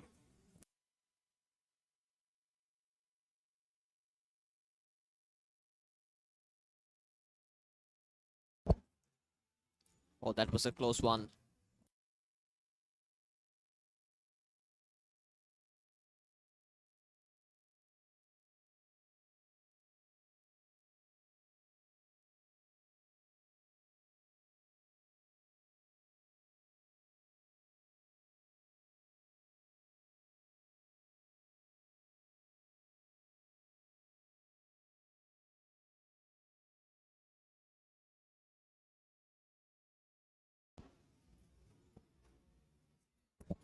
It's Chadro Kapiris on strike. Here's the very next ball.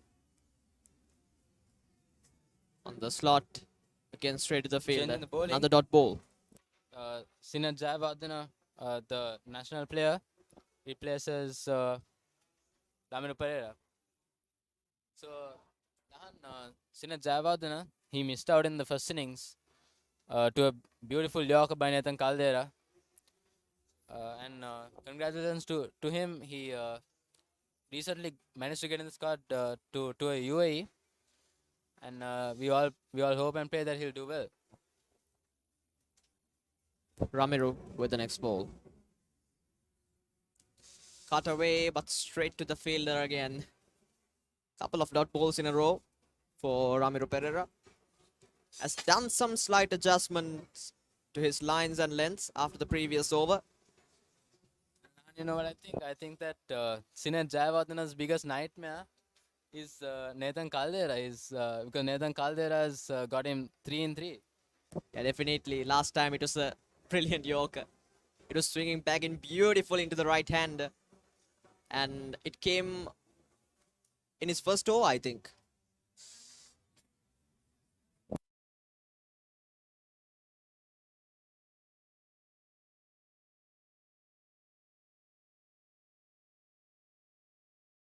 Some beautiful scenes here from St. Thomas's College, Mount Lavinia. It's a beautiful school.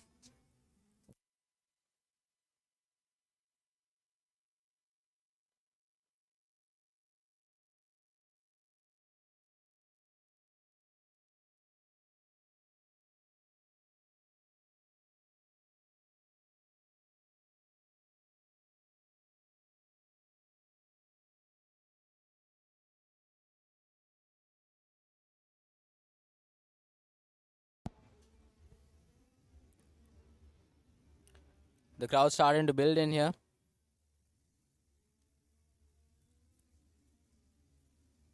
Once again, a brilliant ball by the big fast bowler Sandesh, and equally well defended by Mahit Pereira. I like his mindset. He has come out with good confidence. Previously, Bulankulama was playing patiently. He took his time to settle in. But Mahit Pereira always seems to be confident. Playing on the front foot, that's a good sign. Driven, absolutely muscled. And that's gone all the way to the boundary. What a shot from Mahit Pereira. And I want to tell you something. Do not bowl there to Mahit Pereira because he's a dangerous player. He's a great batsman. He takes advantage of everything loose.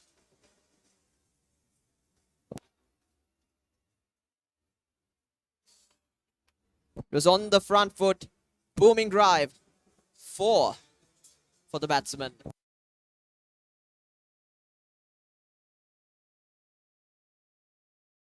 Yeah, Mahit Pereira looks in good touch today. He already scored 17 runs. And he seems to be pretty confident. I think this partnership will matter a lot to the Thomians, and the Thomians will be hoping that Charu Kapiris and Mahit Pereira can create a big partnership.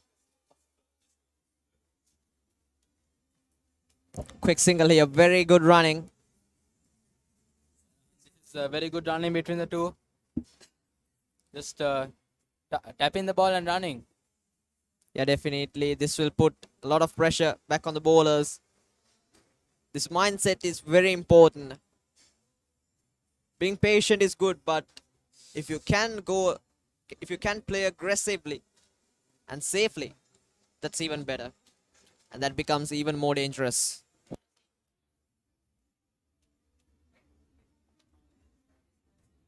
Edge and gone. Oh, goodness. That's the 6th wicket for the Royalists.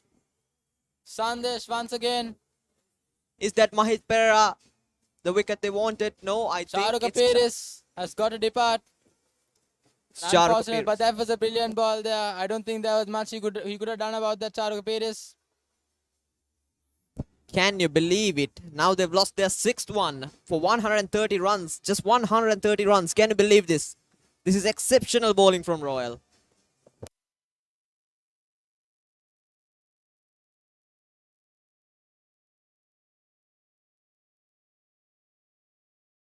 These two are looking so good.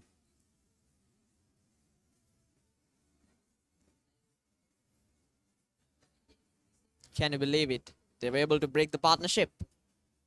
That's Charo Kapiris. That's a big wicket. Incoming, we have Sinesh Hettiarachchi, the Toyman wicket keeper.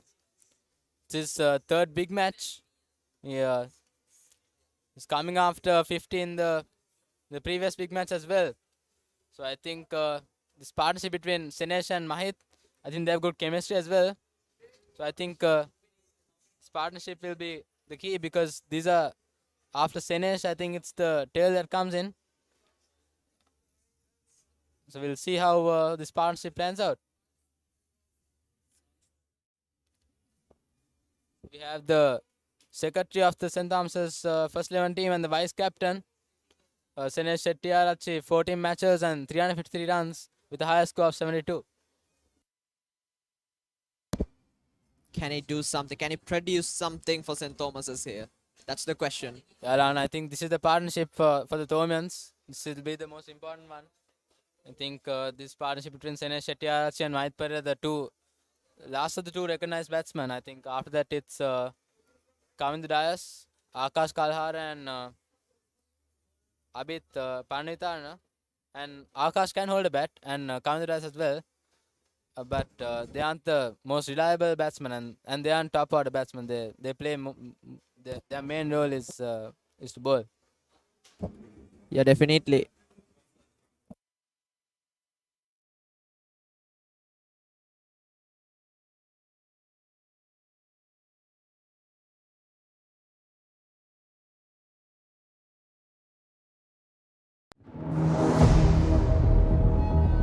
Where every flight is a personalized experience, safely and reliably connecting you to your destination.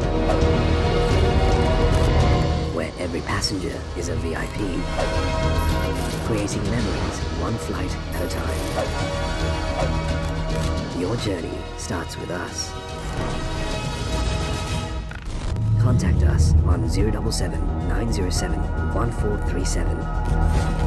Aura Airlines, discover the world from a different perspective.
Well, it has been a fascinating bowling attack from Royal College.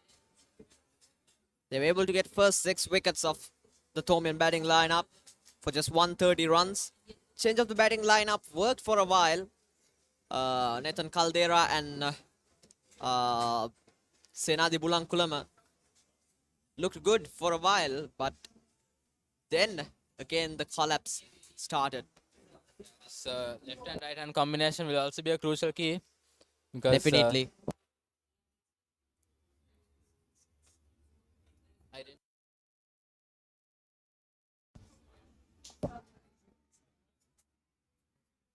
Tries the own drive, this time gets it wrong.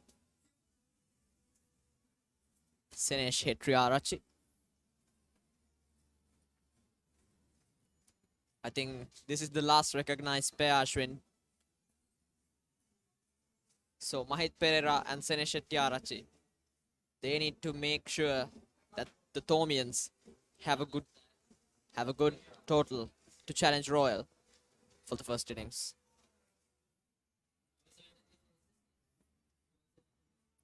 They need to have at least 100-run lead here. A good follow-up ball there by the Sandesh.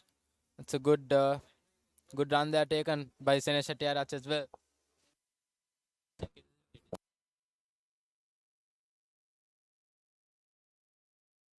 And that ends another tidy over. 43 done.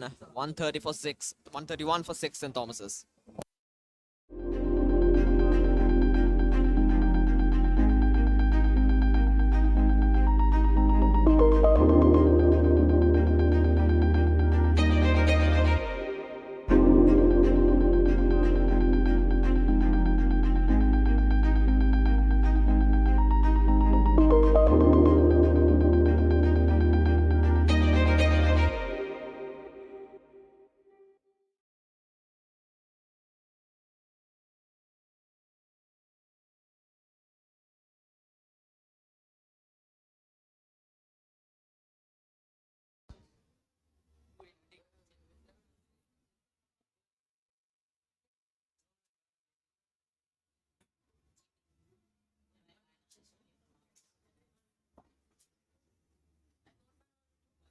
You have seen it Jayawardene continuing once again.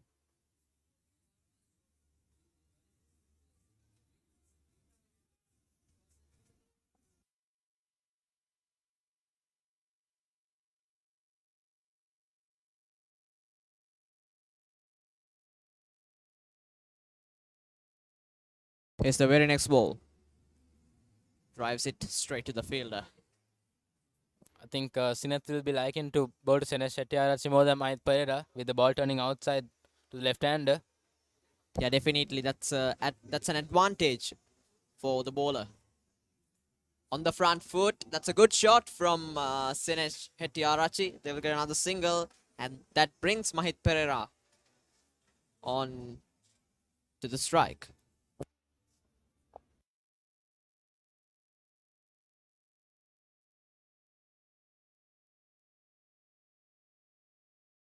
.132 for 6 at the moment. St. Thomas's, they're in a big trouble.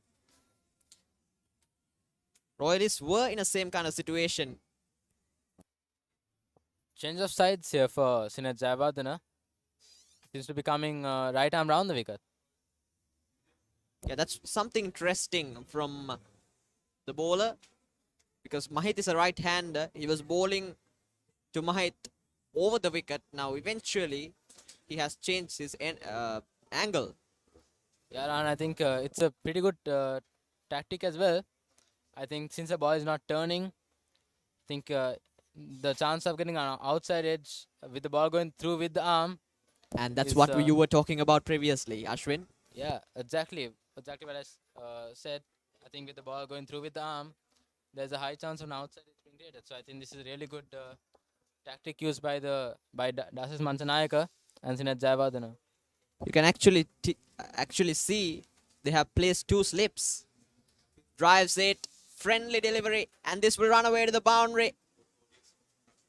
What a shot that is from Mahit Perera. He didn't hit the ball really hard, just used the pace and hammered it.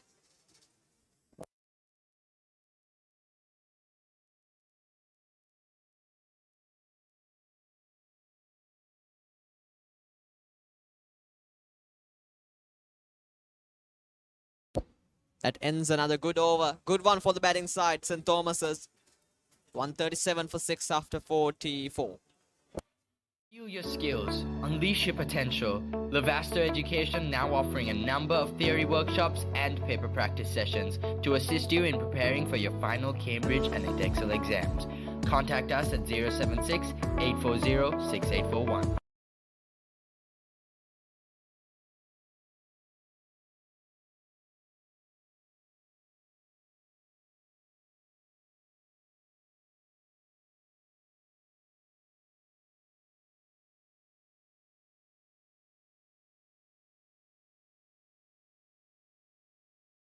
.137 for 6 St. Thomas's after 44 overs.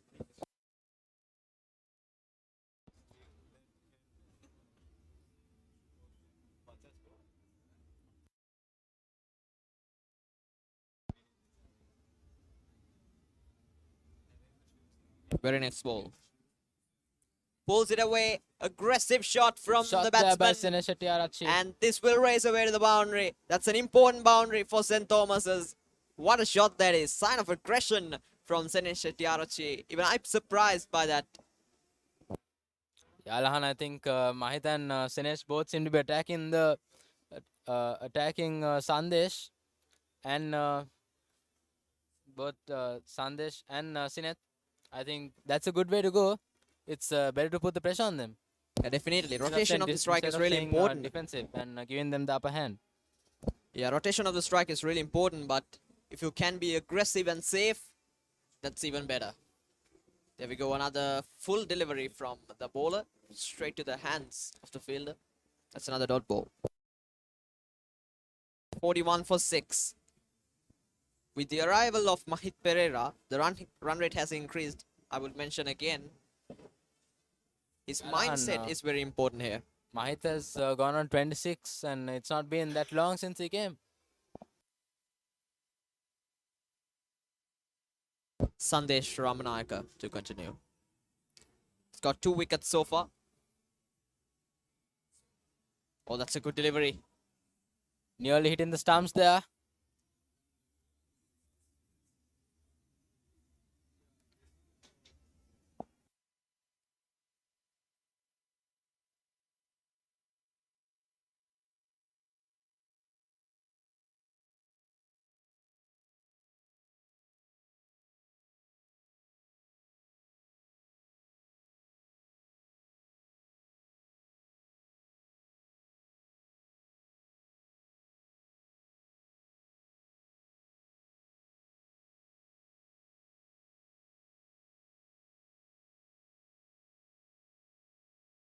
Left again. Well left by the batsman Sinesh Shetty.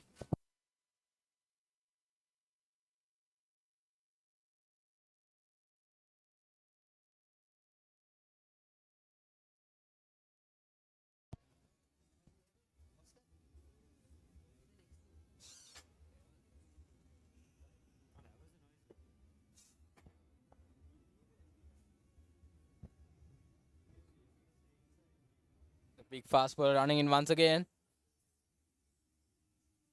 A good leave there by Sinesh Shetty. It was close to the stumps, I would say. It was risky.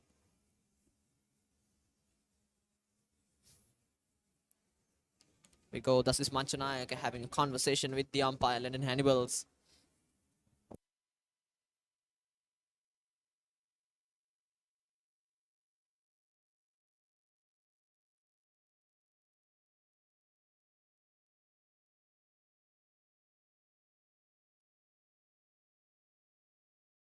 Very next ball.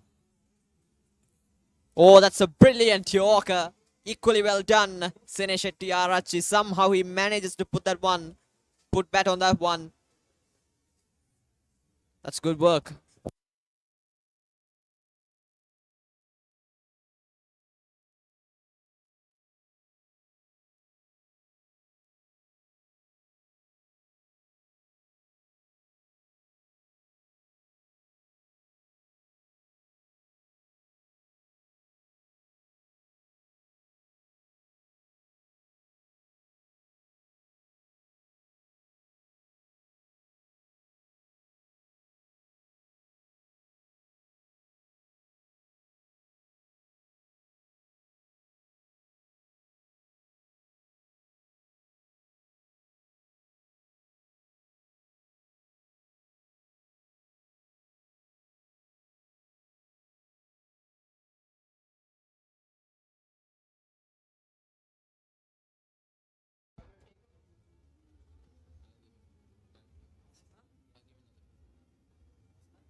Sinet continuing once again. A good leave by Mahit Pereira. Seems to be playing very sensibly today.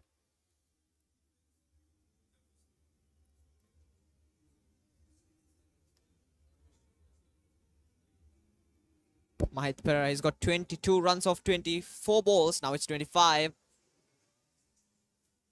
23rd run for him. St. Thomas's. 142 for 6.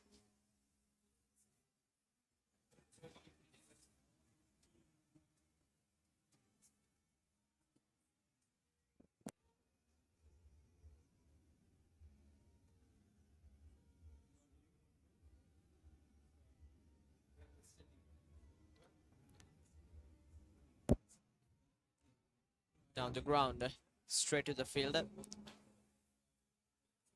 Now that throw was unnecessary there from the short extra cover fielder.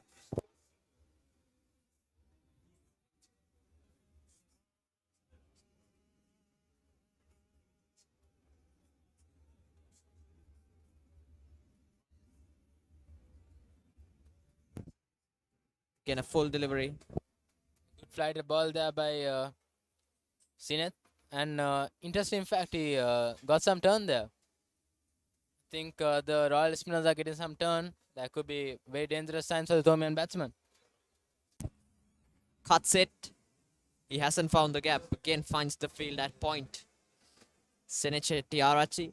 Well, Ramiro Pereira are trying different lengths here, different lines and different lengths, trying to test the St. Thomas's wicket-keeping batsman Seneche Tiarachi. And these two, they have a big responsibility here. They have to make sure that St. Thomas's have a good score on the board for the first innings.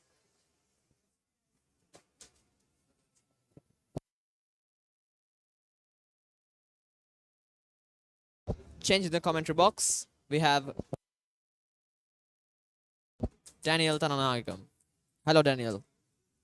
Hi, Lahan.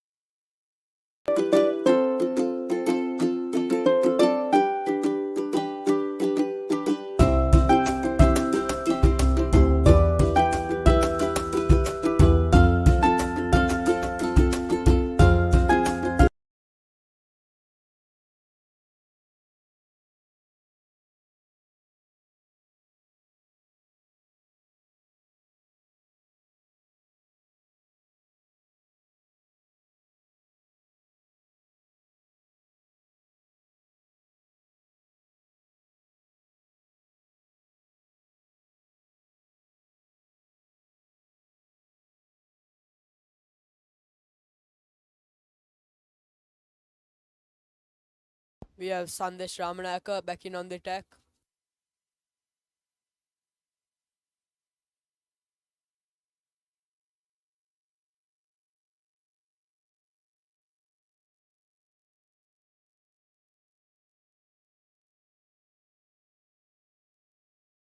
We can see some good support there from the Tomians and the Royalists. Sandesh Ramanayaka running in. Gets an edge. And this will run away. They'll get another single.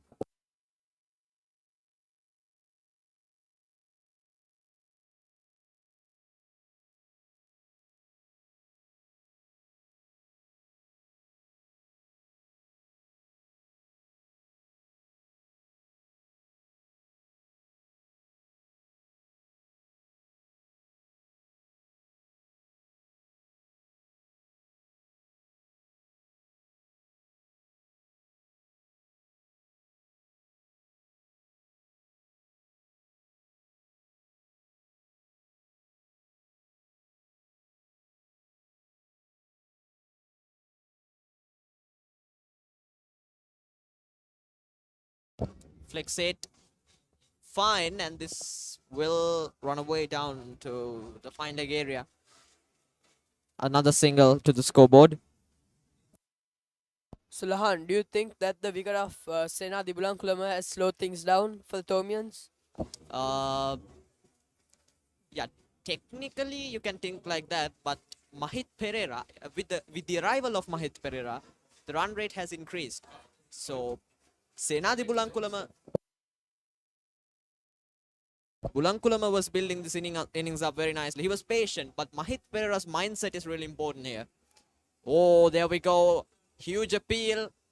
Yes, they want this wicket. This is the big wicket of Mahit Pereira. He's aggressive. He's a good batsman. He's in form. So this is going to be a big wicket for Royal.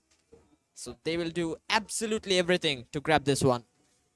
So with the dismissal of Senadi Bulankulama, things have slowed down for a moment.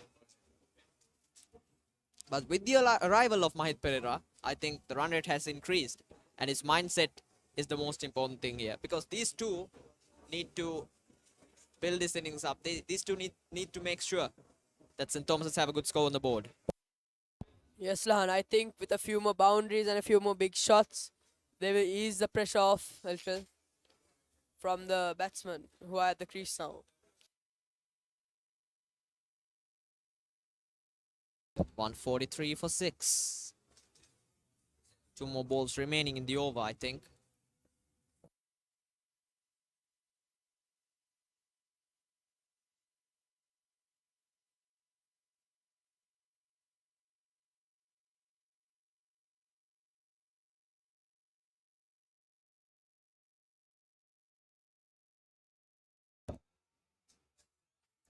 Just a flick of a wrist, flick of the wrists there from Mahit Pereira. Didn't try to overhit that one. That's another single to the scoreboard. Yeah, the scoreboard will keep ticking. This is very important, but make sure you have to make sure that you take the advantage of the bad ball too. And Mahit Pereira can do that.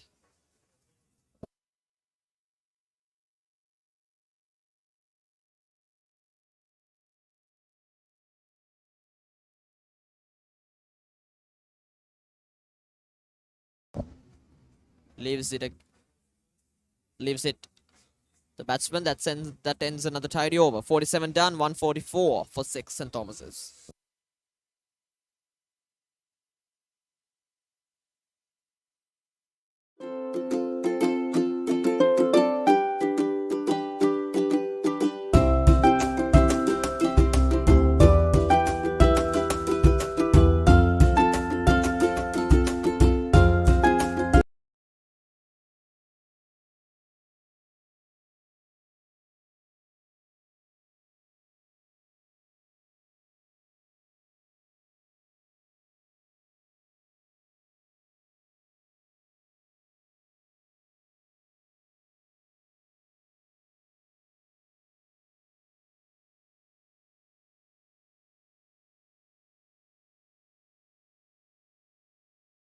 Go the new bowler into the attack. It's Ramiro Pereira again.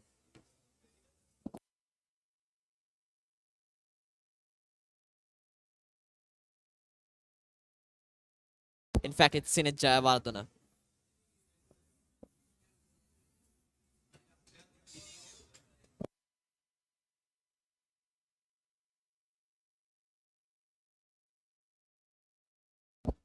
Off the back foot, good stop there from Sinet. Mahit Pereira trying to be aggressive here again. Well, all the Thomians right now, they still believe in Mahit Pereira. They still have that belief in Mahit Pereira, because he's an all-rounder. He can turn things around. When you take a look at the Royalist innings, they had a falling out in the first session, but after the first session, they've come out with good plans, and they executed their every plan right after the first session of the day one. What do you think, Daniel? Yes, Lahan, it was all the Asis Manchanayaka, the captain, and Ramiro Pereira, who built a strong partnership for the Royalists and gave them a good chance at bowling to the Thomians again. The very next ball, Sinet Jayawardena to continue. He's a right arm off break bowler, and he has that advantage of turning the ball away, getting that ball turned away from the left hander. That's a good advantage that Sinet Jayawardena has. And if he can make use of it, I think it's gonna be a big threat for St. Thomas's batters, and that's what I told you. He can turn the ball away from the left-hander. I think that's why Dasis Manchanayaka wanted him in their bowling attack. I think that's the reason why he brought him into the attack, and Sinesh Jayawardene arrived to the crease. So that's good captaincy from Lasis Manchanayaka.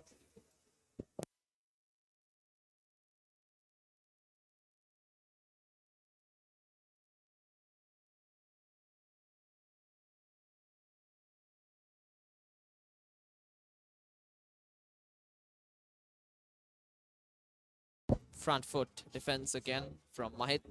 He seems to be very confident. Lahan, don't you think one of these batsmen should step up and try take the lead and try hit a few big shots? Well, I have some thoughts about that, but I'll tell you after this over. 48 done.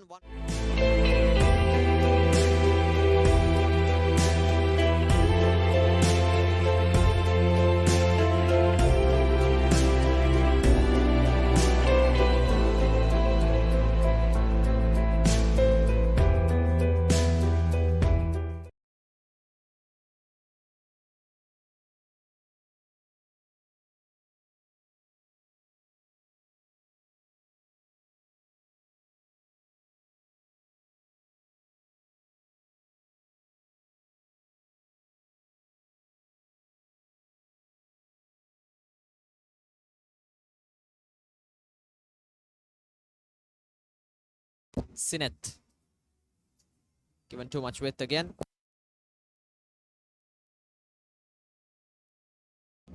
Apologies, it's not Sinet, it's Bulan from Royal.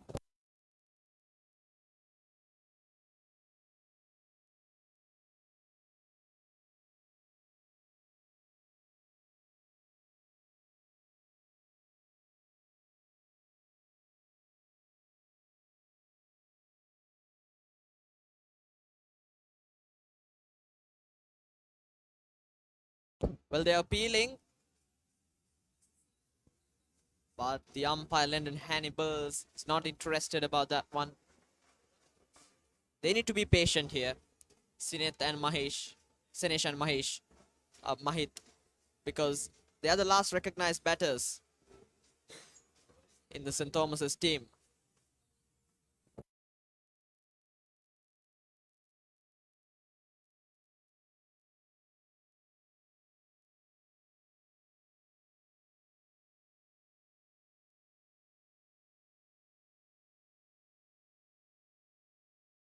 Here's the very next ball. Bulan Wiratunga tries the on drive again, straight into the mid-on fielder.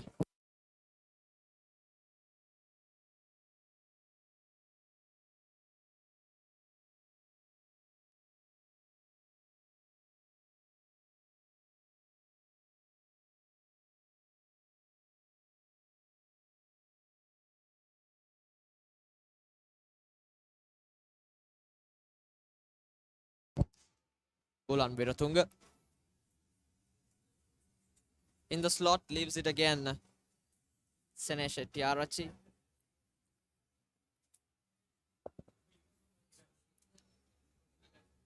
So a couple of dot balls in a row here.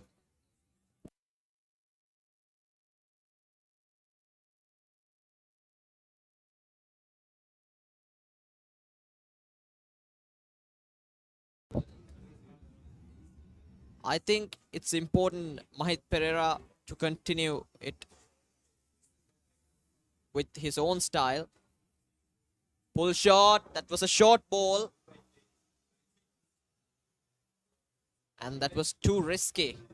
He was bowling in the line of the off stump, length balls, and eventually when you change your line and length, when you change your length to a short delivery, you get surprised as a batter.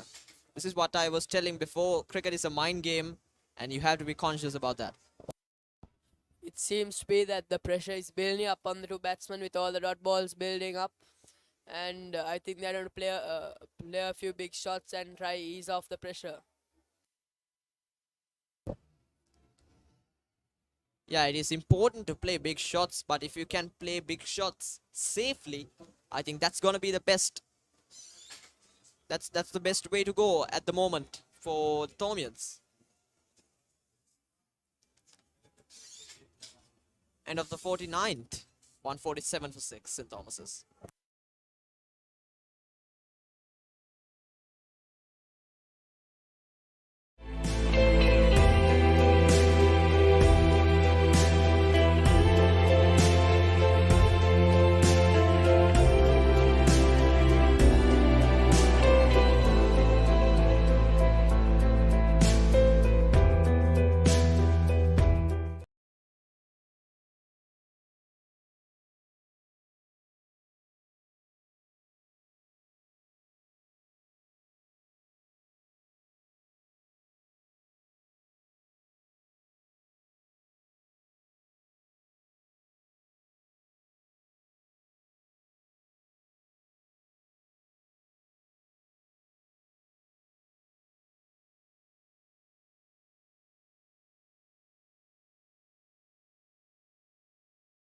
.147 for 6, St. Thomas's after 49. Mahit Pereira on 26, and Sinesh Shetty, the wicket-keeping batsman, is on 9. And it's Sinesh Jayawardene again into the attack.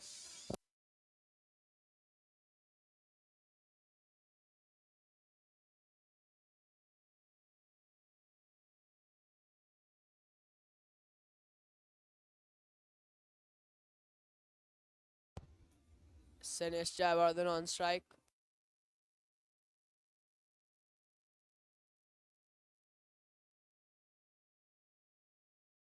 My bad, Sinesh Shetty on strike. Sinesh Jayawardene bowling at him.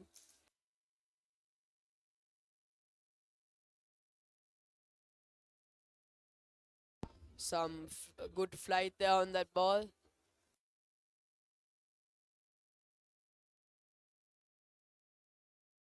Here's the very next ball from Sinesh Jayawardene. Flighted, using that movement of the air.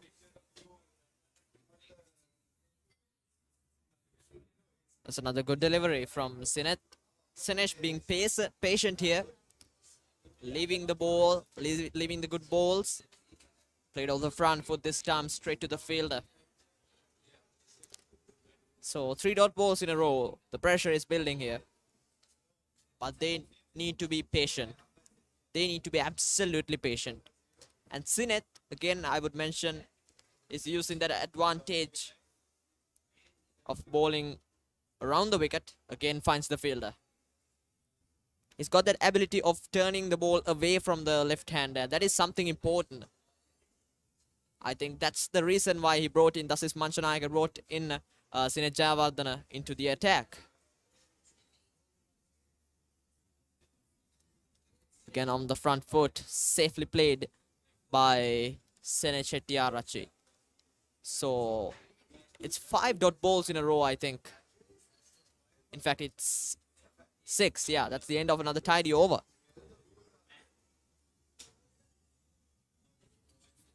St. Thomas is 147 for 6.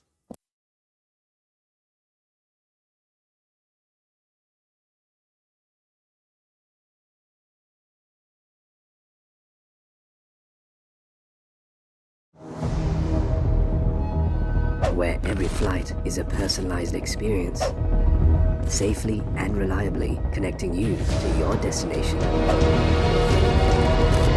Where every passenger is a VIP, creating memories one flight at a time. Your journey starts with us. Contact us on 077 907 1437. Aura Airlines, discover the world from a different perspective. The Thomians haven't scored any runs in a while now. Seems like there's a little pressure there between the batsmen. I think a few singles and a few boundaries would ease off the pressure there for the batsmen. Intelligent cricket here from Royal. Flick of the wrists here from Mahit Pereira, and this is racing away to the boundary. That is a much needed boundary for St. Thomas's, and that boundary will absorb some pressure from the batting team. This is what I was talking about. Mahit Pereira is very aggressive. He's a great batsman. He's an all-rounder, and also he's the vice captain of the team. playing a responsible, aggressive, and safe inning here. They need to make sure these two batters are the last recognized pair. So they need to make sure that they have a good score on the board, a challenge in total on the board. And Mahit Pereira is playing a responsible inning here for St. Thomas's. And what do you think about his batting style, his mindset, Daniel?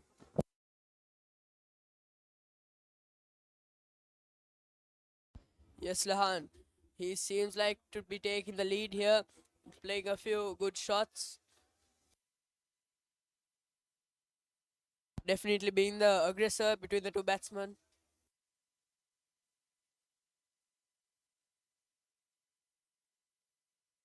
Ball running up. Bulan continues here. This time too much width outside the off stump. Just a short delivery.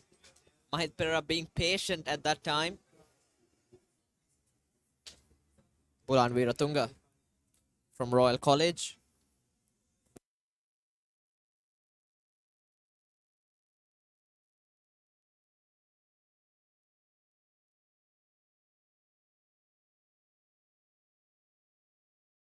.151 on the board for the loss of 6 wickets.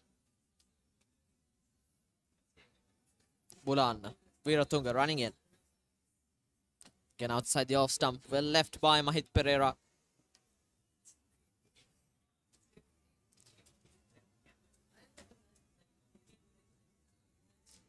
I think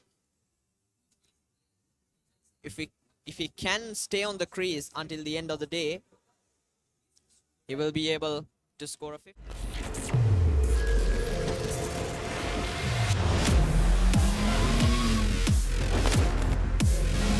Gold Grade 3-in-1 face wash, face cream, 3-in-1 fixer, sharpen, picketer, trick kicker.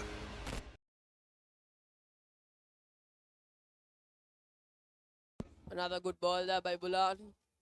St. Thomas is trailing by 135 runs.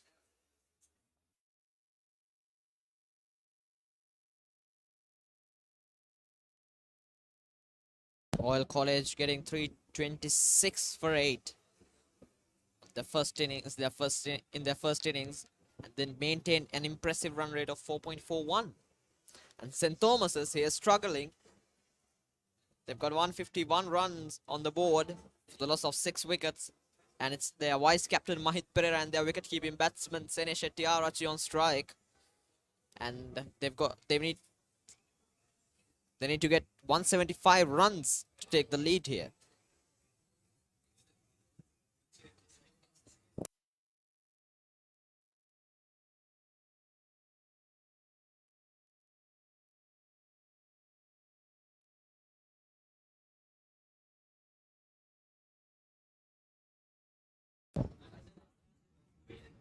That's a good delivery again.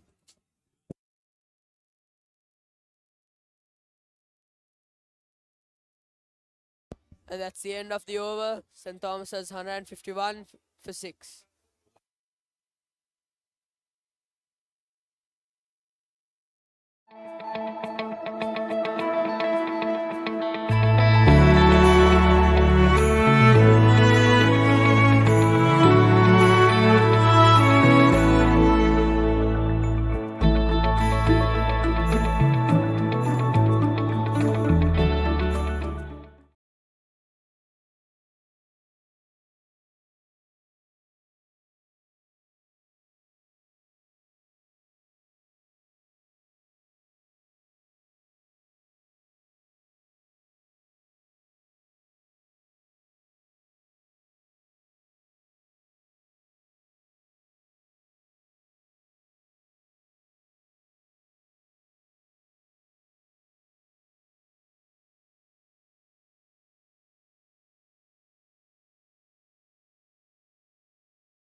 .151 for 6 St. Thomas's.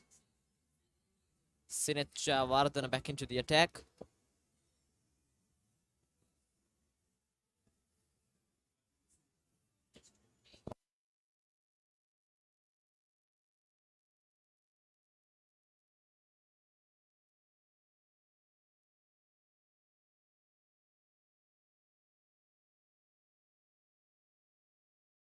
Again leaves the ball.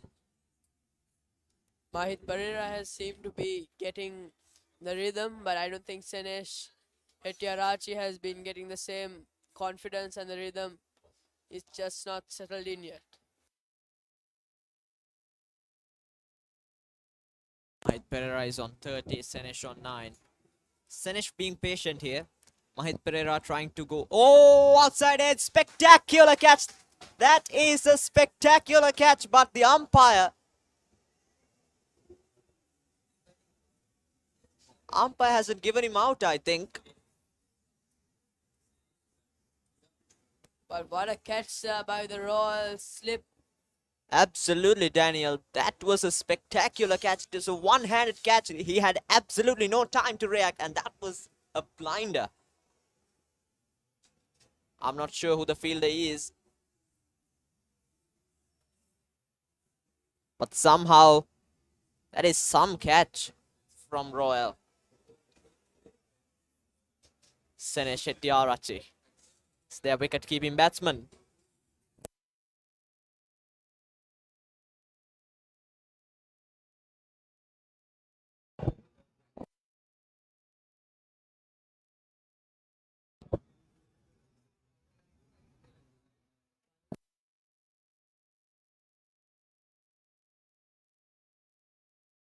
We go checking for the no ball here. Yeah, seems like it's a fair delivery. Let's take a look at it. Yeah, I think umpire thought it bounced after the bat, but in the replay you can see it clearly. Yes, definitely. After bouncing, it took the bat.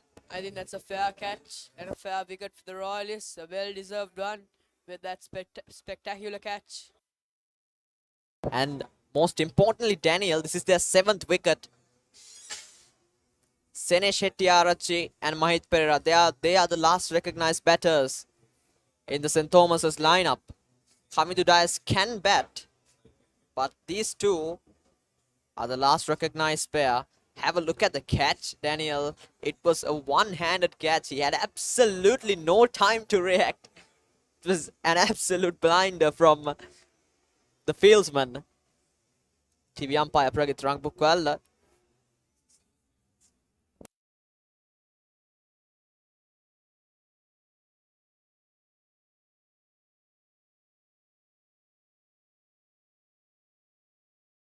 Yes, definitely. I think it's out.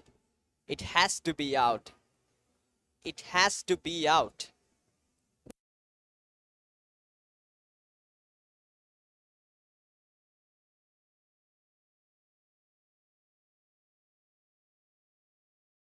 Yes, the red light says that the batsman has to walk back to the pavilion. And look at the Royal fieldsmen. They are excited and they know it. That's a huge wicket. They've lost the 7th St. Thomas's for 151 runs. And that's their wicket-keeping batsman, Senesh Hettiarachi. Yes, this is a big blow for the Thomians here. I know what they're going to do from here, but let's see. Mahit Pereira is still in the crease. Yeah, they are in a big trouble here, but don't forget that their vice captain and the key batsman is still there.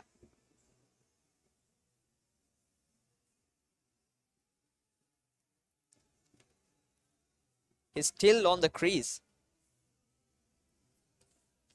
And in comes the next batsman for St. Thomas's. But take a look at that catch. That was a stunning catch. That is some catch from Royal. In comes the very new batsman for St. Thomas's. It's Akash Fernando.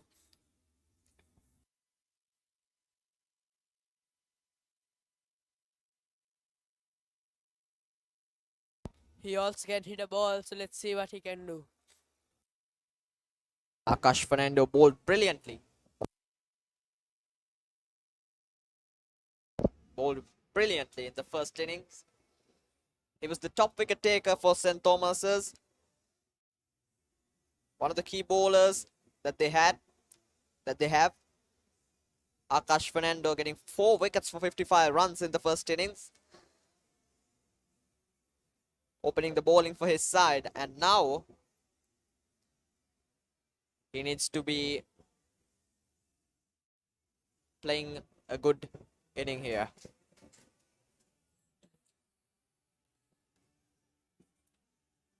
He did the job for the Tomians with the ball. Let's see if they can do it with the bat. Yeah, Daniel, let's see. On the line of the off stump, good length from Sinet Jayawardena. Very safely defended by Akash.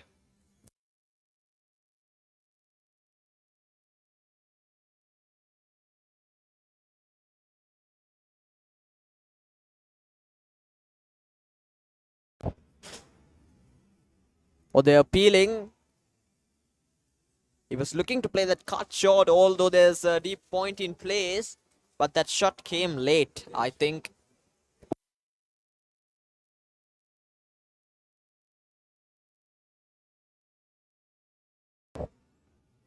Again, that's a big appeal. But I think it's going above the stumps. I think it did bounce too much off the surface. Sinet Jayawardena. And it is surprising to see him coming round the wicket to the right-hander. He was using that advantage of turning the ball away from the left-hander, but now Akash Fernando is a little under pressure, but I think he should just relax and just play the game. yeah, definitely. All he needs to do is just support your vice captain Mahit Pereira. He's the last recognized batsman, is on the crease, and Tomians still have faith on Mahit Pereira. He's an all-rounder, he can handle any situation, and also he's a great batsman, he's a dangerous batsman with an aggressive mindset, and that is very important. So the Royalists would look to do absolutely everything to get this wicket. Yes, we also can mention his 152 run innings against Wesley College a few months back. Yeah, that tells you how dangerous he is. He can change this moment for St. Thomas's. Can he become the man of the moment for St. Thomas's? Can he change things around? Let's see. Bulan Viratunga. Oh, gets an edge and it's gone. I think it's gone. Yes, they are excited. Can you believe it? It's the man Mahit Pereira who goes. St. Thomas's, they've lost their 8th one for 151 runs. Can you believe it? The Royalist bowlers are on fire now. Bulan Viratunga. The big wicket of Mahit Pereira. Tomians are going to be in serious trouble. Might even have to be a follow-on. Tomians had faith in Mahit Pereira. Even I had as a Tomian. Yes, we all had. That's the number 8 for St. Thomas's. For Royal, St. Thomas's losing the 8th one for 151 runs. Can you believe it? They're in a big trouble. Daniel, what do you think about this? The Royalists, of course, would be jumping for joy, but I don't think it's the same for the Tomians.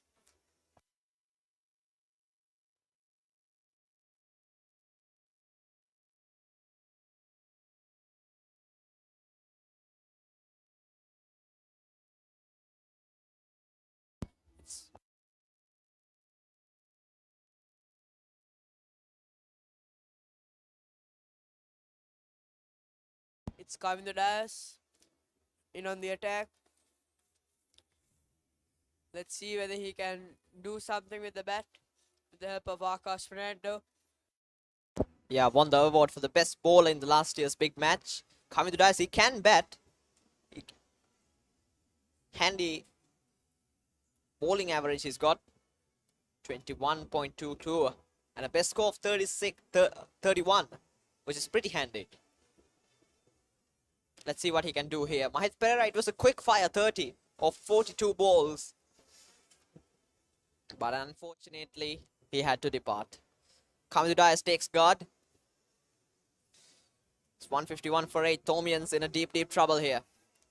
And the Royalists would look to get all the batsmen out within this session, and then they'll be able to come out to bat for the second innings on session 3.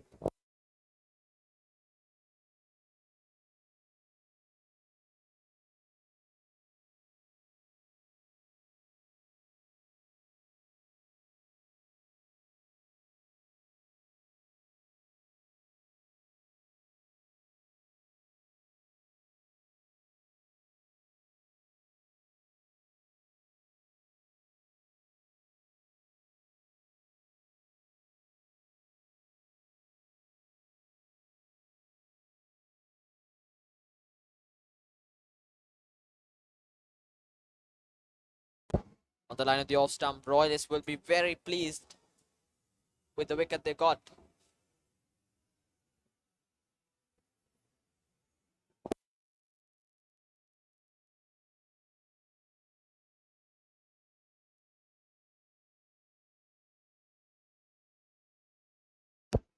I think this is all about the captaincy of Dasis Manchanayaka.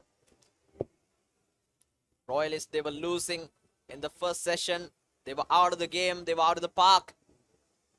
But Dasis Manchanayaka managed to put on a big partnership of 229 runs with his partner Ramiro Pereira.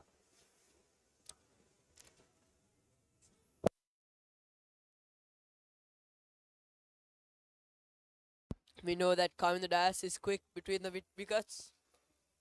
Let's see what these two batsmen can do. Dasis Manchanayaka played a responsible inning there, and now leading his side as the captain. There we go, another deadly bouncer. They're in a big trouble here. 151 for 8, St. Thomas's.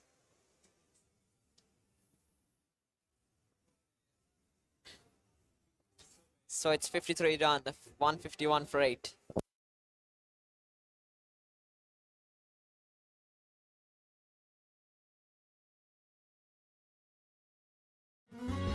The taste that melts your heart forever. Oh yeah. The taste that brings us together. Bringing people together. Crispro.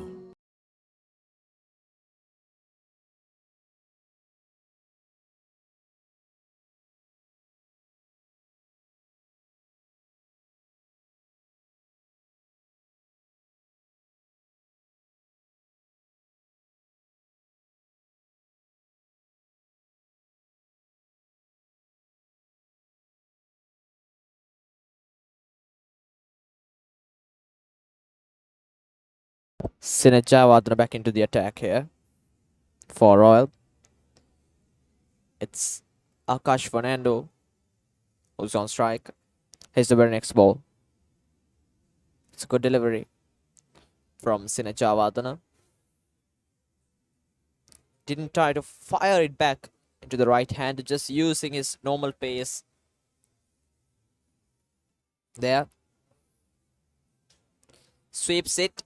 I think he lost his balance there, but they will get a single. Akash Fernando gets off the mark with a sweep shot. I think now Tomians, they've got absolutely nothing to lose here.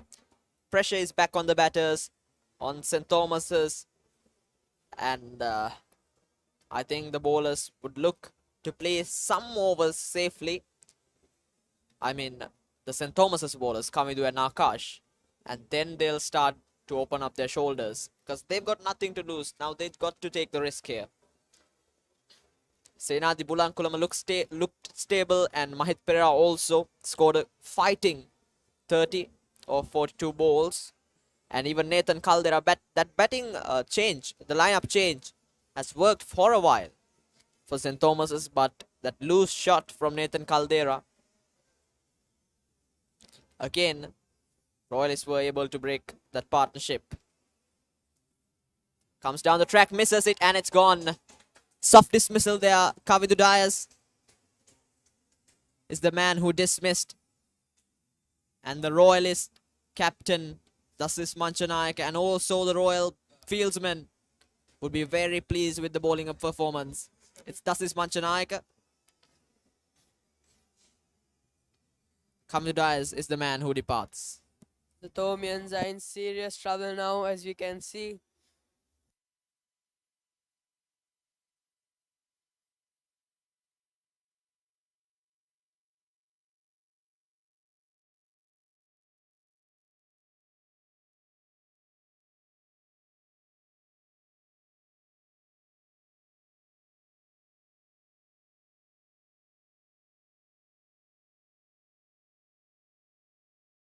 We have the spinner in, Parnavidana.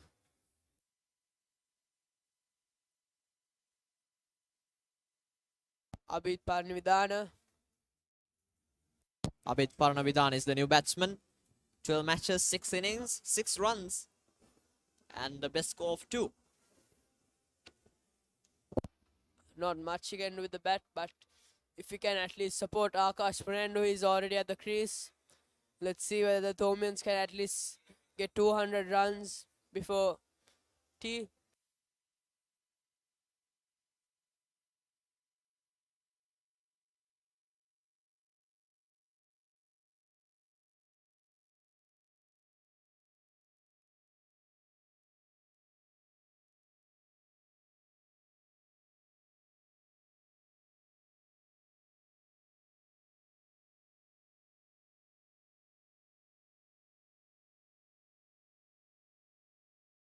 Plays off the back foot this time very safely.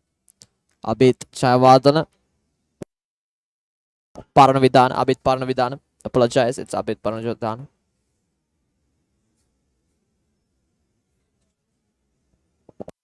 It's the very next ball. I think that previous shot was a pretty unnecessary shot, Daniel, because he came down the track with no reason. What do you think about that?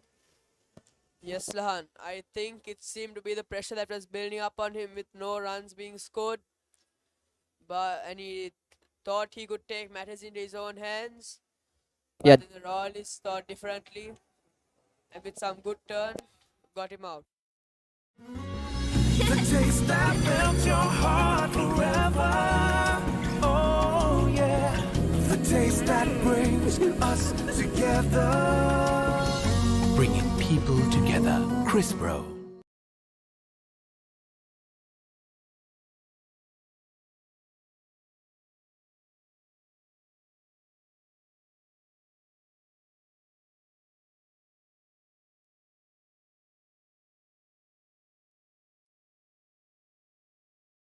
Yes, again, it's Bulan Veeratunga into the attack.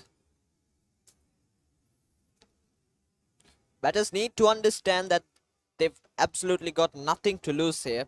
St. Thomas, they've got only 1 wicket in their hand. And Kavidu Dias, I think it was unnecessary at the moment. They could have played few overs, 5 to 6 overs safely here. And then they would... It'd be fine if they go for a big shot. But Kavidu Dias went straight away for a big shot, which was unnecessary according to my point. Yes, Lan, they could have at least tried build up a small partnership to get going. Nicely stopped there by the mid-on fielder. Royal would be very happy if they are able to get all wickets of St. Thomas's before tea within this session.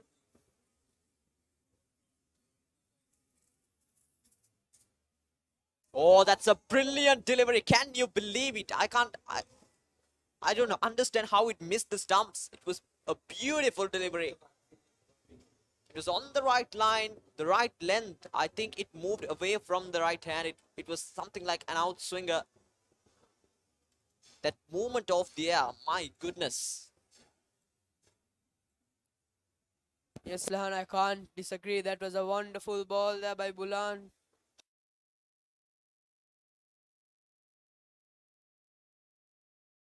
Bulan Veeratunga has given away 33 runs so far. And has taken 2 wickets. And have a look at the Royalist boys' tent.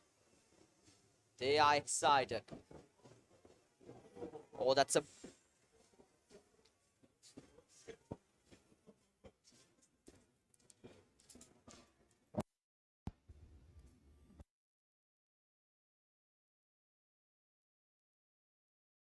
That was missed there by the umpire.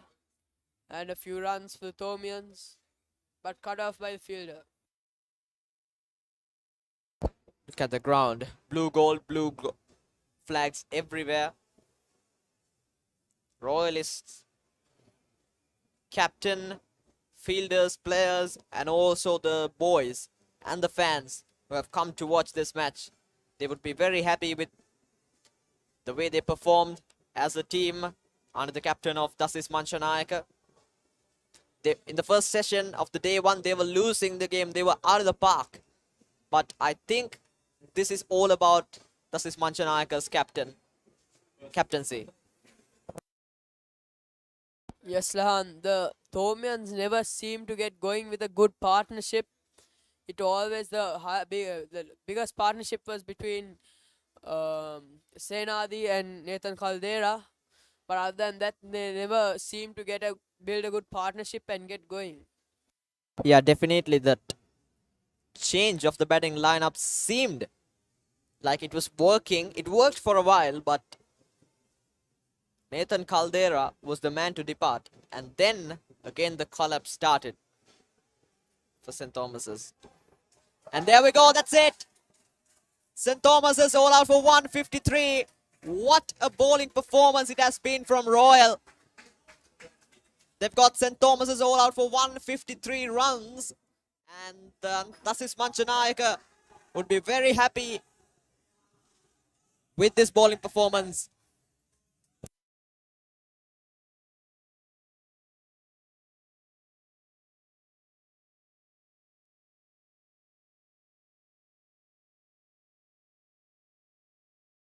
What a wicket there that was by Bulan. He has been magnificent with the ball. That is a huge wicket. That really is.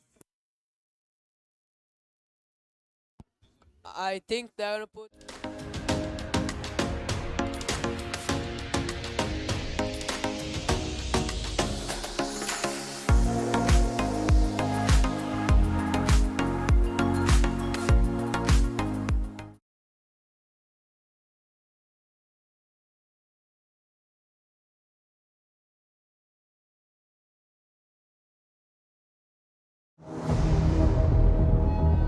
Where every flight is a personalized experience, safely and reliably connecting you to your destination. Where every passenger is a VIP, creating memories one flight at a time. Your journey starts with us. Contact us on 077 907 1437. Aura Airlines, discover the world from a different perspective.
where every flight is a personalized experience, safely and reliably connecting you to your destination. Where every passenger is a VIP, creating memories one flight at a time. Your journey starts with us. Contact us on 077 907 1437. Aura Airlines, discover the world from a different perspective.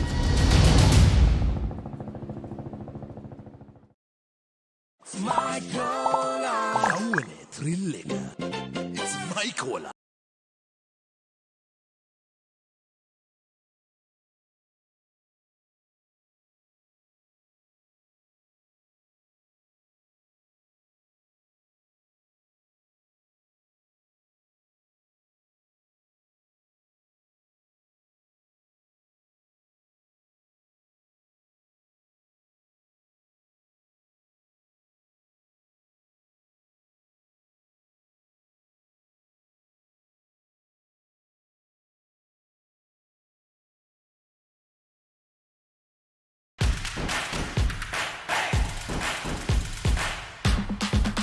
Simple music and sports. Simplemusic.lk.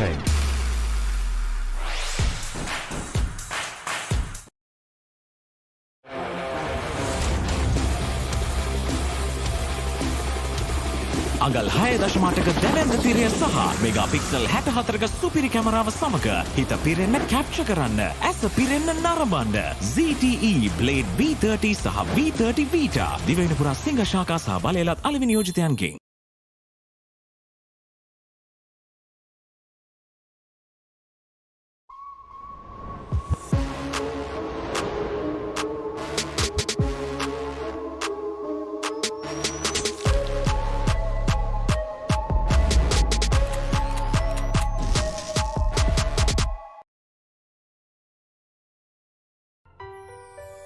Enjoy world-renowned Tilda Basmati rice.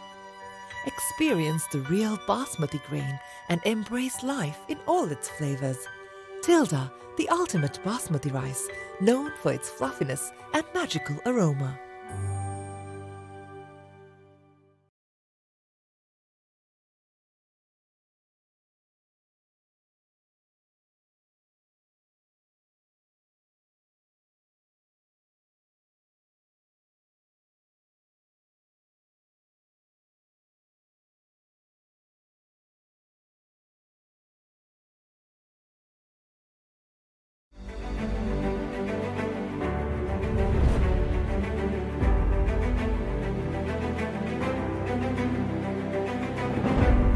Grand Ward Place.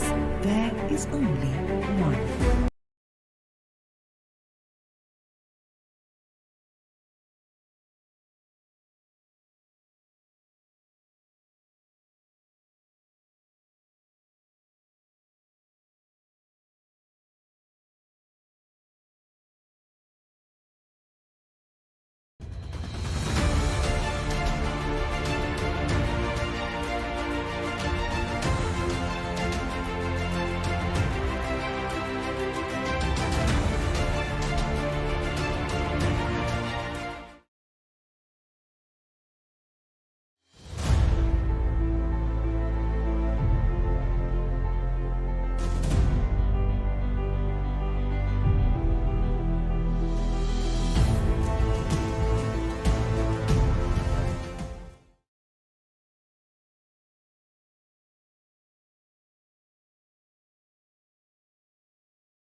Reveal your skills, unleash your potential. Lavaster Education now offering a number of theory workshops and paper practice sessions to assist you in preparing for your final Cambridge and Edexcel exams.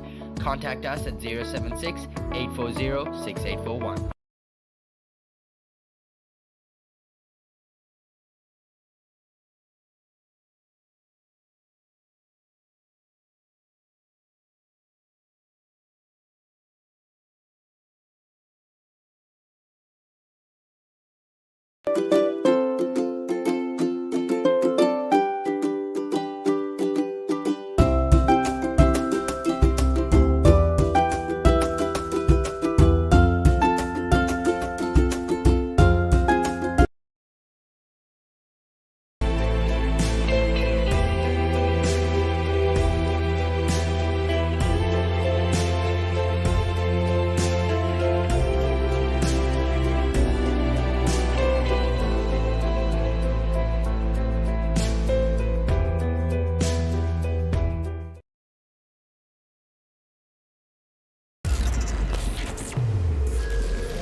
Gold 3-in-1 face wash, face cream, 3-in-1 fixeka, sharpen, ekata, trick keka.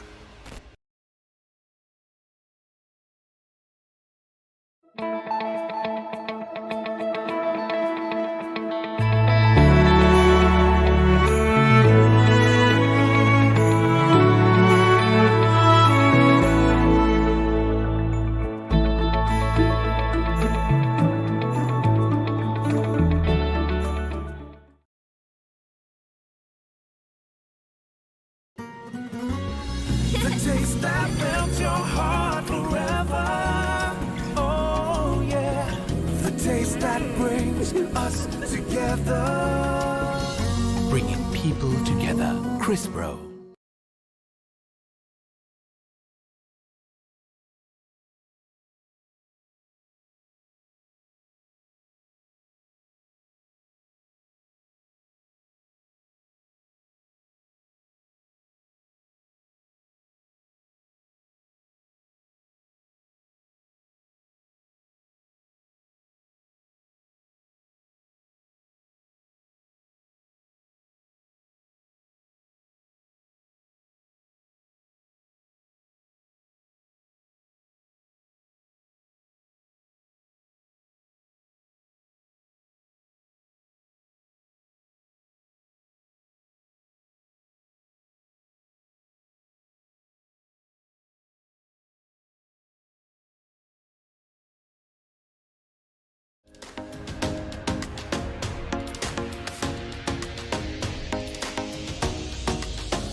The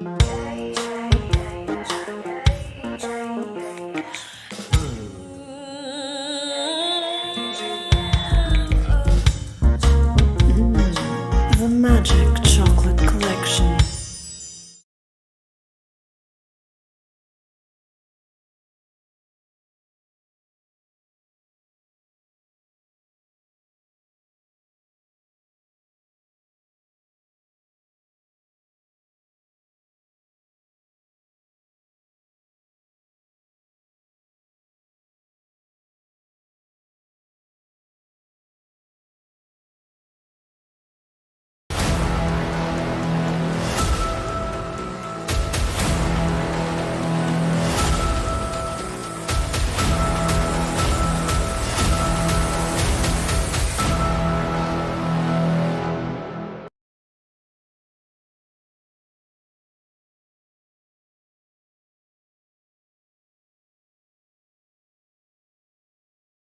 Welcome to an all-new online banking experience.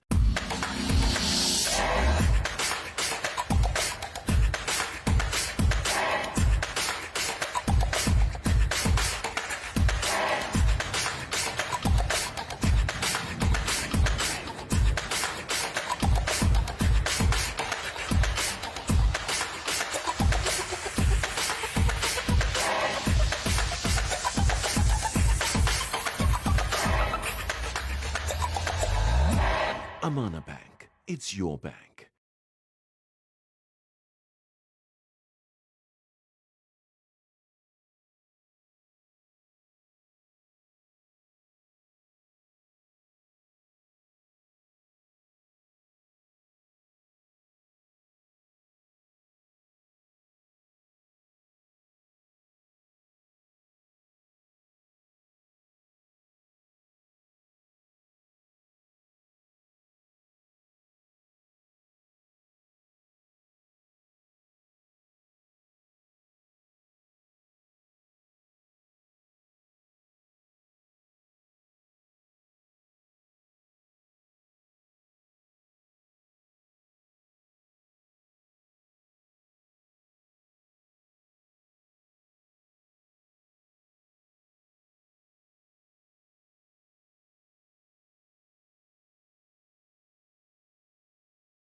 Hello and welcome again to the session 3 of the day 2 of this 144th Battle of the Blues.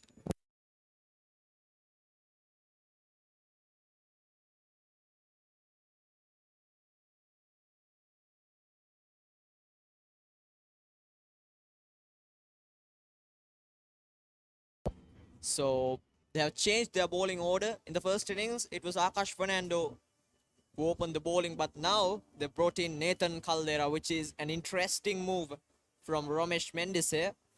Nathan Caldera took 1 wicket in the first innings. Has been the most economical bowler in the first innings. Most economical top performing bowler for St. Thomas's in the first innings. So this is Nathan Caldera to start things off for St. Thomas's. He bowled a brilliant Yorker to the Royalist opening batsman in the first inning. So let's expect something good from him in this second innings as he opened the bowling for St. Thomas's. Here we go, running in. Just bit of shape away from the right hander there. Good delivery to start up.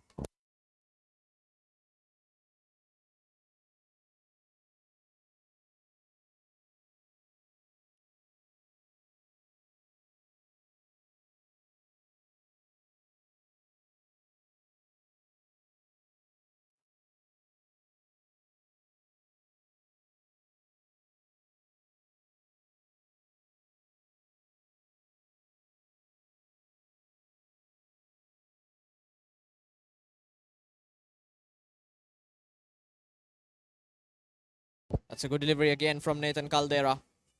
The Royalists have a 173 run lead here. Let's see how much more they can put onto that. Nathan Caldera is one of the quickest bowlers that they have in their team. I've mentioned this before in the previous day 2. So as a Thomian, I expect him to bowl some cracking Yorkers here. You need to take the risk here.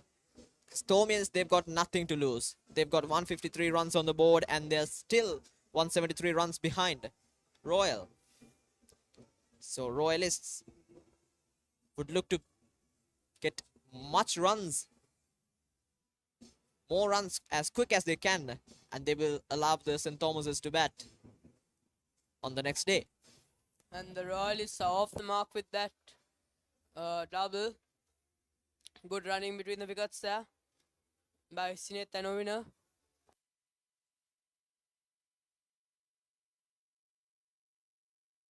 I think Nathan Caldera would look to use that shine of the new ball in the first overs. And as you can see, Ramesh Mendis has placed 3 slips there for Nathan Caldera. In fact, it's 2 slips and a gully for Nathan Caldera. So he would be looking to use that swing. There we go, the deadly bouncer. Nathan Caldera trying to be aggressive here. Eventually changes his length to a short ball.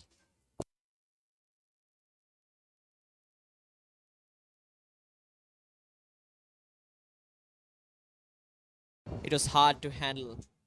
Ovina, it was coming at him very fast. Nathan Caldera, as I mentioned before, is one of the quickest bowlers who's playing this game. Here's the very next ball. It's another good delivery. Right on the money from Nathan Caldera.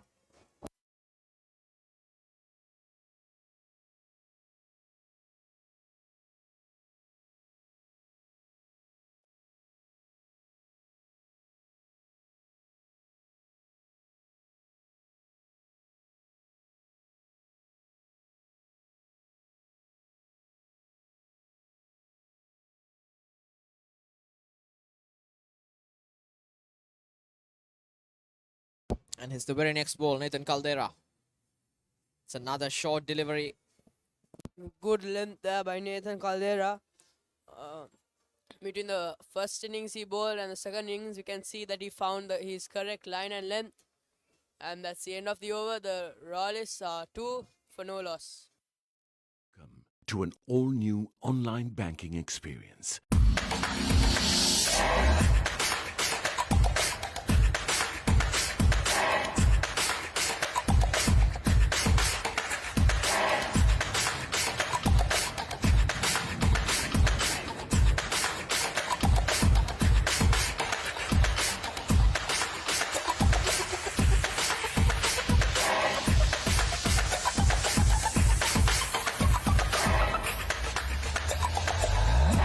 Amana Bank. It's your bank.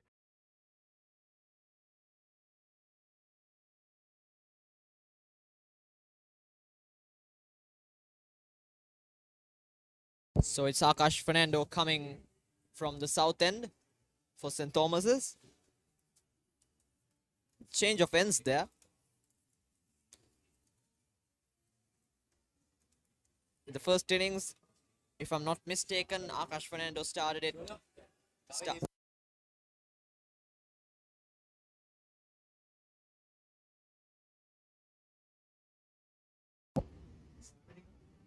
No, I think Akash Fernando opened the bowling from the south end in the first innings, and Nathan Caldera bowled from the tennis court end. And here we go. Akash running in from south end. Again, right on the money. Good length delivery to start up. Royalist would look to score many runs quickly here, and they will allow STC to bat on the next day. I think that's what their plan is.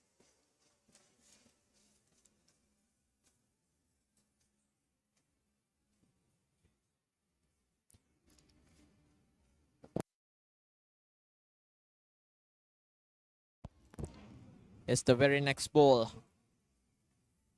Drives it on the slot, and this will run away to the boundary. That's the first boundary for Royal, and that line and length both was asking to be punished. That slot delivery was unnecessary at the moment. They need to keep the Royals batters quiet as much as they can. I think the go-to length for the Tomians is the short balls, like Nathan Caldera was bowling. Yeah, but here Akash Fernando's trying to go fuller and try to take the outside edge of the bat. Yes, earlier in the first innings, you had that support from the pitch to swing the ball, but now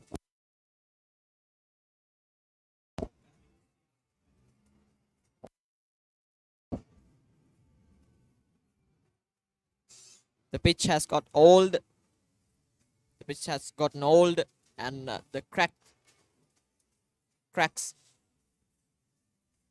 has started to open up. So you don't have that support from the pitch this time to swing the ball. Short extra cover in place. Picks the ball up.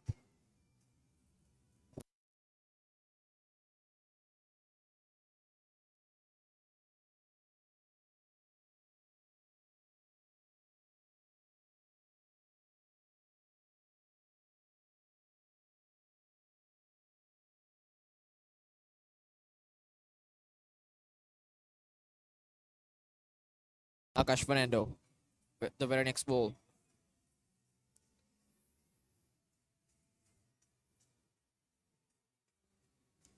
That's a very good delivery. Now that is the ideal line. That is the ideal length on this pitch. Previously he had that support from the surface.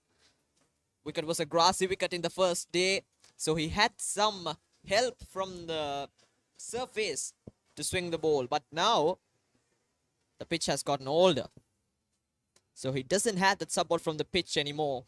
He has to use his skill, use his fingers effectively, and swing the ball the right direction. Akash with the very next ball. That's a short ball. They are peeling, and it's given him.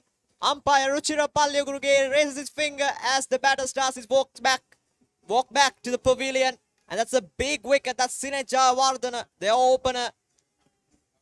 Akash Fernando with a stunning ball there. I was actually expecting, Daniel, that ball to come in. Look at that one. Hits the batsman right on his pads. That was an impressive delivery. I was expecting him to bowl an in-swinger because he was bowling in that line, bowling the same much swinger continuously. But he did that. He made the ball come back into the left-hander. This is good plans. Looks like St. Thomas's have come out with good plans here after the session break. I think this is the early breakthrough the Thomians are looking for.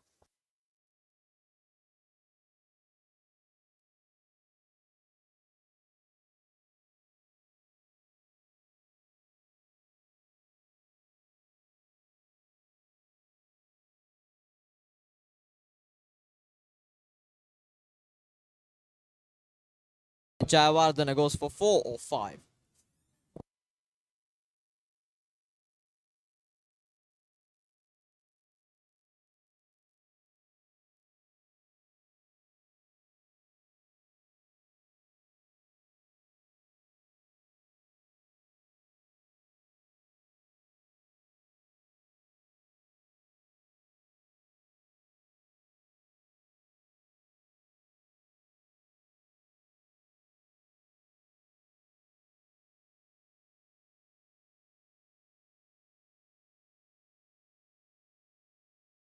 Ubidu Veerasekara is the new batsman here for Royalists.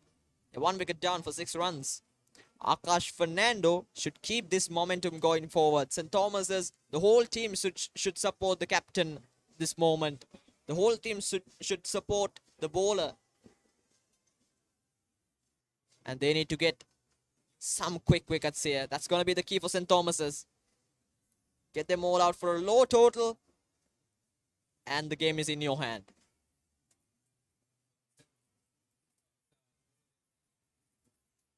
This is Akash Fernando again. Things can change. Let's see. That was a perfect off drive straight to the fielder. That ends another tidy over. 2 overs done. 6 for 1 Royalists.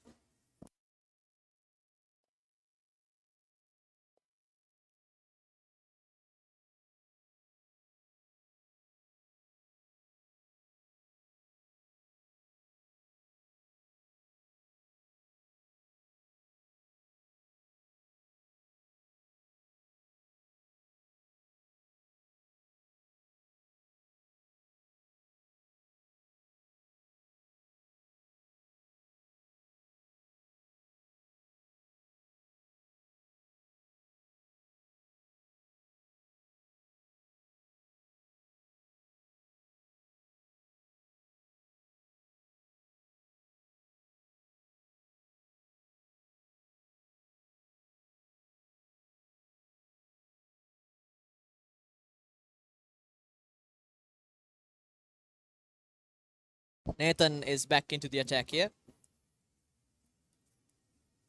Again, back of the length. Just too quick for him. I think that's why Ramesh Mendis wanted Nathan Caldera to open the bowling. He's an aggressive bowler. He's one of the quickest bowlers that they have. He's one of the quickest bowlers who's playing this match. So there's nothing wrong with the decision.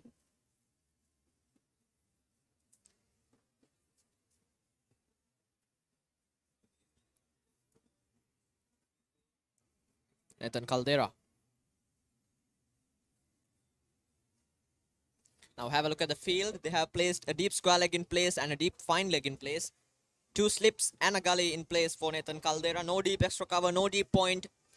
But there's a short third man in place. Short extra cover. Mid-off, mid-on. Kamil Diaz is at mid-on. Square cut this time, straight to short extra cover. That's Mahit Pereira is the fieldsman. At short extra cover. 7 runs for 1 wicket. Royalists.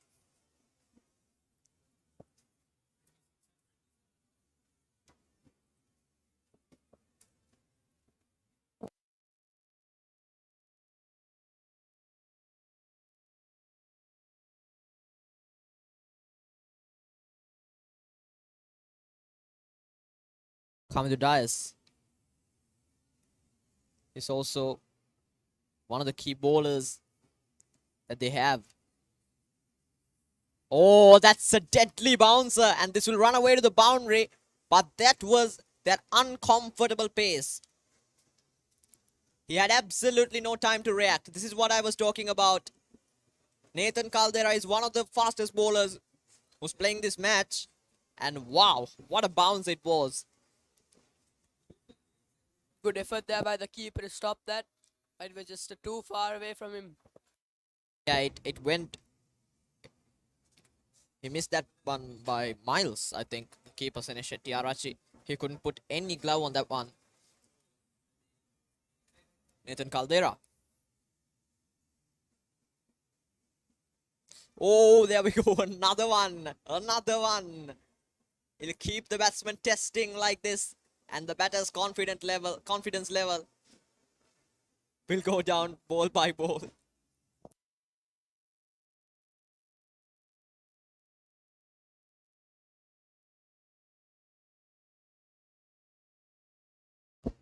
He has been the most economical top performing bowler, most economical wicket taking bowler in the last innings for St. Thomas's.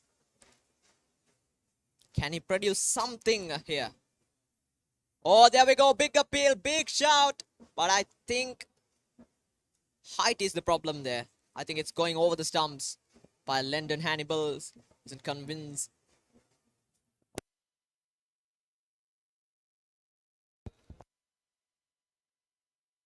Nathan Caldera for sure is putting the pressure on the batsman with his pace. That was, I think, going over the stumps.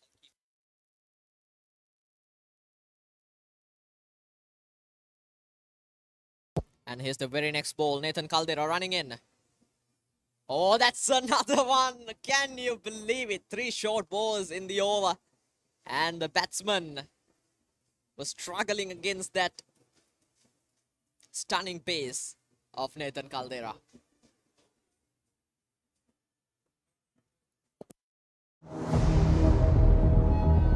Where every flight is a personalized experience, safely and reliably connecting you to your destination.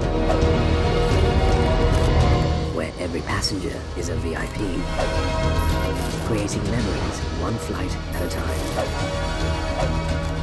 Your journey starts with us. Contact us on 077 907 1437. Aura Airlines, discover the world.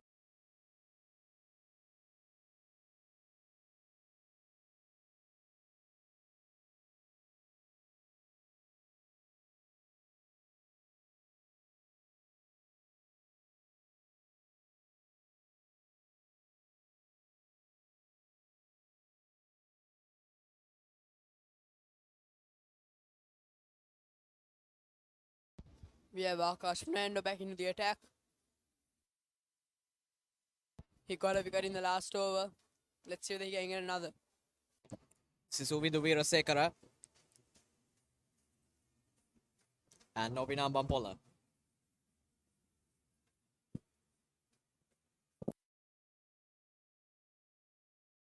They've given 11 runs so far for the loss of 1 wicket. And that was Akash Fernando. He was bowling that outswing delivery again and again and again. And eventually, he sent an in-swinger. It wasn't the best delivery you'll see from Akash Fernando. But that pace and the swing did too much of the surface. That's what I think about. A flick of the wrist there. Found the gap and they're looking for the second one. This is comfortable couple for the batters. Some good running there by Royal.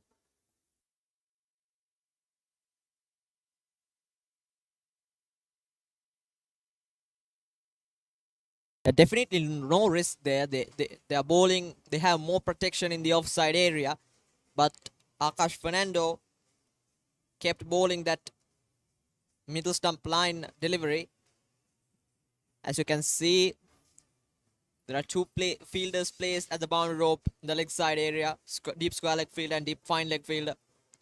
2 slips in place for Akash here. And now the deep square leg comes in. Now there's a short square leg in place. Oh, LBW asking for the LBW. They're celebrating, but the umpire isn't interested about that one. They were celebrating.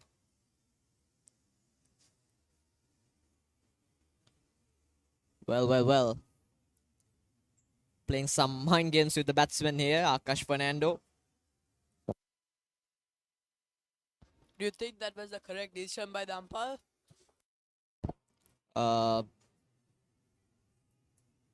Umpire has the best view, I think.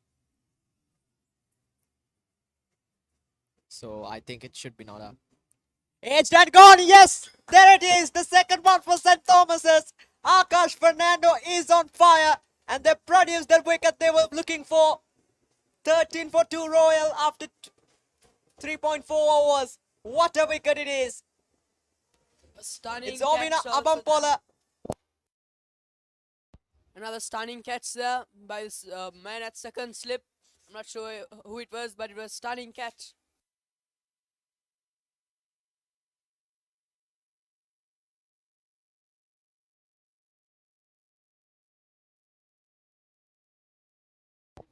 I think the Thomians are looking good out here with 2 early wickets. Let's see what more they can do with the ball. Ovina Abampola, both Ovina Abampola and the other batsman who got dismissed, it was Sine Jayawardena. Couldn't get going in the first innings. Same happened here, but now in comes Dasis Manchanayak, if I'm not mistaken.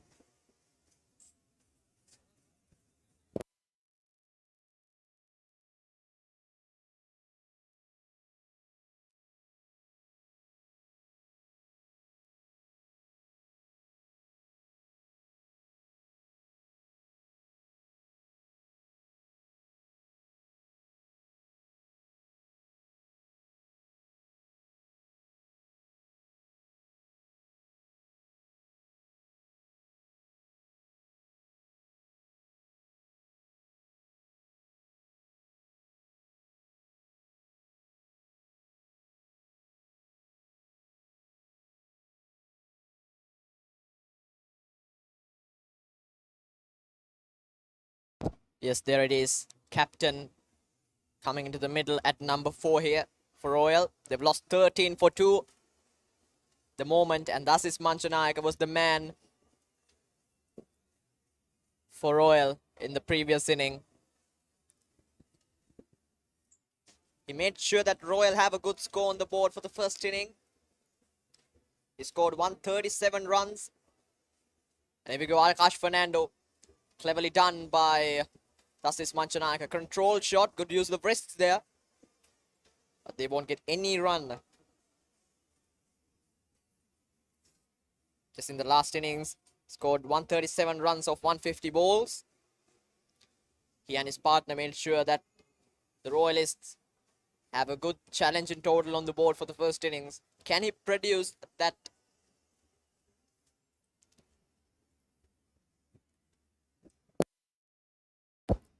Can he build up a partnership here? Again, edged, and this will go straight to deep third man. Can he produce that little thing that Royalists are looking for? A very That's the question. dangerous man, Dasis is.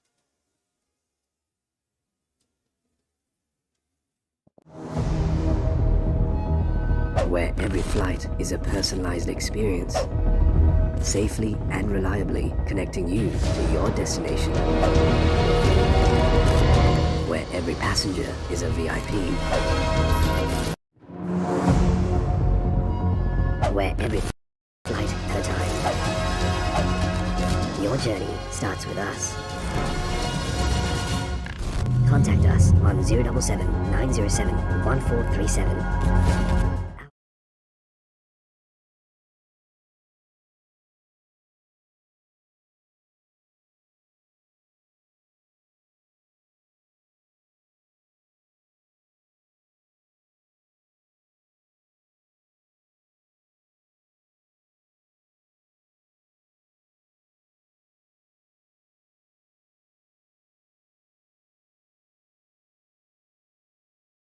Nathan Caldera back into the attack.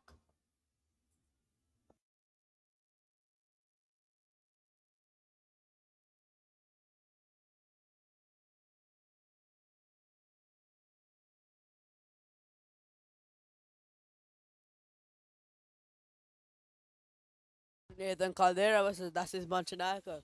It's going to be a good matchup. Yeah, definitely. It's going to be an interesting battle between this bowler and the batsman. This is Manchanayaka, the best batsman that they have. Oh, pull shot. He found the gap, but they will get a single. So it's always going to be an interesting battle. This is Manchanayaka, the best Royalist batsman, and Nathan Caldera, one of the fastest bowlers, one of the quickest bowlers playing this match. Last time, Khaundu Dias was the man to get Dasis Manchanayaka out. It was a quick Yorker. It was an accurate Yorker, I would say. So it's going to be an interesting battle. Now it's Uvindu Weerasekara on strike. I don't think short balls are the way to go to bowling when bowling to Dasis Manchanayaka. Yeah, definitely, but now that's another good pull shot into the gap in the mid-wicket area. Deep square leg fielder quickly runs back and collects the ball. 17 for 2 now.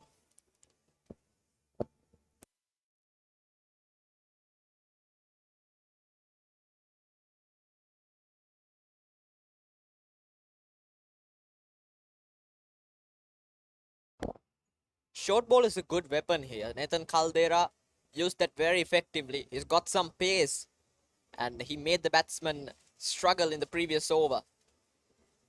And here we go. Another short ball. Another short ball here.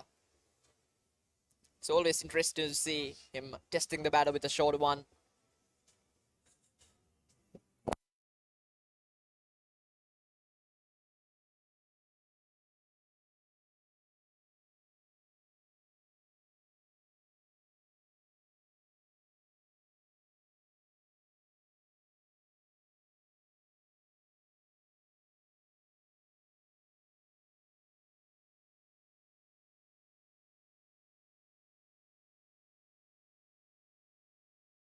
Is the very next ball. Nathan Caldera running in. Good length delivery. Defended off the front foot.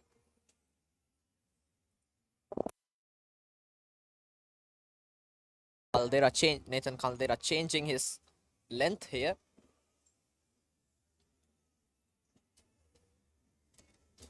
.1 is the current run rate. Royal batters were able to maintain a good run rate every time. But St. Thomas's batters, except Mahit Pereira, I think they were not concerned about maintaining a good run rate. That's another quick single. Or maybe a couple if they run well. They are running back. They are running back. Comfortable couple there. Good fielding there by the Sen Heligoda.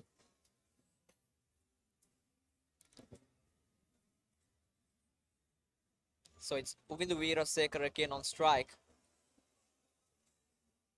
But I'm excited to see that battle again. Dasis Manchanayaka versus Nathan Caldera. Or Dasis Manchanayaka against STC. That is going to be an interesting battle.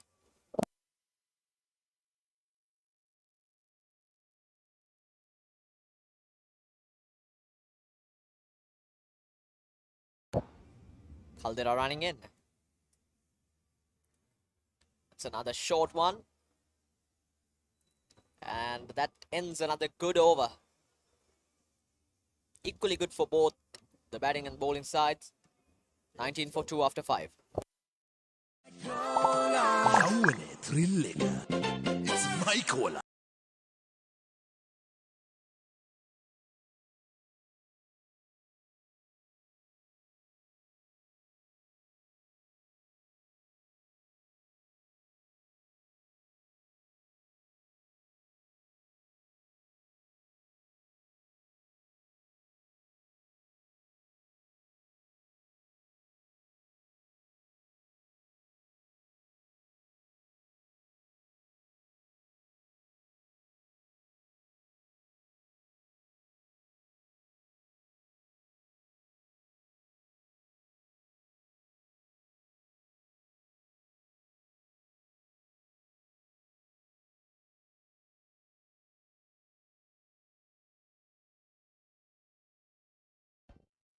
Akash Fernando back into the attack.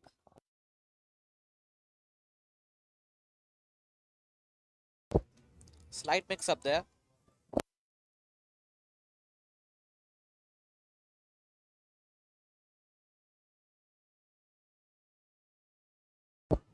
Now again, this is Dasis Manchanayak on strike. Akash Fernando and St. Thomas's should not let him keep going. Because when he gets going, he's going to become unstoppable. If you remember what happened to you in the last innings, you won't allow this batter to get going. 137 runs, 137 life-saving runs. This is Manchanayaka.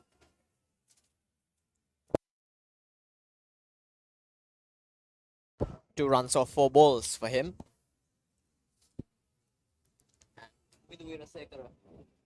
Moving to Virasekara, 4 of 11. Here's Akash Fernando again. This time, played it late, straight into the deep third man region.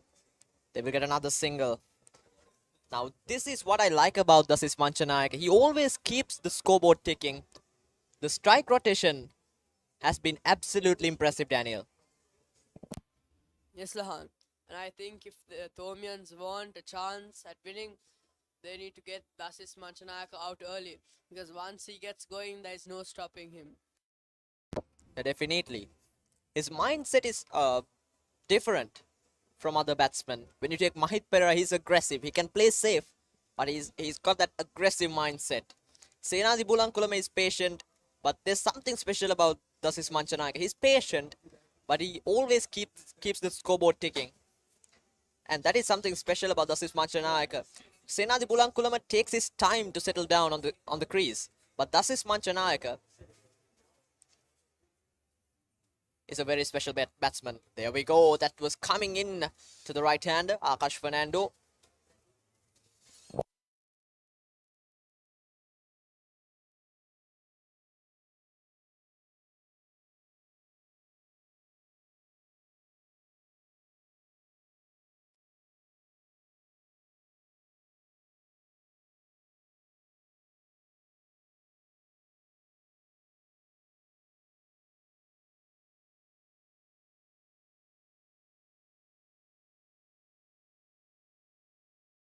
Akash Fernando to continue. Gets an outside edge. And that's another single.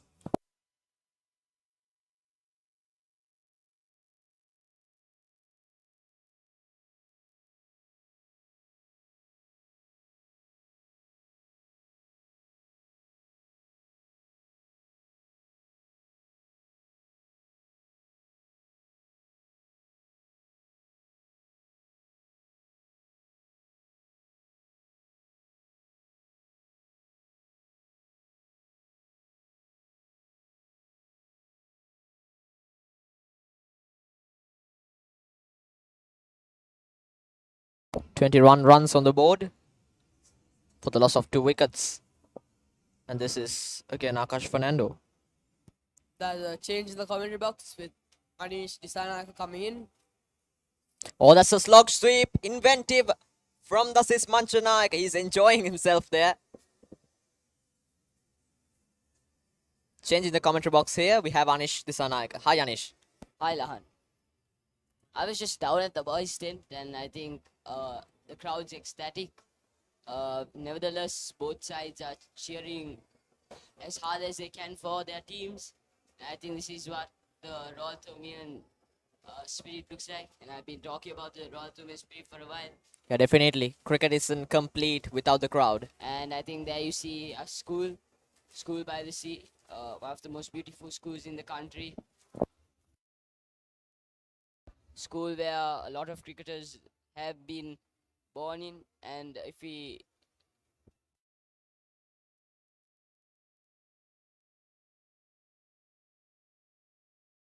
Kalana Pereira and much more have been and have started their journey at St. Thomas College, the cricketing journey, and have gone on to do many things in the national cricketing levels. I think this is something commendable, Ash.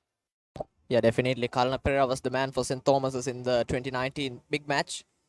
Took 6 wickets and scored a 50. Contributed from both ways towards his team, St. Thomas's. Kalna Pereira played the Lanka Premier League for the team Double, if I'm not mistaken. Kamindu Dias into the attack here. This is an interesting bowling change by the captain Ramesh Mendis. Has taken off Nathan Caldera and now it's Kamindu Dias back into the attack. It's a good delivery to start things off. As I mentioned before, Kamindu Dias was the man to get Dasis Manchanayaka out in the last inning. So it's always interesting to see that battle between Dasis Manchanayaka and St. Thomas's Pacers here as well. It was a perfect Yorker from Kamindu Dias to get Dasis Manchanayaka out in the last inning. Just an accurate Yorker, a quick Yorker. It was swinging into the left-hander.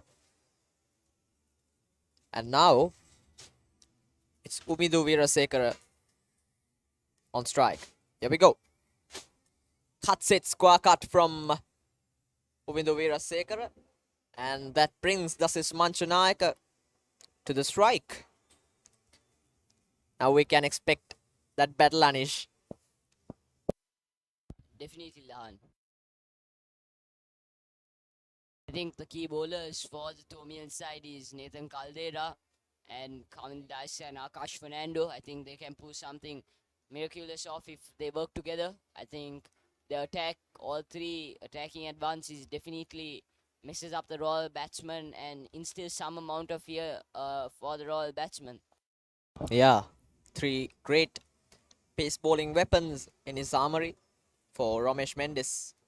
Akash Fernando, Nathan Caldera, Kamindu Dias. One of the quickest bowlers, Kamindu Dias and Nathan Caldera. They are one of the quickest bowlers who's playing this big match right now.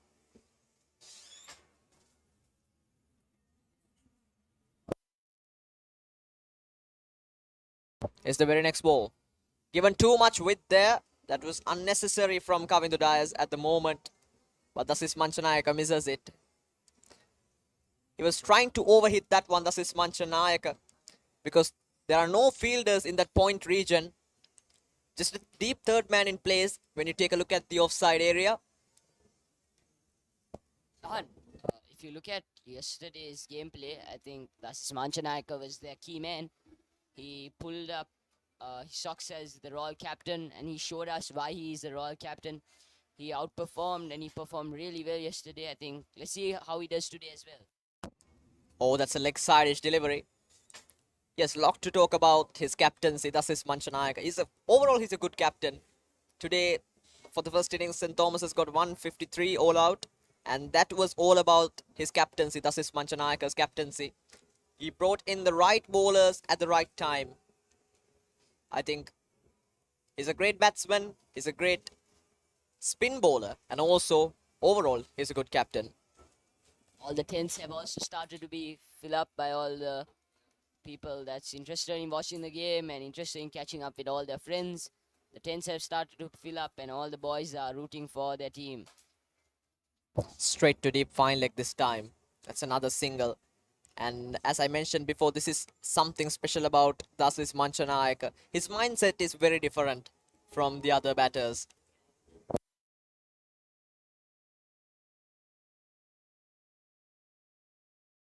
When you take Mahit Pereira, he's got that aggressive mindset. And also Senadi Bulankoloma, he's too patient. He's patient, but he took his time to settle in on the crease. But when you take Dasis Manchanayaka, he can smash the loose ball, but straight away, he starts to rotate the strike. And that is the key to build a good partnership here. I think if we talk a little about Mahit, I think we have been speaking about this for a while. He's a 4 sports colorsman. Colors in athletics, cricket, raga and football. Oh, that's a chance, chance! Oh, what an effort there. from the short point fielder. That was not an easy catch. He was running fast. He had to dive forward. That was a good bouncer from Kamitudais. It was quick. It was that uncomfortable pace again. As I told you before, he's one of the fast bowlers that they have. End of the 7th, 25 for 2. I think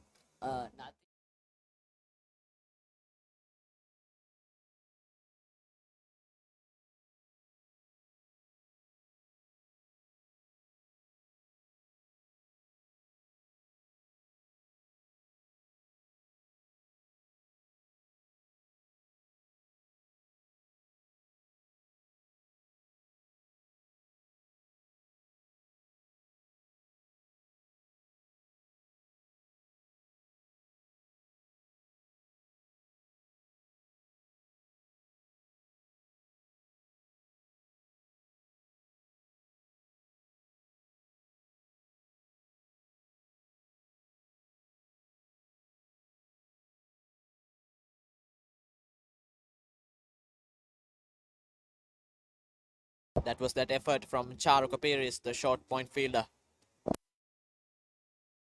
This is Akash Fernando. Again playing on the front foot. Good defensive shot there from Dasis Manchanayaka.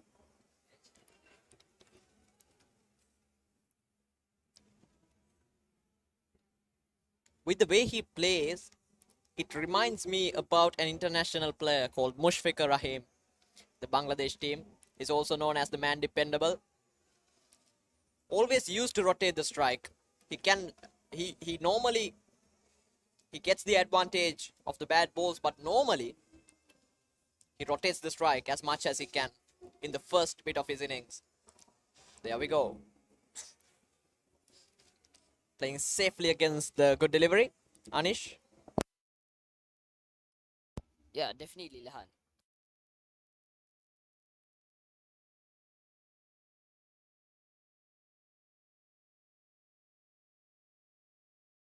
Uviru Veerasekara at the other end. Got 6 runs here. I think if you look at last year's big match as well, Kavinder Dash was the key bowler for the Tomian side. He took quite a few number of wickets last year as well. Now that one punched off the back foot. It's running towards the boundary. But that's a good work at the boundary rope. Saved 2 runs for his team. 25 for 2 after 1.4 overs. This Manchanayaka takes the advantage of the bad ball. It was given too much width. I think Akash Fernando giving too much width that time to Dasis Manchanayaka. It was a short delivery. Good control there. The shot. Dasis Manchanayaka.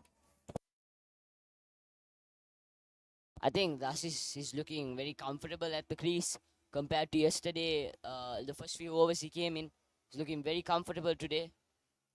Muscled. It's running toward the boundary.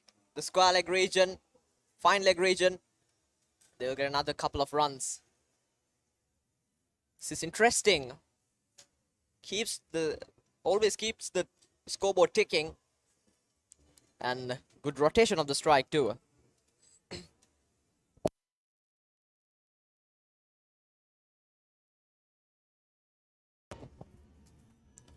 When you have a batsman with this mindset, I think you need to do what you need to do is have to build the pressure by putting dot balls as much as you can. I think that's the key for you to bowl against Dasis Manchanayaka. He always looks to rotate the strike during his first bit of his innings.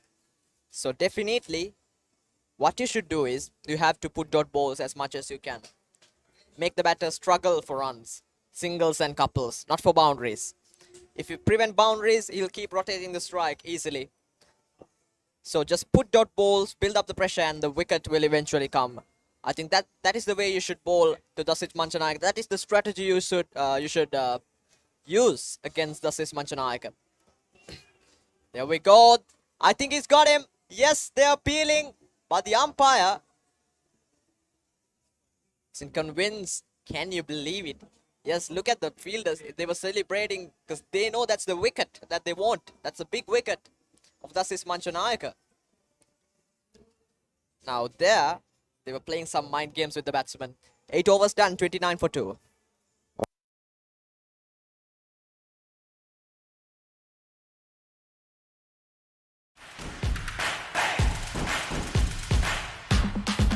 Simple music and sports. Simplemusic.lk.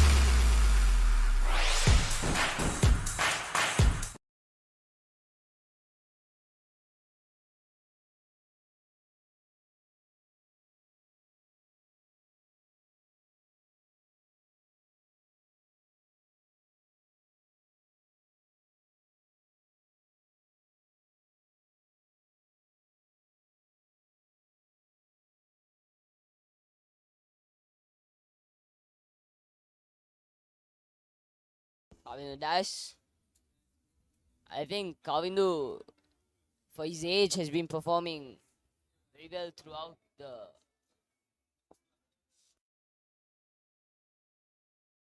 throughout the years. He has been playing. There's been a change in the commentary box with Ashwin Pereira coming in.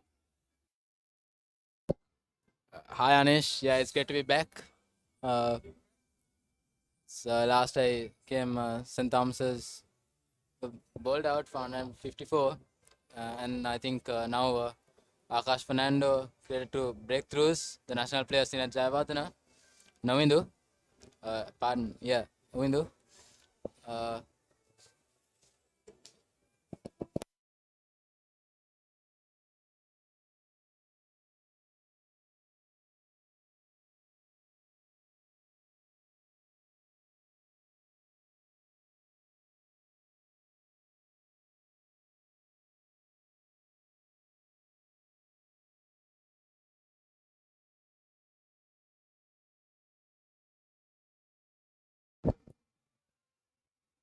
You have Darian Diego, the 12th man in the field now.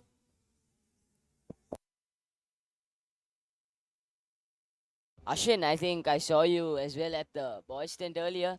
I think going down there, you can definitely see how ready the Thomian and the Royal supporters are. The friendly rivalry between each and everyone, and how everyone's rooting for their school. I think that's really nice to see, Ashwin. Yeah, Anish, and the crowd is filling up. Every stand that we go to is packed. Once again, a good shot there by Dasis Manchanayaka. Just a single though.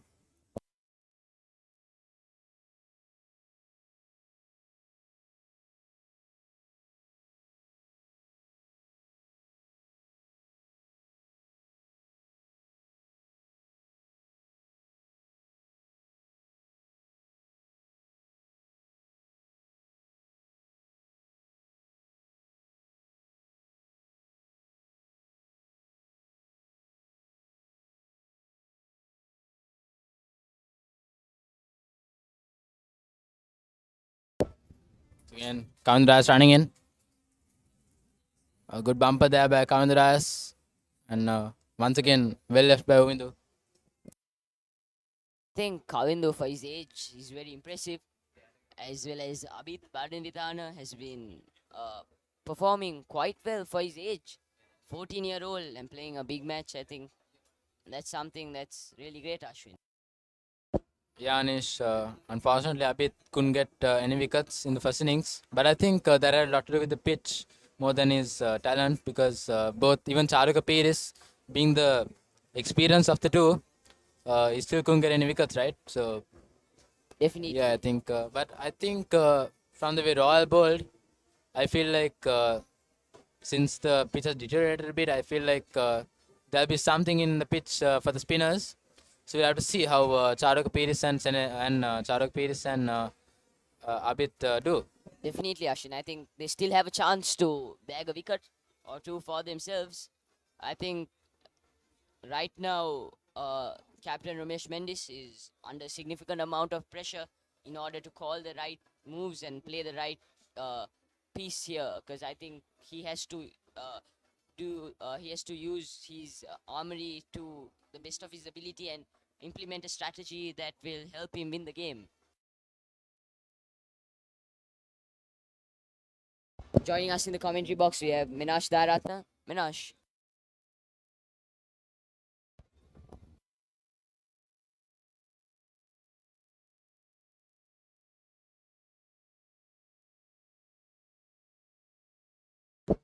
Yeah, Minash, I think the key for this innings will be the wicket of Dasit Mansanayaka. I think the Thomans will definitely have to take the wicket of Dasit Mansanayaka in the next half an hour or so. Yes, certainly, Ashwin. I think Dasis Manchanayaka is a man to watch out for. Having scored that century in the first innings, we all know what he can do. He scored it at a quick rate as well, and he is known to be aggressive, and he can easily take this game away from St. Thomas's. So his wicket is going to be key, considering that the Thomians are already behind in this game. And the Thomians, I think, had to try and build as many dot balls to Manchanayaka because he does not like getting bogged down. He wants to score runs. So I think what the Thomans really should do is try and restrict as many runs, and then the wicket should come with Manchanayaka trying to play an aggressive stroke. Once again, we have a change in bowling. Dinath Gunawardena replacing Akash Fernando. Dinath a part-time off spinner. I think even in the first innings, Ramesh bowled on Dinath. I think that's because Dinath bowls really well with the new ball, and I think he kind of gets the ball to grip and go into the batsman. Certainly, being able to turn the new ball is a different capability, and not all spinners are able to do that. And I think that is why he usually holds back Charuka Piris till the end, till probably at least 15 overs, and that's why then it has been brought on quite early on.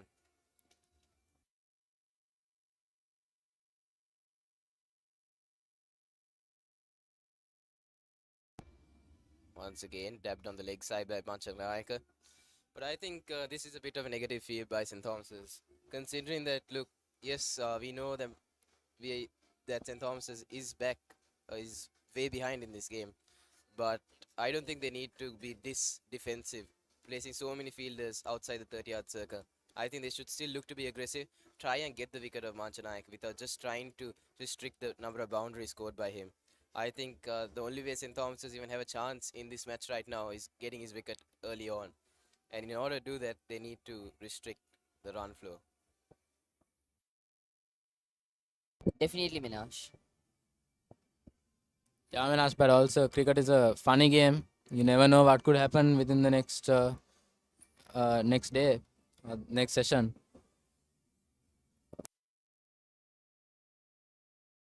Yeah, totally agree with you, Ashwin. Cricket is a very funny game. It just takes one session to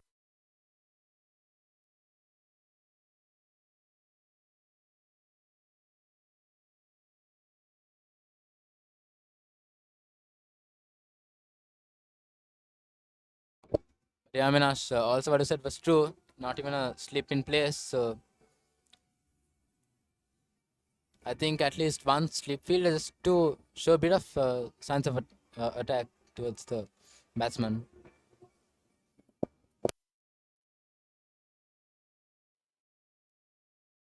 Yeah, the moment at which the field is spread out, it gets easier for the batsman as well because he knows the bowler is trying to restrict the runs and not really trying to get him out. And then whatever pressure you build is taken away because the batsman can easily get those singles because there aren't enough fielders on the 30-yard circle in those attacking positions.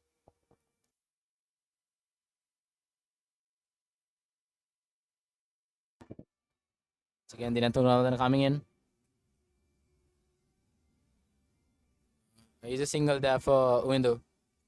At this stage, I really don't see what St. Thomas is trying to do because they aren't really looking to get a wicket at this stage with this field and with the way they're bowling because they're not coming from round the wickets, bowling it outside off, quite wide outside off. That's not a really a wicket-taking line or an attack by St. Thomas's. So I think they really need to change their plans here, try to be a bit more aggressive. Yes, they are on the back foot, but things can change very soon.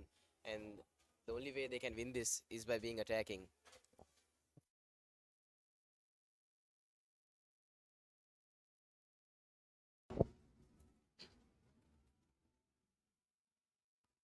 Good shot there by Dasis Mansanayaka. Straight to the fielder. And they Very cross well over. fielded there by the fielder deep square leg.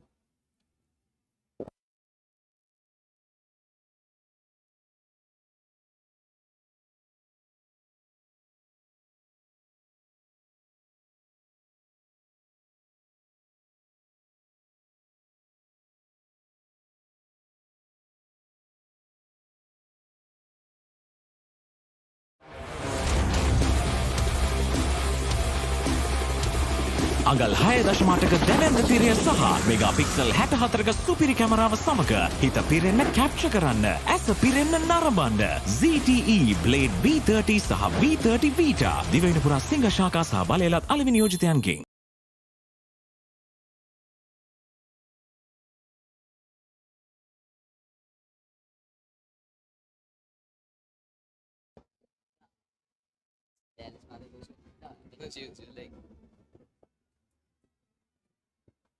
And we are continuing with Kamindu Dias. Yeah, Kamindu is a very attacking bowler, and we would like to see some aggression from Kamindu at this stage, considering that the Thomians desperately need to get some wickets, and especially the wicket of Dasis Manchanayaka.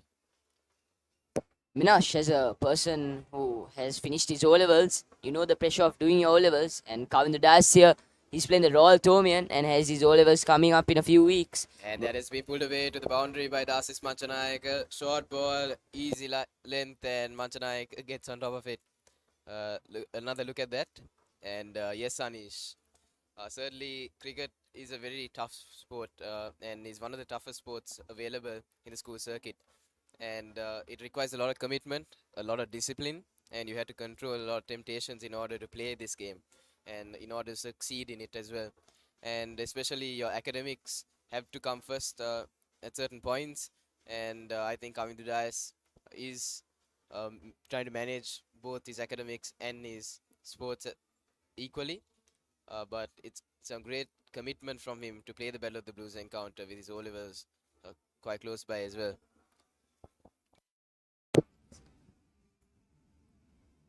Once again, a good single there by Dasis Manchanayaka. Minash, I think one thing that the Royals did well, especially in that 229 run partnership between Dasis Manchanayaka and Aminu Pereira, is that they rotated the strike really well. The one thing that they did really well was they tapped and they ran the singles. And that put a lot of pressure on the fielders in the 30-yard circle. Yeah, and especially considering that it was a left and right hand combination. Manchanayaka left-hander, Aminu Pereira, and just look at that delivery, and I think it's a no ball by Kamindu Dias.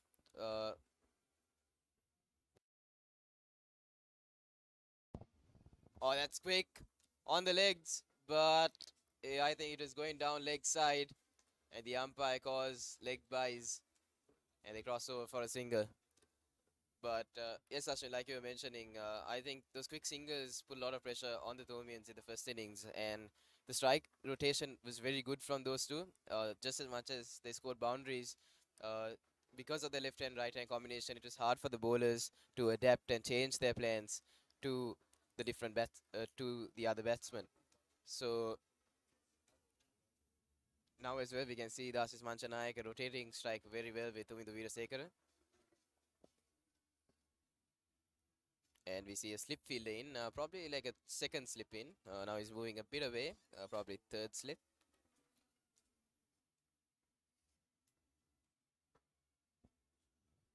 Nice shot, but just a single.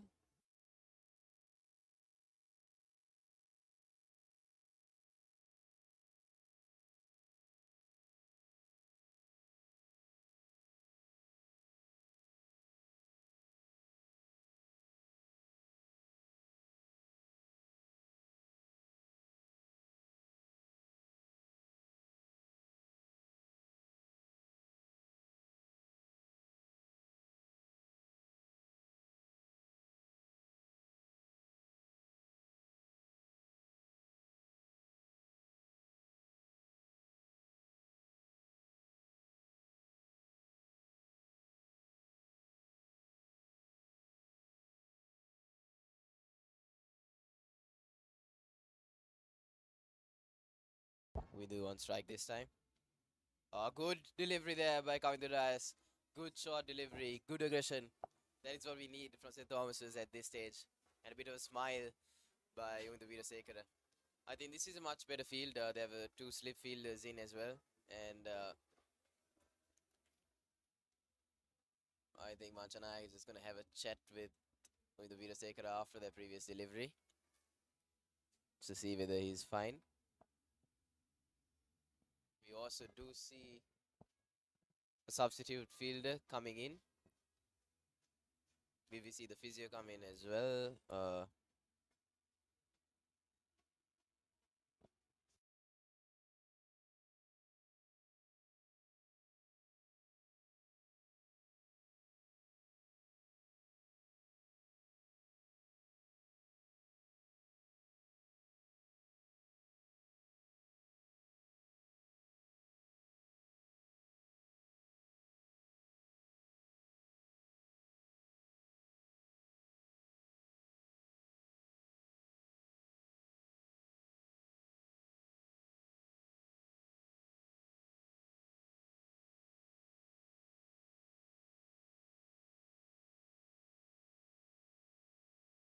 Another look at that short delivery by Kavindu Reyes. That is a dangerous delivery.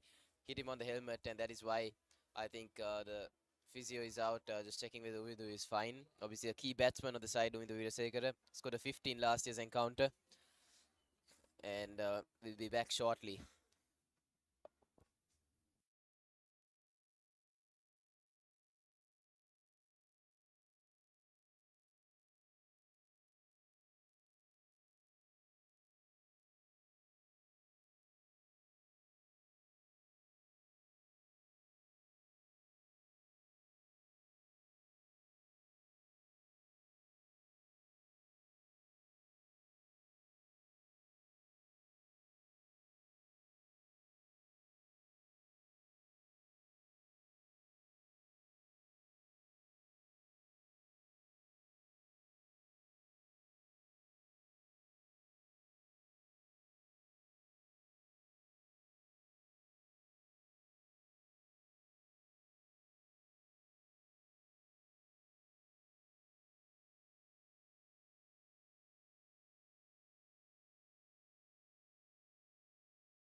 Grand Ward Place.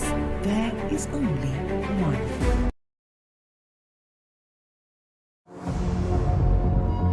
Where every flight is a personalized experience, safely and reliably connecting you to your destination. Where every passenger is a VIP, creating memories one flight at a time. Your journey starts with us. Contact us on 077 907 1437.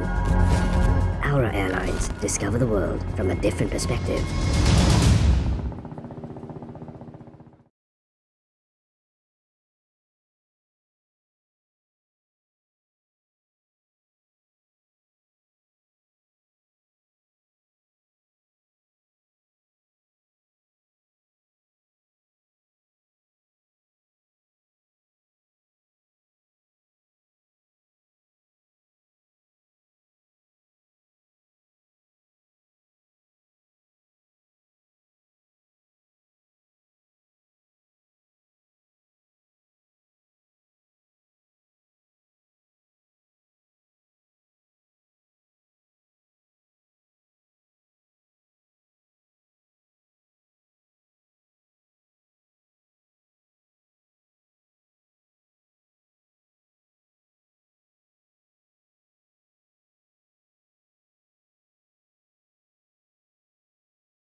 Once again, follow the batsman coming rise and they get a single.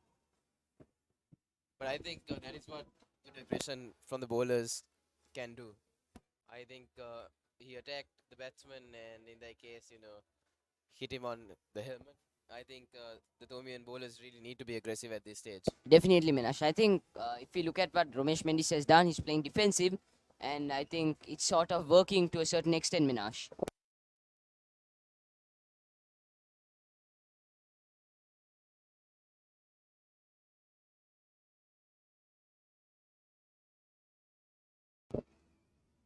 Good shot, good pull Once shot there by again, Rasis Manchanayaka. By Manchanayaka and And an a good utter effort miss. An utter miss in the deep, and that goes to the boundary. It was a good effort to get to that delivery, but unfortunately could not time his dive very well to cut that one off. And Manchanayaka Ashwin accumulating runs once again. Avinash. Big trouble here for the Tomians. Think Manchanayaka will definitely be taken right now. St. Thomas's will be in deep trouble tomorrow. Already they got 48 runs. And I think they'll look to accelerate a bit more. Beautiful shot by Manchanayaka, but straight to the fielder. Good stop there by the vice captain.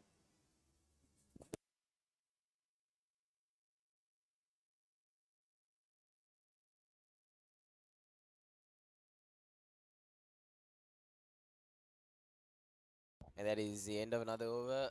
Royal College 48 for the loss of 2.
Shout there, but nothing by the umpire. Yeah, I think Sene Shettyarish thought that the batsman had got a feather on that.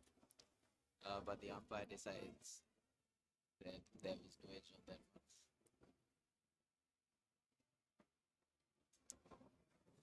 I really don't see the point with this field, Ashwin, and with this line and length, it doesn't make any sense what Dinesh is trying to do right now. Either he should at least try and place a short leg field and try and get that inside edge. But with this field, I think the Tomians aren't really trying to get a wicket. They're more or less trying to control the flow of runs.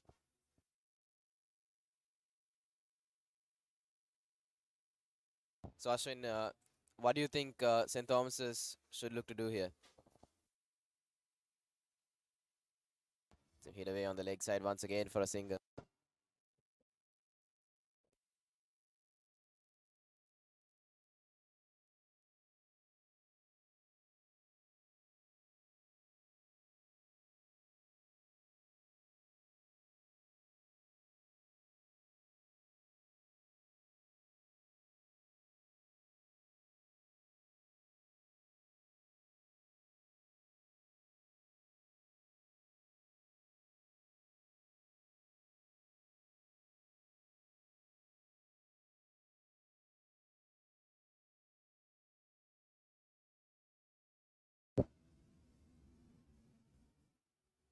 Once again, short and wide. Lucky that that wasn't dispatched to the boundary.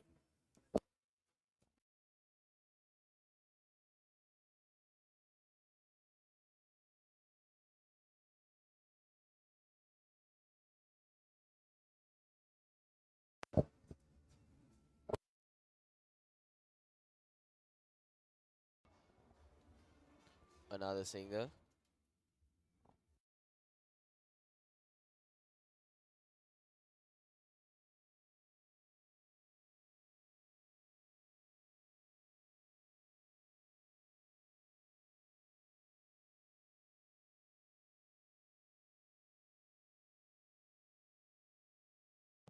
I think this game is going away from St. Thomas's, Ashwin.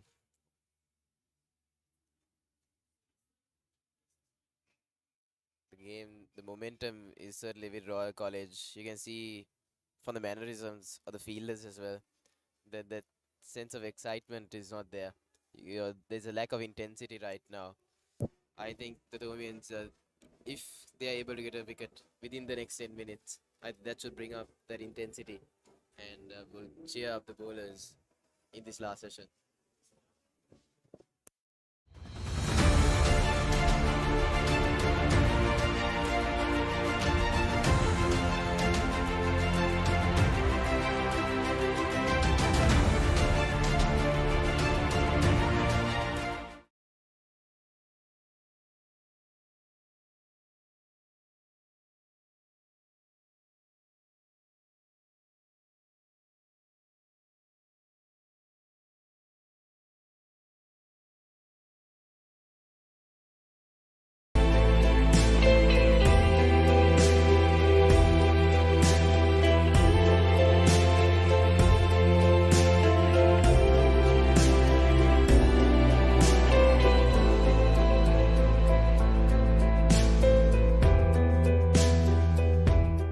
There's a change in the bowling attack now. Nathan Caldera comes on from the other end. Minash, we saw a familiar strategy by the Royalist camp. Dasis Manchanayaka was using the fast bowlers from one end and the spin from the other end. And I think Ramesh Mendis is doing the same, except the opposite ends.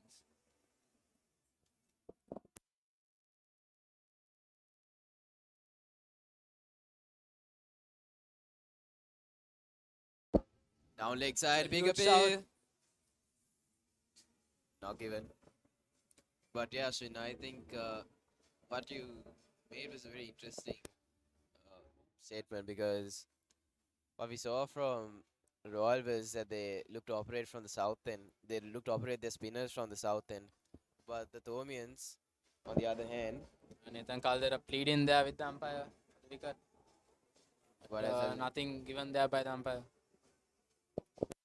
but different tactics. I think Ramesh Mendis feels that he's able to get more turn from the south end, while Dasim Manchanayaka thought that he'll be able to get more from the Chinese court end. Not the right line here from Nathan Caldera. The length is good, but I think he's straying down the leg side. If it's just roundabout middle stump, I think it'll be much more attacking.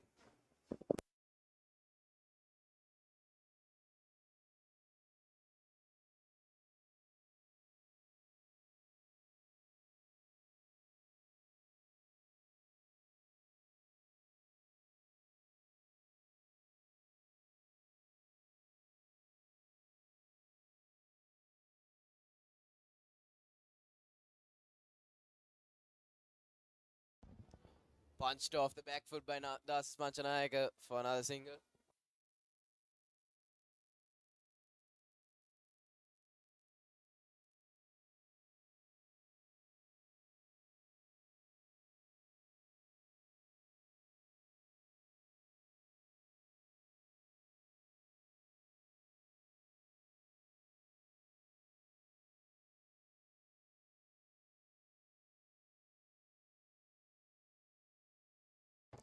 Uvindo Virasekar on strike against Nathan Caldera.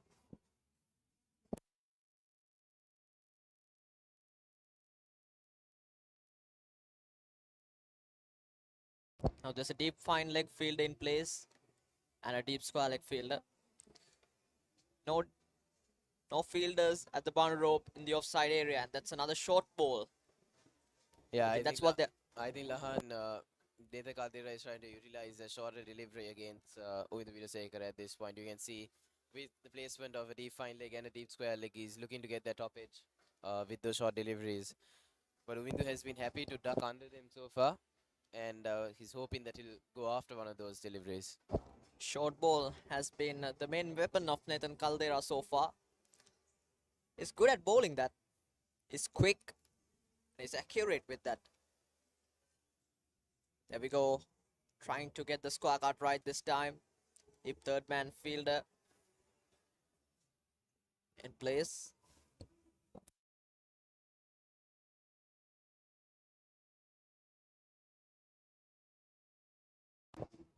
I think if you try for the wicket here, the more you get smashed over.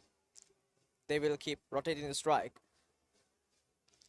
The thing you should do is you have to try to build up the pressure. Have to put dot balls as much as you can, and then the wicket will eventually come. I think that's the strategy you should use at the moment. 52 runs on the board, 2 wickets down.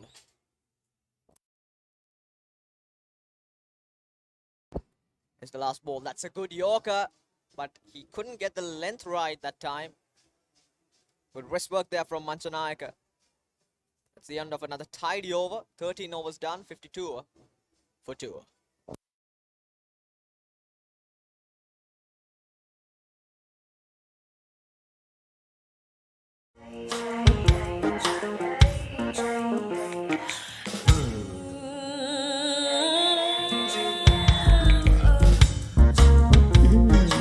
The Magic Chocolate Collection.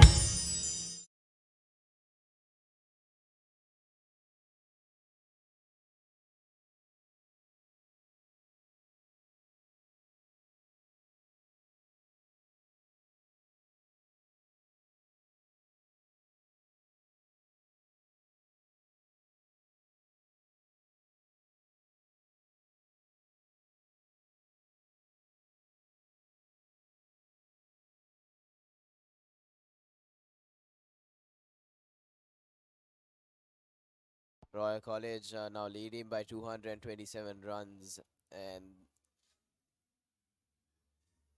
it's looking quite dangerous for St. Thomas's.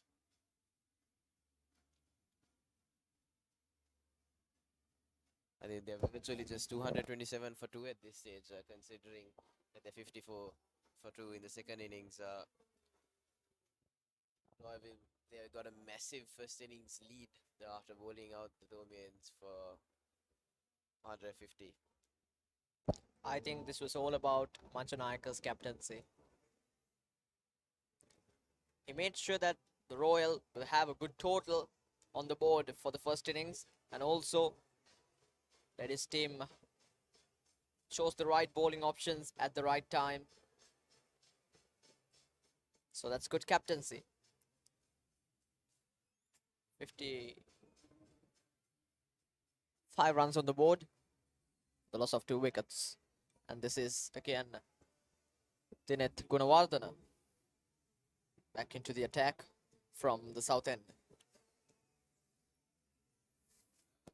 I think the Domians can look to attack Manchanayaka a bit more now, because the off spinner takes the ball away from the left hander, and it's always difficult to play against spin.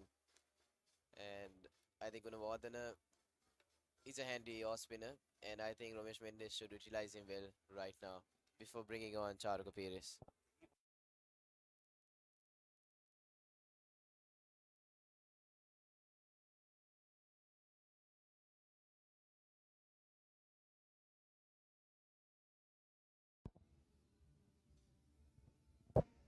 Quick single, good running between the wickets there. Rotation of the strike has been impressive. Have been impressive, these 2 batters, and especially in the previous inning, it was Dasis Manchanayaka and Ramiro Pereira.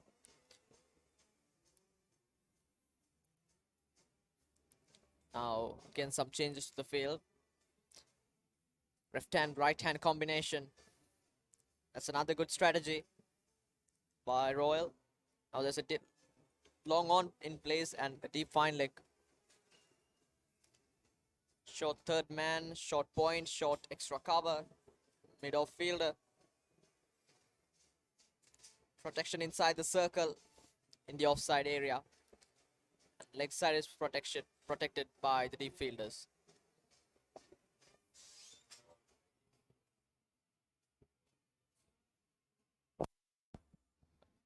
Oh, and the bails have been taken off. And it's very interesting. We aren't necessarily sure as to what's happening in the middle. Ruchirapalli, Guruge and Little Hannibal having a chat with Romesh Mendis. Not too sure as to what their conversation is about, Lahan.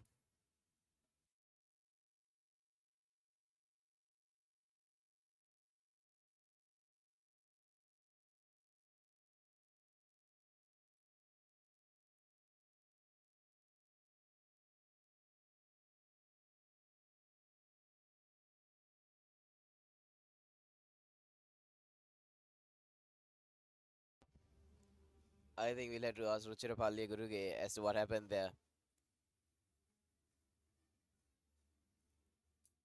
And it seems like there's a bowling change. It's Shahrukh Apiris. In fact, apologies.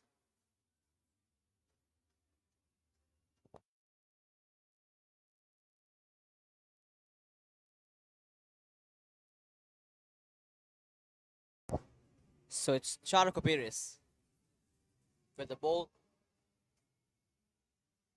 Well left by the batsman there. Charuk Piris and Dinesh Gunawardene have very similar actions and also very similar numbers. I think Dinesh is 26 and Charuka is 27, if I'm not mistaken. And I think they're both similar types of bowlers, but Charuka just gets a little bit more flight in. There we And go. big shot this time. And that has gone all the way for 6. What a shot by Yundu Veerasekara. Slog sweep. And that was a biggie. That was a slower one. He picked that one so early. Got into his position and just smacked over mid wicket for a massive one.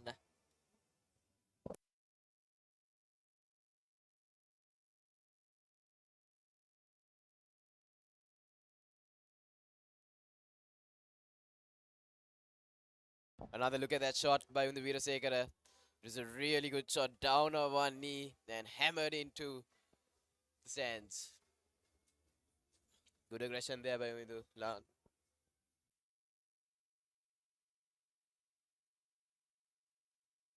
Once again, down on one knee.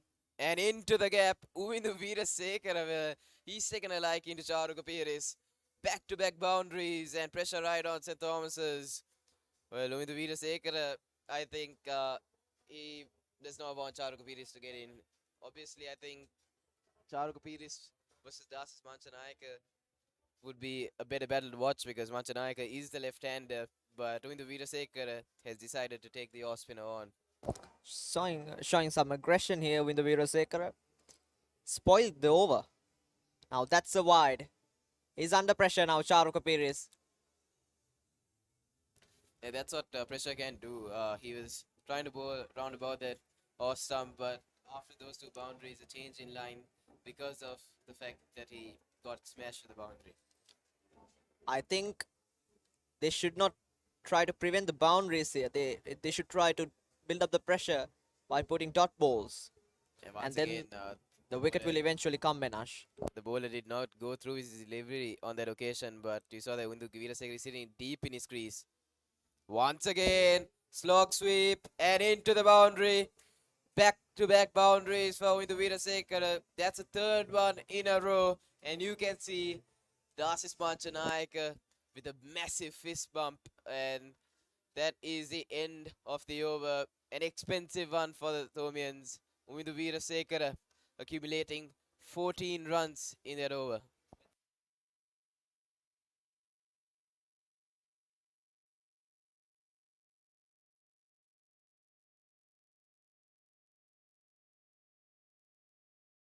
Some scenes from Reed Avenue.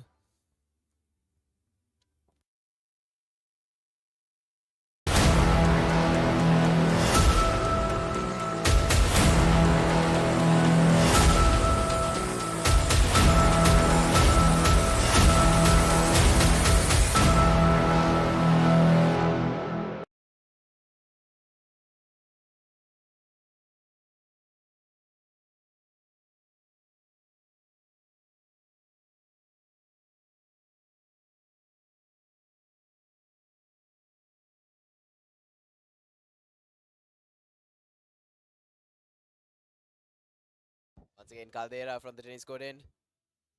Oh, good short delivery. Did not get a hold of it. Manchanayaka. Rev aggression by the fielder. as with Veerasekara try to sneak in around there. In fact, it is Nathan Caldera. It's coming to Dias. It's not Nathan Caldera. Well, the short ball has been their main weapon. St. Thomas's have good.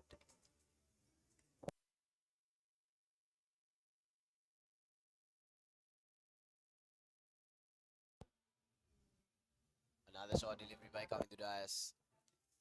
Yeah, I think there's change in the bowling attack. Coming to Dias, an aggressive bowler. He's been brought back on and probably looking to utilize the short delivery against Manchanayaka. Manchanayaka doesn't seem too comfortable against the short delivery. We did see he tried to go for the pull shot on 2 occasions, missed out on both occasions. Somehow, Menash, you need to put the pressure on. You have to put dot balls as much as you can. Trying for the wicket is not the way to go.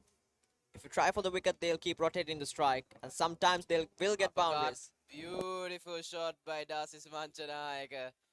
And that runs away to the boundary. Does it? Oh, good stop there by the fielder in the deep. Beautiful work, really, to cut that one off. And I think the umpires are going to have a look at this one. That's his Manchanayaka. He's got a completely different mindset. It's a very attacking batsman, Manchanayaka. That's what we saw in the first innings as well, when he got those 137 runs. Another look at that. Was that a boundary? I think that was a boundary, Lahan. That is why I initially thought it was a boundary, but with the fielder coming back and throwing the ball back onto the wickets, I thought he had cut that one off, but the replay suggests I think that is a boundary. We leave it to the third umpire, and yes, it has been called a boundary. But nevertheless, a valiant effort there by the point fielder.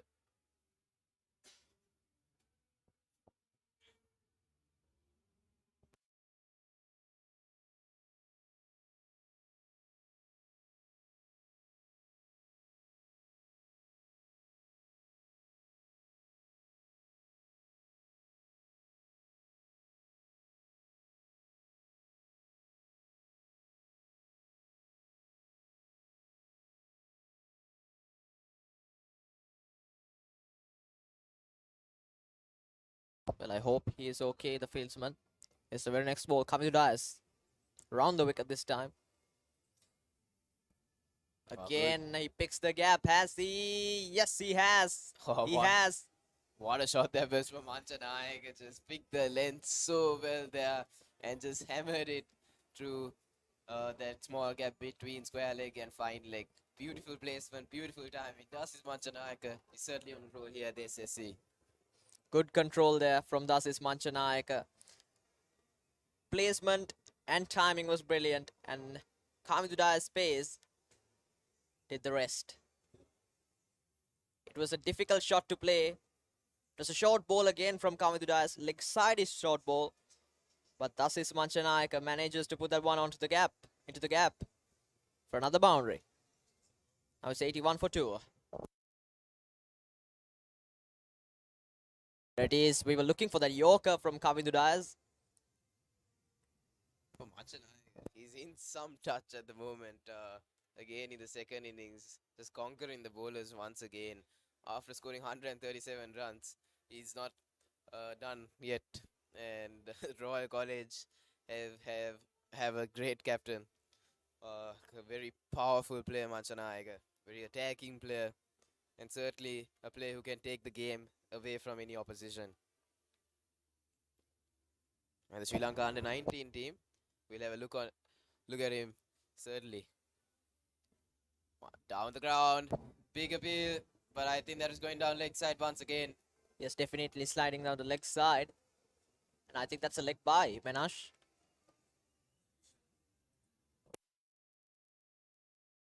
$80 runs on the board for the loss of 2 wickets, and the current run rate is 5.1, which is pretty impressive from the Royalists. Throughout this match, they were able to maintain a good run rate every time, even in the previous inning. Something special about this man, Dasis Manchanayaka. Is the very next ball. Short delivery, dancing around the crease. Trying to get that one over extra cover, over third man. But there's a field in place.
Looks like Akash Fernando has been brought on from the south end with Ramesh Mendes trying to search for that wicket. Dasis Manchanayaka.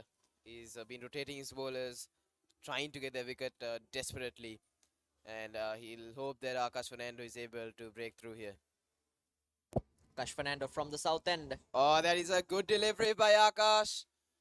But I think that was a bit too high and not given by the umpire, Ruchirapalli Guruge. Yes, it was quick again. I don't think they bounced as much as Manchanayaka expected it to. And ultimately ended up misjudging the length on that occasion. Another look at that. Oh yeah, I think it is a bit too high, Lahan. Akash Fernando, not the tallest person, not the tallest fast bowler in the team.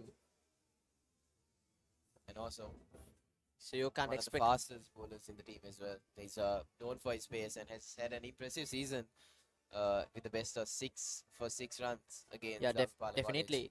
But he has been accurate with most of his deliveries, lines and lengths. Comes down the track this time, tries something different. Umindu Veerasekara just couldn't get the shot right there. Yeah, I think this should be an interesting battle here between Akash and the two batsmen, because Akash is an aggressive bowler. He never backs down. He has those Yorkers in his repertoire, and he also has a good short delivery. Very next ball, slot ball, muscled. It's gone high. It's gone high. Fielder. Oh, he makes a mess of it. Oh, big opportunity in this game missed by the fielder. Well. That was a definite chance, and I think the fielder there was Dinek Gunawardena. It was a tough chance. It was high up in the air. He had to run back. It was a top pitch. Didn't get a hold of it, Uindu, and he had to run back. He had to look at the sky, but ultimately misjudged it. Tough chance, but St. Thomas's would have hoped that Dinek hung on to that bar. Yeah, definitely. It was not an easy chance. He was running backward and he had to keep his eye on the ball. And he's cleared him up with an absolute corker. Akash Fernando, what a delivery. Yorker on middle stump. Well, it did take too long for Akash to rectify Dinet's mistake. Yes, Menash. Good fight back continues from St. Thomas's. What a comeback it has been. It swung back beautifully into the right hand, and Umindu Veerasekara had no clue about that. What a delivery from Akash. I think as a bowler, you tend to be disappointed after a fielder dropped your catch, but the very next delivery itself, Akash strikes, and that is why he's pumped up. He deserves to be. What a delivery that was. So it's Umindu Veerasekara who goes. Royalists 85 for 3 after 15.4 overs.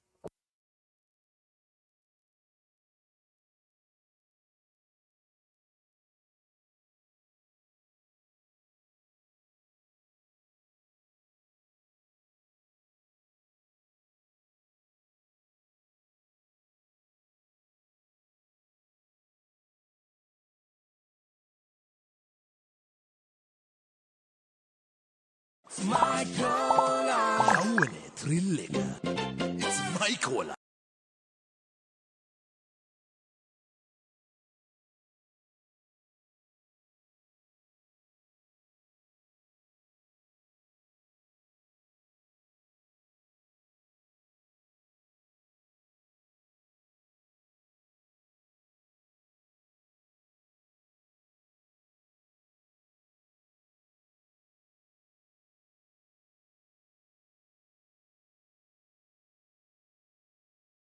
And the new man is Ramiru Pereira. Well, another centurion. It's a centurion at the crease. Well, these two took the game away from St. Thomas's in that first innings.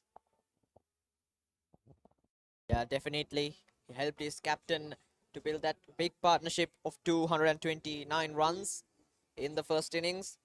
He got 128 runs of 186 balls, his highest score in the season.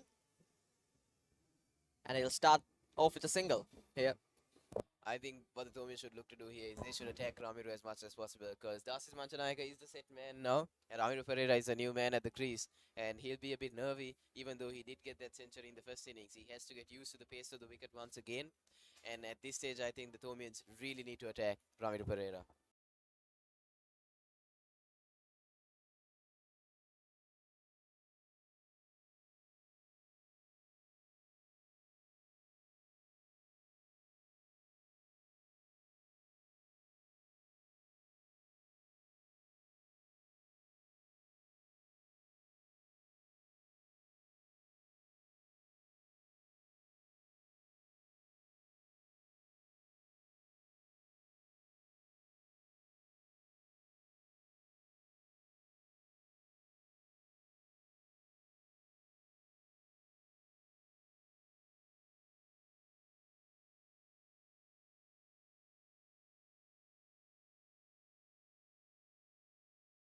And there seems to be a change in the bowling attack. Nathan Caldera brought back into the attack.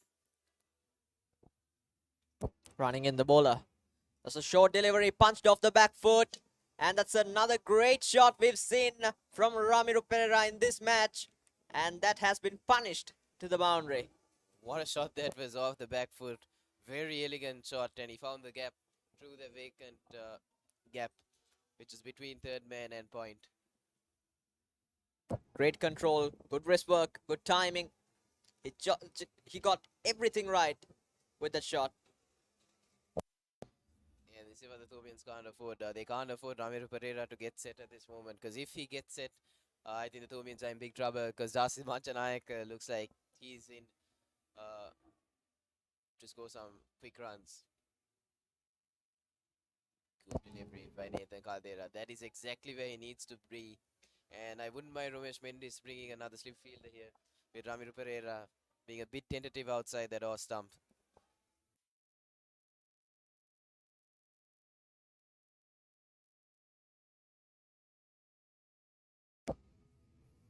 Even though the ball is new, the wicket is now getting slower. Now it has become slow and even track. So not like the first day, you won't get the support from the pitch for the fast bowlers. And that's another single straight to deep point. 90 up for Royalists for the loss of 3 wickets. And the deadly pair is on the crease. On the crease. Lahan, what sort of score do you feel Royal would want at the end of today's play? And I think an overnight declaration seems very much on the cards, because we did see them declaring in the morning today as well. And since Royal won their shield back in Reed Avenue, I think a declaration is quite likely.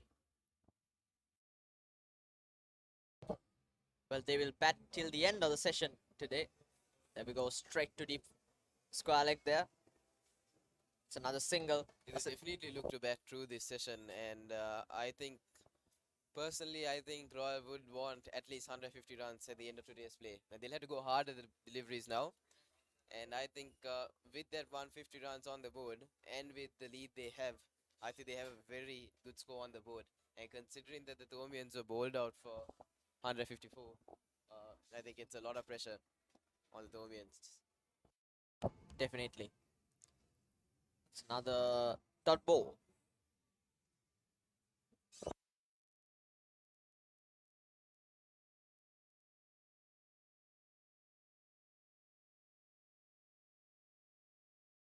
Ramiro Pereira on 6. That's Manchanayak on 38. Rotating the strike. That has been the main strategy of Dasis Manchanayak. His mindset is different. When you take Mahit Pereira, he's aggressive. Senadi Bulankulama played patiently. He took his time to settle down on the crease. But Dasis Manchanayak straight away rotating the strike. This is some mindset. I think he's a great frame of mind after scoring that century. Both these batsmen are, and they are looking dangerous here.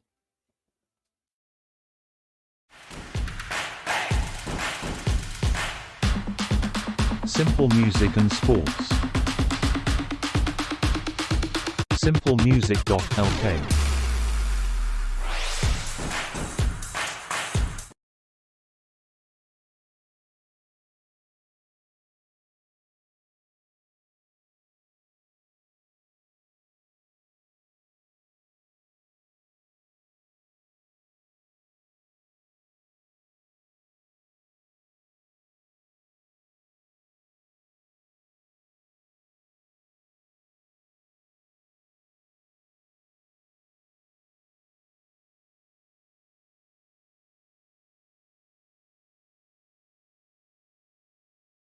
Akash Fernando to continue. Got 3 wickets so far. Tries to go for the big one this time. Dasis Manchanayak. Missed run out opportunity on that occasion. I think Ramiro Pereira was a goner if that had hit. The Thomians, they would have had their 4th wicket if that had hit. Close call there. Another look at that one. There was no single. It was hit straight to the fielder. He had all the time in the world to hit that, and he tries to go for the direct hit. Mahit Pereira. Missed opportunity. But he had one stump to aim at. Here we go. Gets it. Gets the shot wrong again. Ooh, another direct hit would have been close there as well. Tiarachi did well to get to the ball and throw it to the wickets. Dasis Manchanayak trying some shots here. Another look at that delivery as well. He hit his bat. It hit his bat on the way through, and Tiarachi did as well to try and effect a run out. Couple of close runs over the last 2 deliveries. Royal would not want any run-outs. Slot ball. And straight to the fielder again.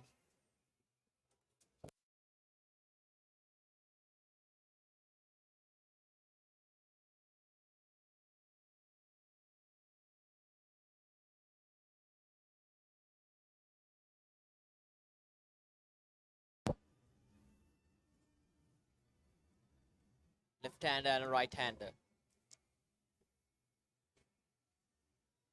And that also has been one of the factors. Left-hand, right-hand combination. That's another good strategy used by the Royalists. Wild heave by Manchanayak on the leg side, and they scamper through for 2. Good running.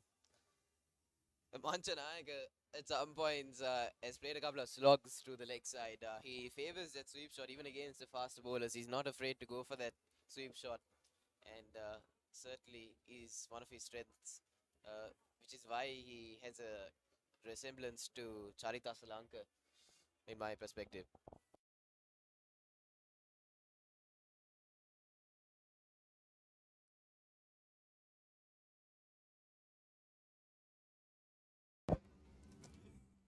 Dasis Manchanayak again.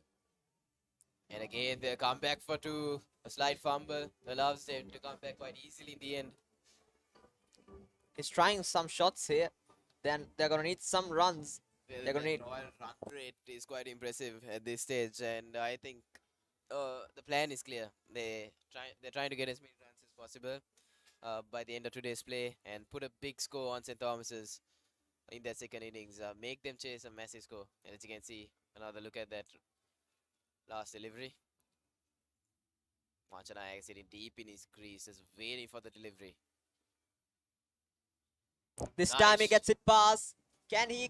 No, the deep third man fielder just couldn't hang on to the ball. What a shot that was from Manchanayaka. That is his all class. Just timing there. Didn't try to hit it too hard. Just timing, placement and elegance on show there by Manchanayaka once again. 100 up for Royalists.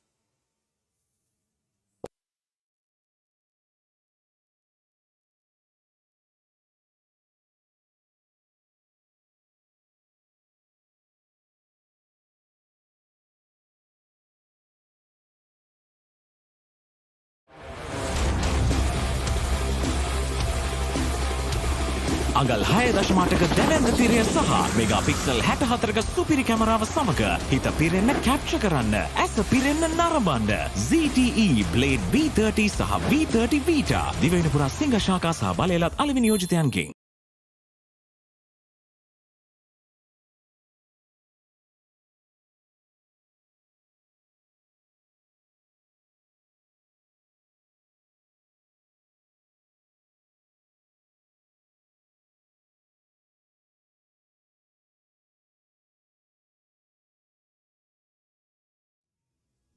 Given too much width there, just gets it past the outside edge. Lavinia Pereira tried to chase that wide one. Obviously, it was a loose delivery by Nathan, but almost could have got a feather on the way to the keeper.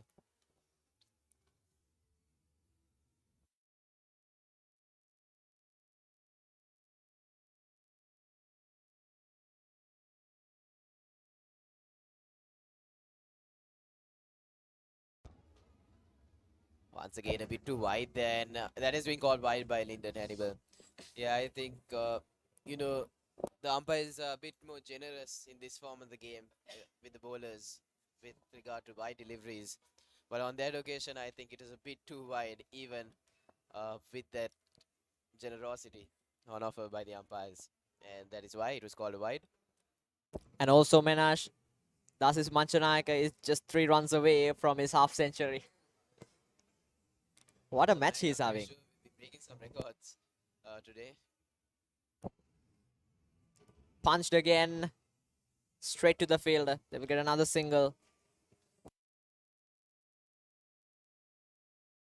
Yeah, and I think it should be mentioned that Manchanayaka was the first Royal captain to score a century in the Battle of the Blues encounter after 1996. And he certainly wants to break some more records in the second innings. And I think he's in a good position to do so.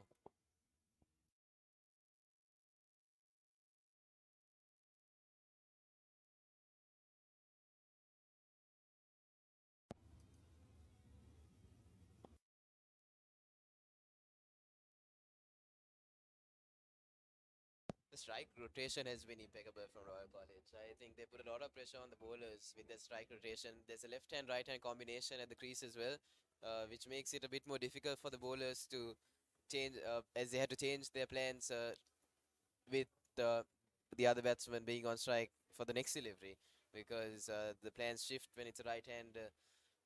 And I think that is exactly what Royal has done really well in this innings and even in the previous innings. They've got their boundaries, but they followed it with a lot of singles, and they haven't let the bowlers put pressure with those odd deliveries. They have to build the pressure at one end. And this time, it's gone high. Somebody. Let's catch it up. It's flat batted down the ground, and they get a single in the end, Lavinia Pereira.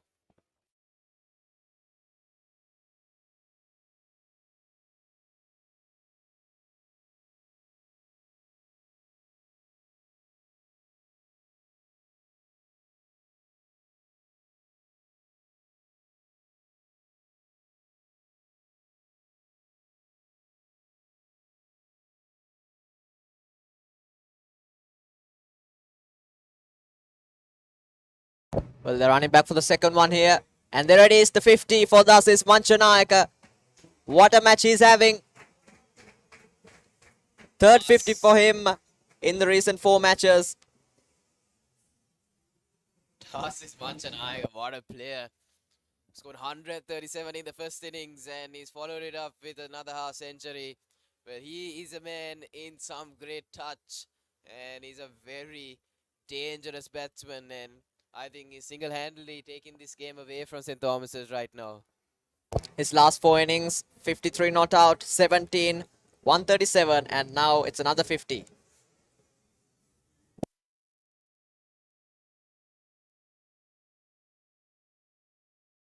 Changing the commentary box, we have Ashwin Pereira. Welcome, Ashwin. Ash.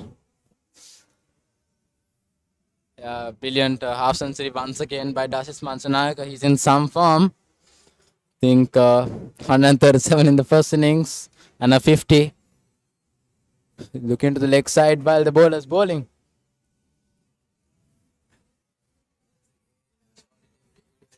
Singer. The singers are coming, the boundaries are coming. I think everything's going right for Royal College at this stage of the game. Avinash, Royal 109 for 3. At what point of the game do you think Royal should declare?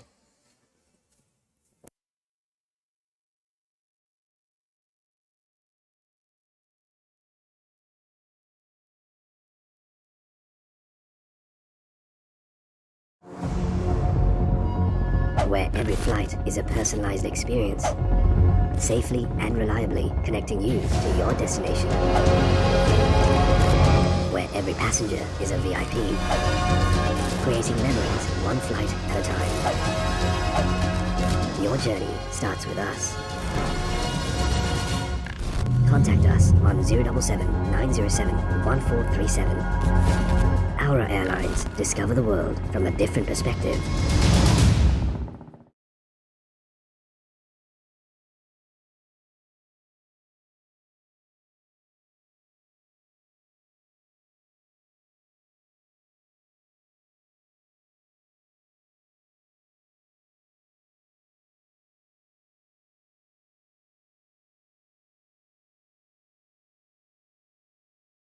Yeah, Ashwin, moving back on to what you were saying, I think with a lead of 173 in the first innings, Royal College. That's a good shot by Manchanayaka once again, and that's in the gap. That's another boundary. Runs are flowing here for Royal College and Dasis Manchanayaka. Ashwin, the game seems to be going away from St. Thomas's. But as I was mentioned, as I was saying, Ashwin, considering that they have a lead of 173 in the first innings, I don't think they need a lot of runs in the second innings. 150 should be their target at this stage, and set a target of around 320 and try and bowl out St. Thomas's tomorrow.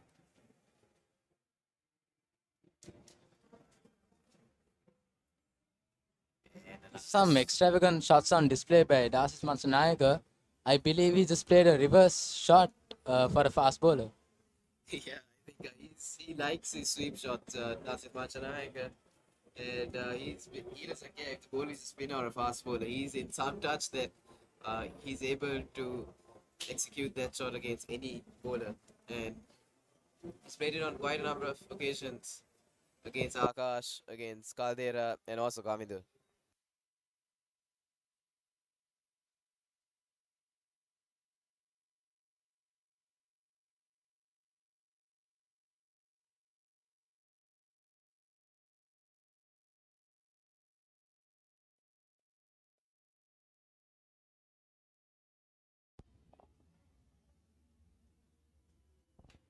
And he's cleaned him up. Akash Fernando strikes once again.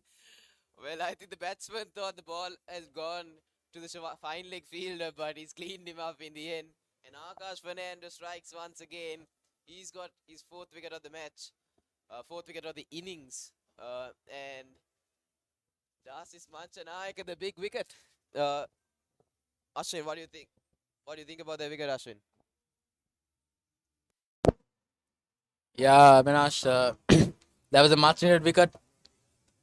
Because if Dasis Manchanayaka was at the crease, the Royals were scored in quick succession, and maybe given the Thomans to bat in the last half an hour, 45 minutes of the day, and try and take 2 to 3 wickets.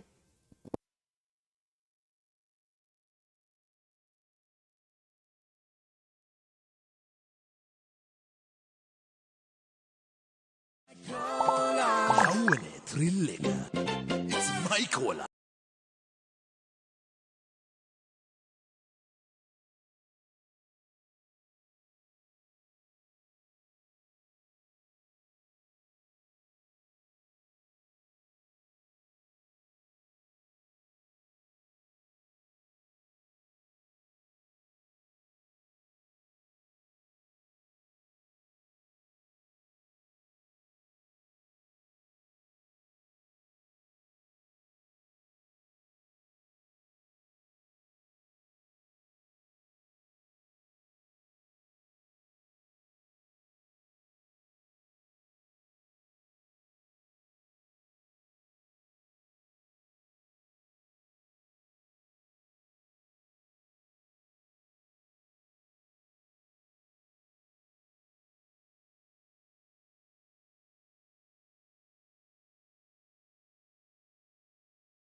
The new man is Sanvindu Sena Ratna Arache.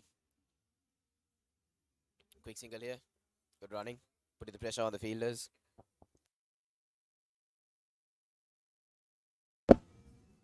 Minash, I wonder what happened to Rehan Pires.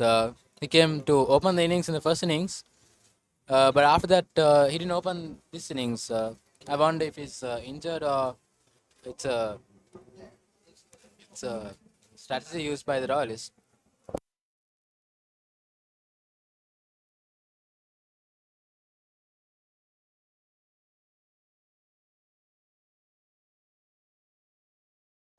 Yeah, I think only the Royal should. And a big appeal once again. And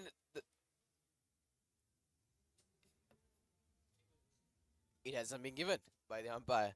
Well, I think Akash celebrated his wicket there, but unfortunately the finger didn't go up. And Ramiro Pereira survives. But going back, Ashwin, I think it's quite interesting as to why Rehan Pires doesn't come on to bat, the second highest run scorer of the season. And I think it might be an injury, considering that there's no reason for Roy to not let him bat in the second innings, considering that he was in great touch coming into this encounter. So most likely it is an injury, but as soon as we have some news from the dugout, we'll let all of you know.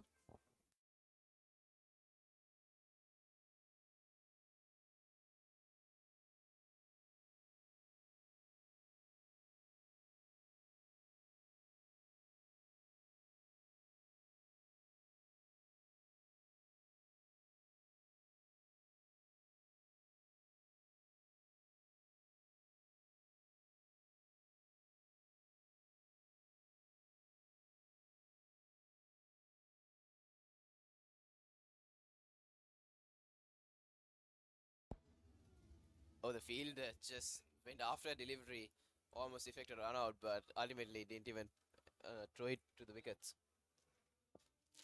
But Ashwin, I think one of your favorite bowlers is on right now, Nathan Caldera. He showed some good aggression with the ball this innings as well. And Ashwin, what do you think Nathan should be looking to do right now? Yeah, Minash, I think that Nathan Caldera deserves a wicket or two. He's bowled exceptionally well. Even in the first innings, he only managed to get one. But I think he bowled so well that I think he deserved much more than one. Once again, Beautiful shot, and it's a good work in the deep.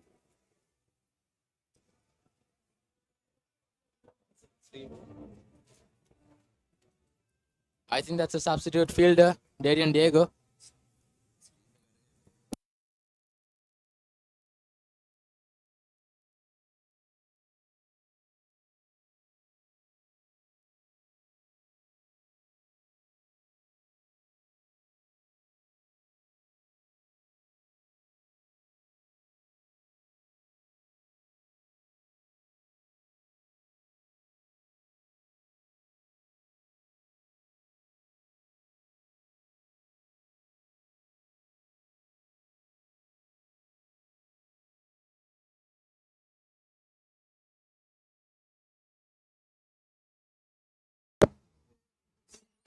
I think the umpires are having a quick check on their last delivery. Darian Diego in the deep cover. I think they're checking whether his feet touched the boundary line on his way.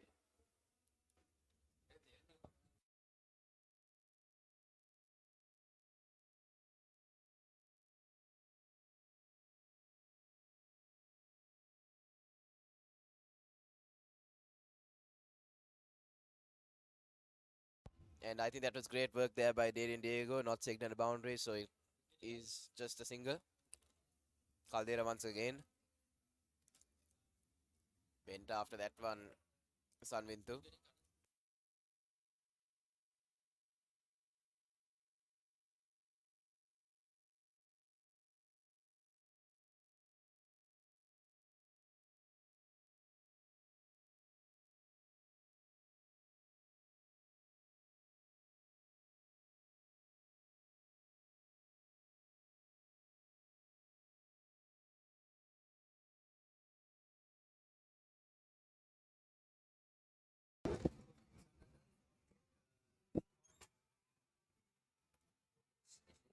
Another single.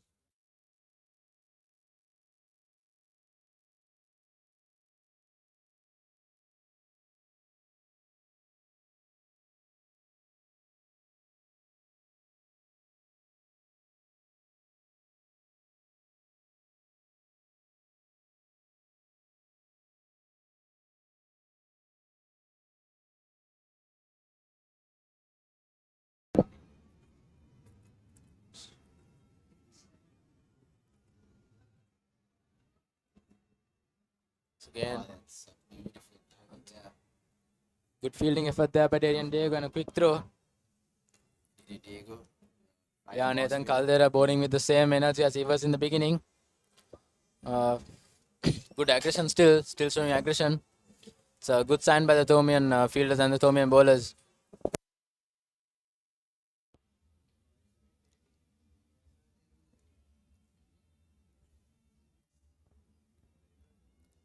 Certainly, I think Nathan Caldera has been impressive, and his wicket tally does not show as to how well he has bowled in both innings.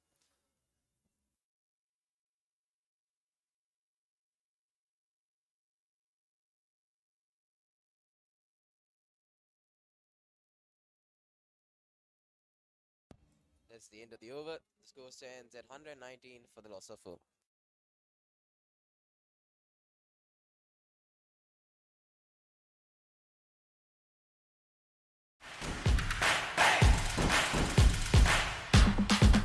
Simple music and sports. Simplemusic.lk.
Akash Fernand once again. Oh, that is a sweep shot into the gap, and that goes to the boundary. Ramiro Pereira picks up another boundary. As we can, Well, they hit their sweep shot against yeah, fast bowlers. as we can see, both Ramiro Pereira and Asis Manchanayaka both continued with their sublime form from the first innings.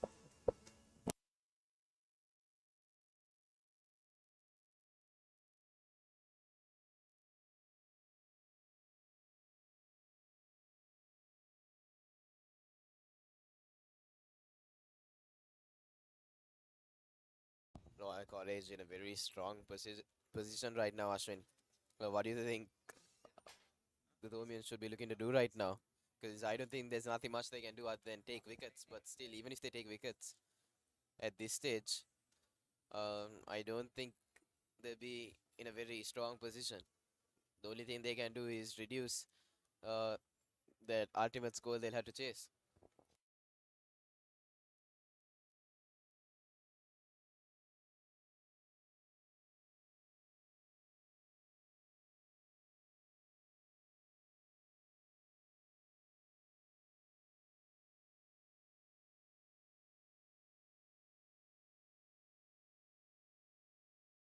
Down the leg side once again, straying in his line there, Akash.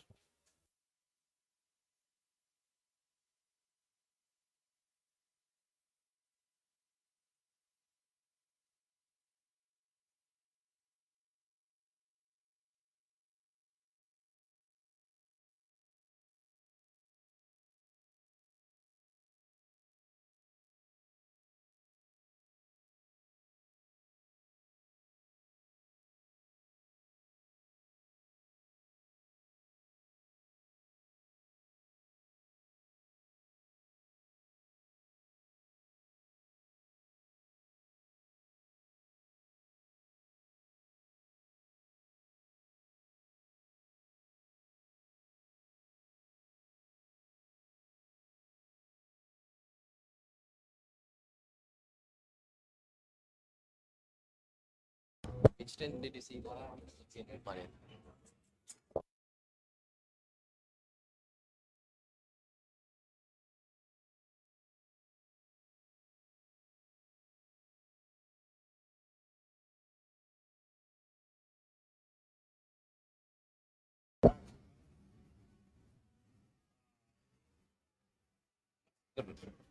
රමිතයි මයි සෝනියන් සිකුනන්න නෙමෙයි කිව්වේ.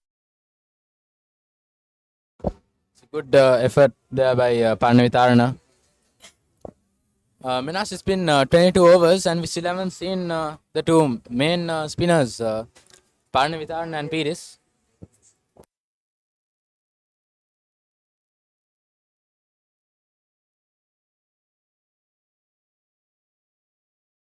Yeah, we still haven't seen the youngest player of the team, Abhit Parnavitana, with the ball, a left arm orthodox bowler. Has impressed this season.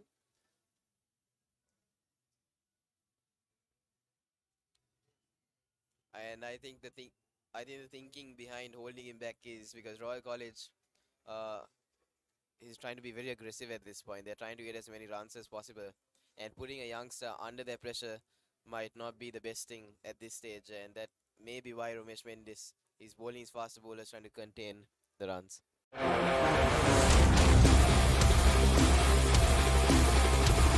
අඟල් 6.8ක දැවැන්ත තිරය සහ megapixel 64ක සුපිරි කැමරාව සමග හිත පිරෙන්න capture කරන්න ඇස පිරෙන්න නරඹන්න ZTE Blade V30 සහ V30 Vita දිවයින පුරා සිංහ ශාකා සහ බලයලත් අලෙවි නියෝජිතයන්ගෙන්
Nash, I feel like there's a declaration on the cards right now for the Royalists.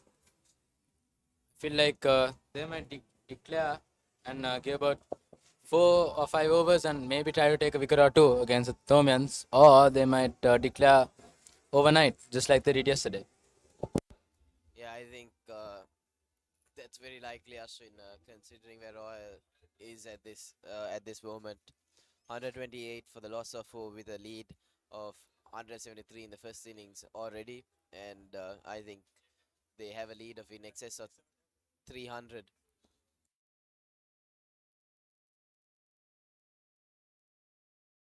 And they already have a lead of in excess of 300, and I think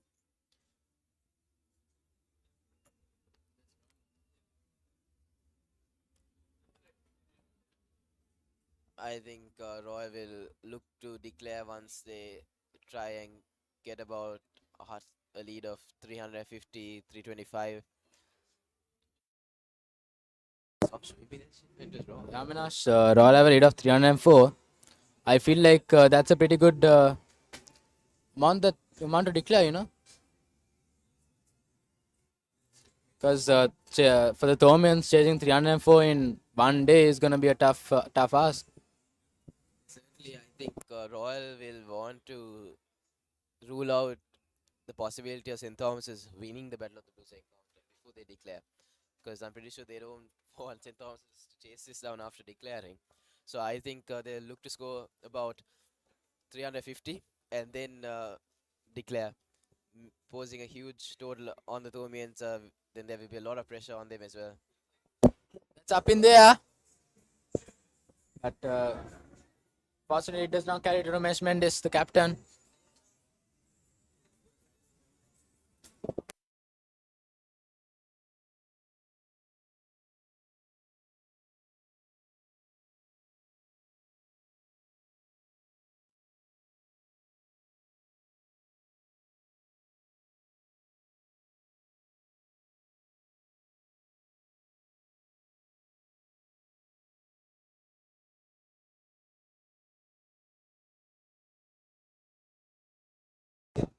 Once again, Kavindra running in.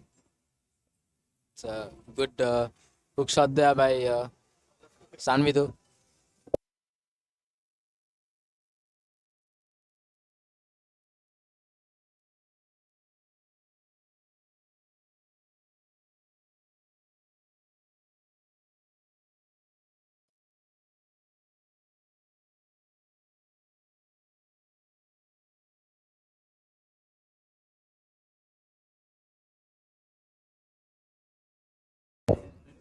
Once again, Kavindra is running in.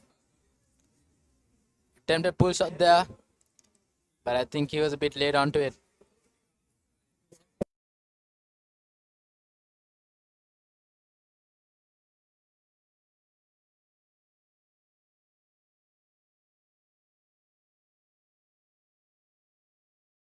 So Ashwin, what do you think about Ramiro Pereira? I think he's looking good in these innings as well after that century in the first.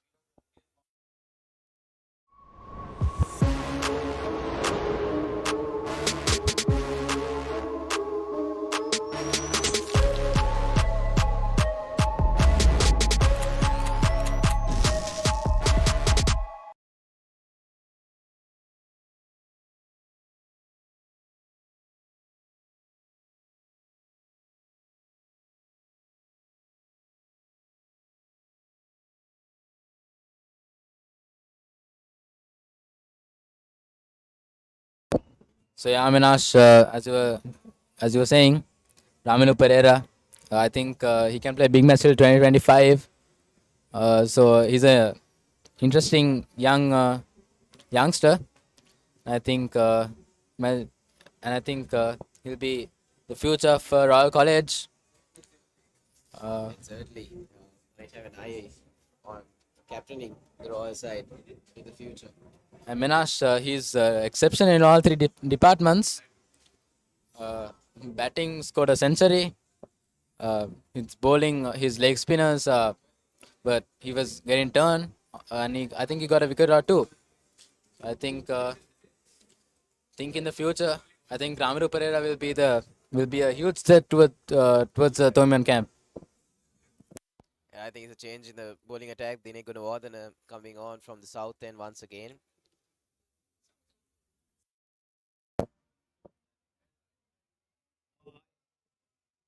He's cleaned him up. No. Has he? No, he hasn't.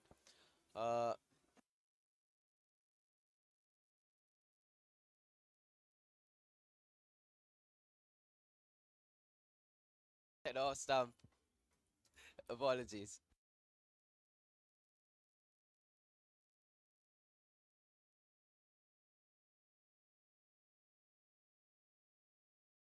Close run there. That was a bit of a risky run there, taking the arm of the captain, Ramesh Mendis. But thankfully, Ramesh wasn't able to give a throw in. Ramesh wasn't able to give a direct hit. But I feel like, Minash, if that was a direct hit, that would have been really close.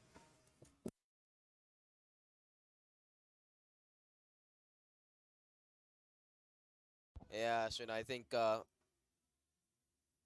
Pereira would have been a goner if that had hit.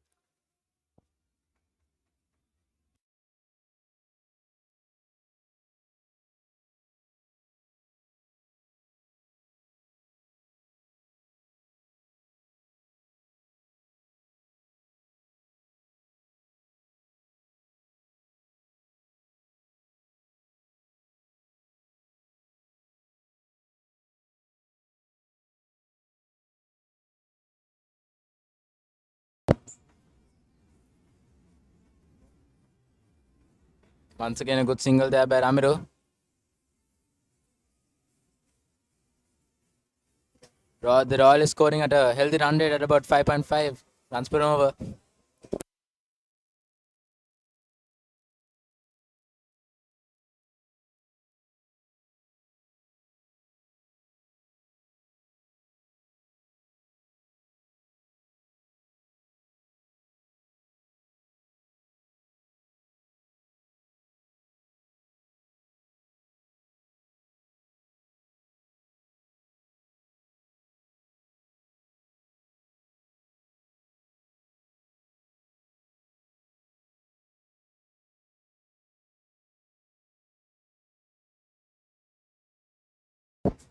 Once again, a good single by Samvidu.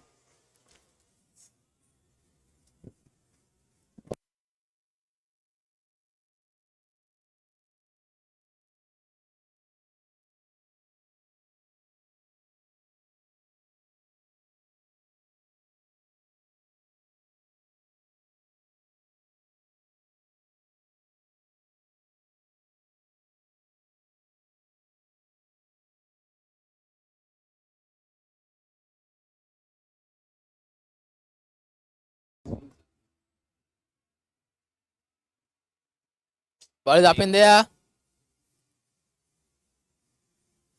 No. Chance there in the deep for Akash Fernando, but he does well to cut that off. The batsman come back for two. So Lahan, what do you think St. Thomas's should look to do right now? Because I think now they can't look back on what has happened. They can't reverse anything. But Enjoy world-renowned Tilda Basmati rice. Experience the real Basmati grain and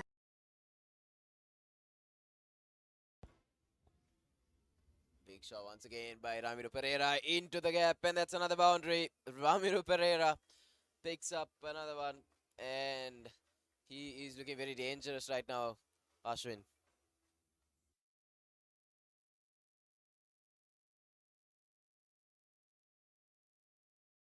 Well, he's the other man in form for Royal.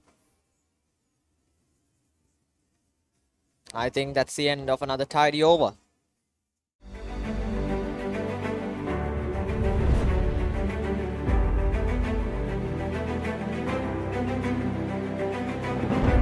the Grand Ward Place. There is only one.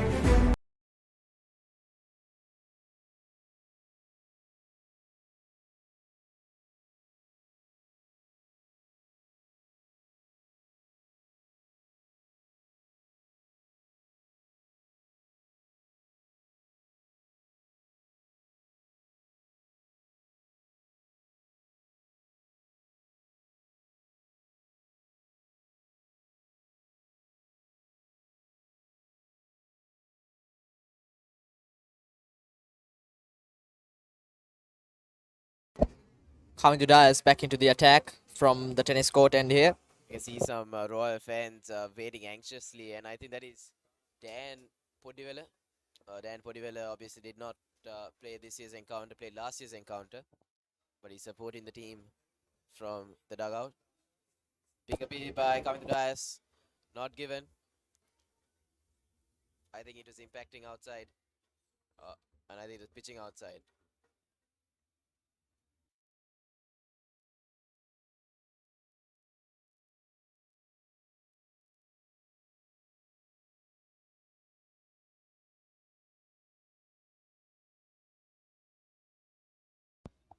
Another look at that, I think it was definitely pitching outside leg.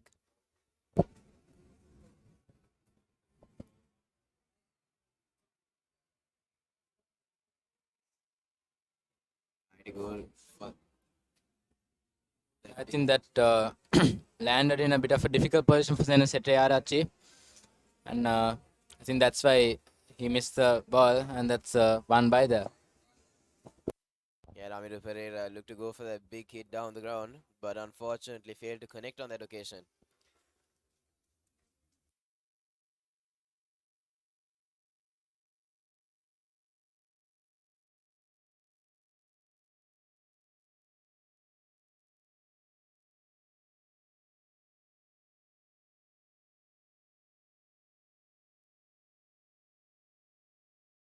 Once again, another single.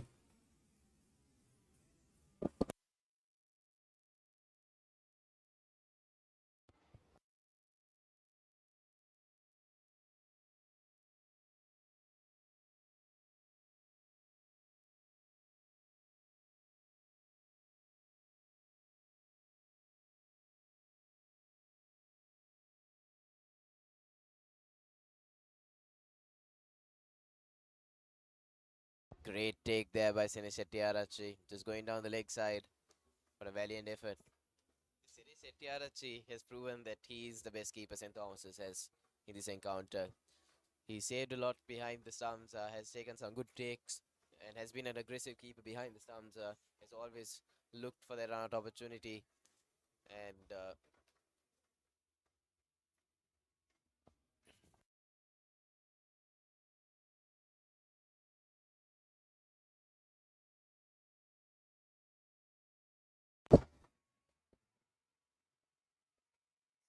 That's a shot there. A good take there by the fine leg fielder.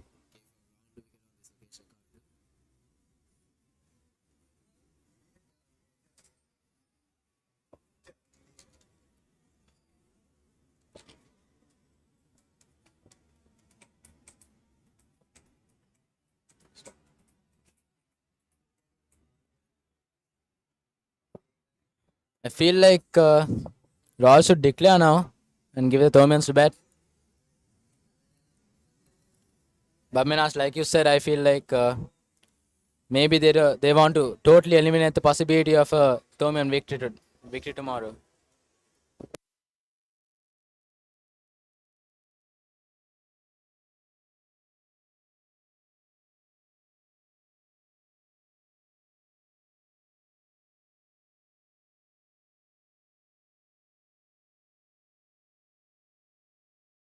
yeah, I think you can't rule out a Thomian victory from this encounter yet, because anything is possible in cricket. I think one good session or one batter getting in for St. Thomas's will result in them going for that target. Yeah, Minas, and the Thormians are known for their grit and their fight. So Thormians never give up. Certainly, when I was out on the ground, when I was talking to a former Thomian, what he said was Thomians never look back from victory. And when he was asked about the state of the match, he said even though St. Thomas's is on the back foot, that they will come back strongly, and that is what all Thomians will be hoping at this stage. Yeah, Minas, even though the lead is 3-23, feel like tomorrow Ramesh Mendes and his team will go for the kill.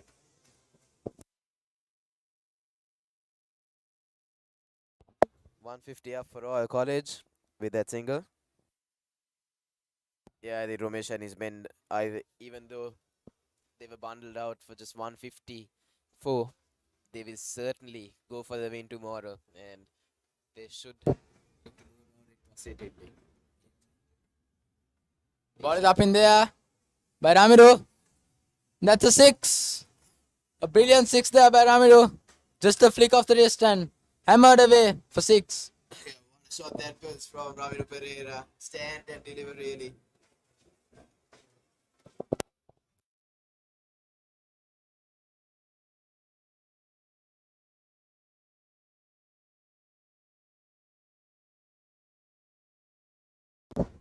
Minash, I feel like the Royals have a target in their mind.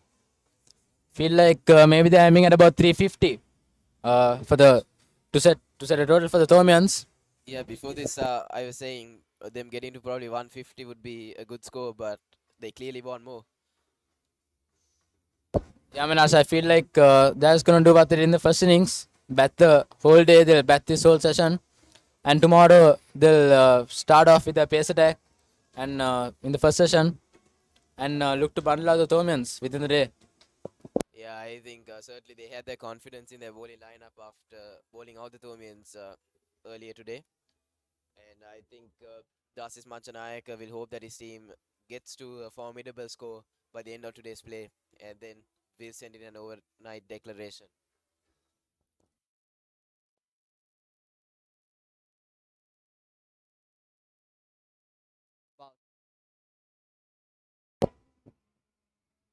Yeah, just shows how freely Royal College has scored in the second innings.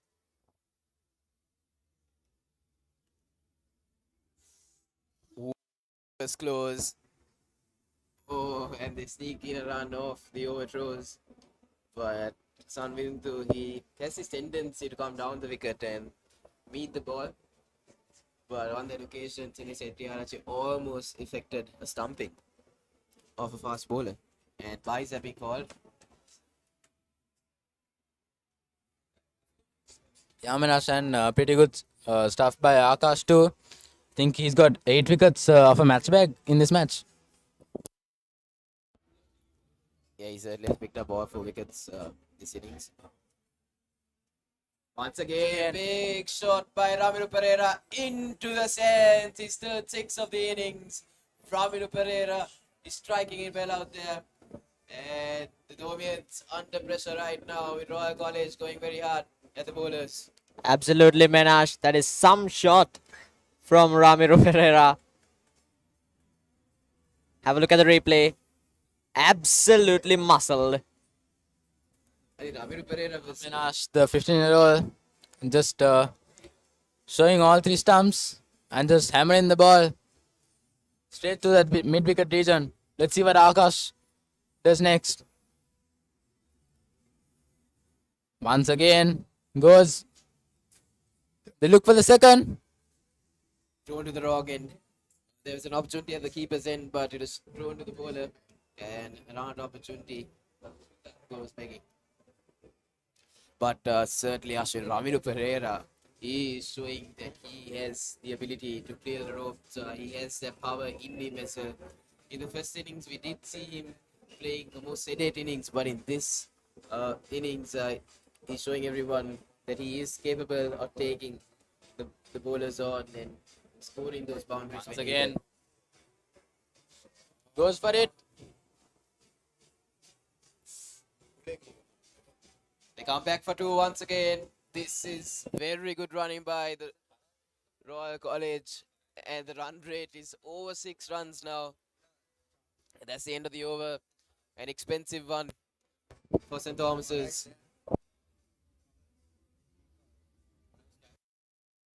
And it looks like that is the end of the day's play here at the SSC. Royal College 168 for the loss of 4.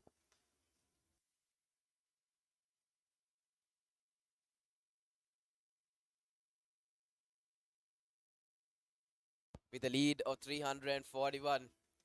And actually where every flight is a personalized experience, safely and reliably connecting you to your destination. Where Every passenger is a VIP, creating memories one flight at a time. Your journey starts with us. Contact us on 077 907 1437. Our Airlines, discover the world from a different perspective.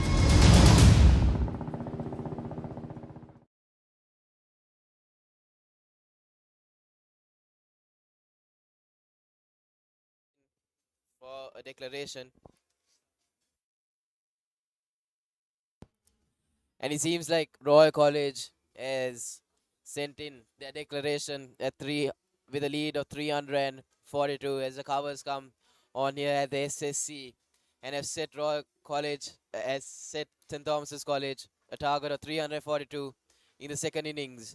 Will we see the Thomians chasing it down tomorrow, or will we see a Royal victory? Stay tuned for day 3 of the live coverage of the 144th Battle of the Blues.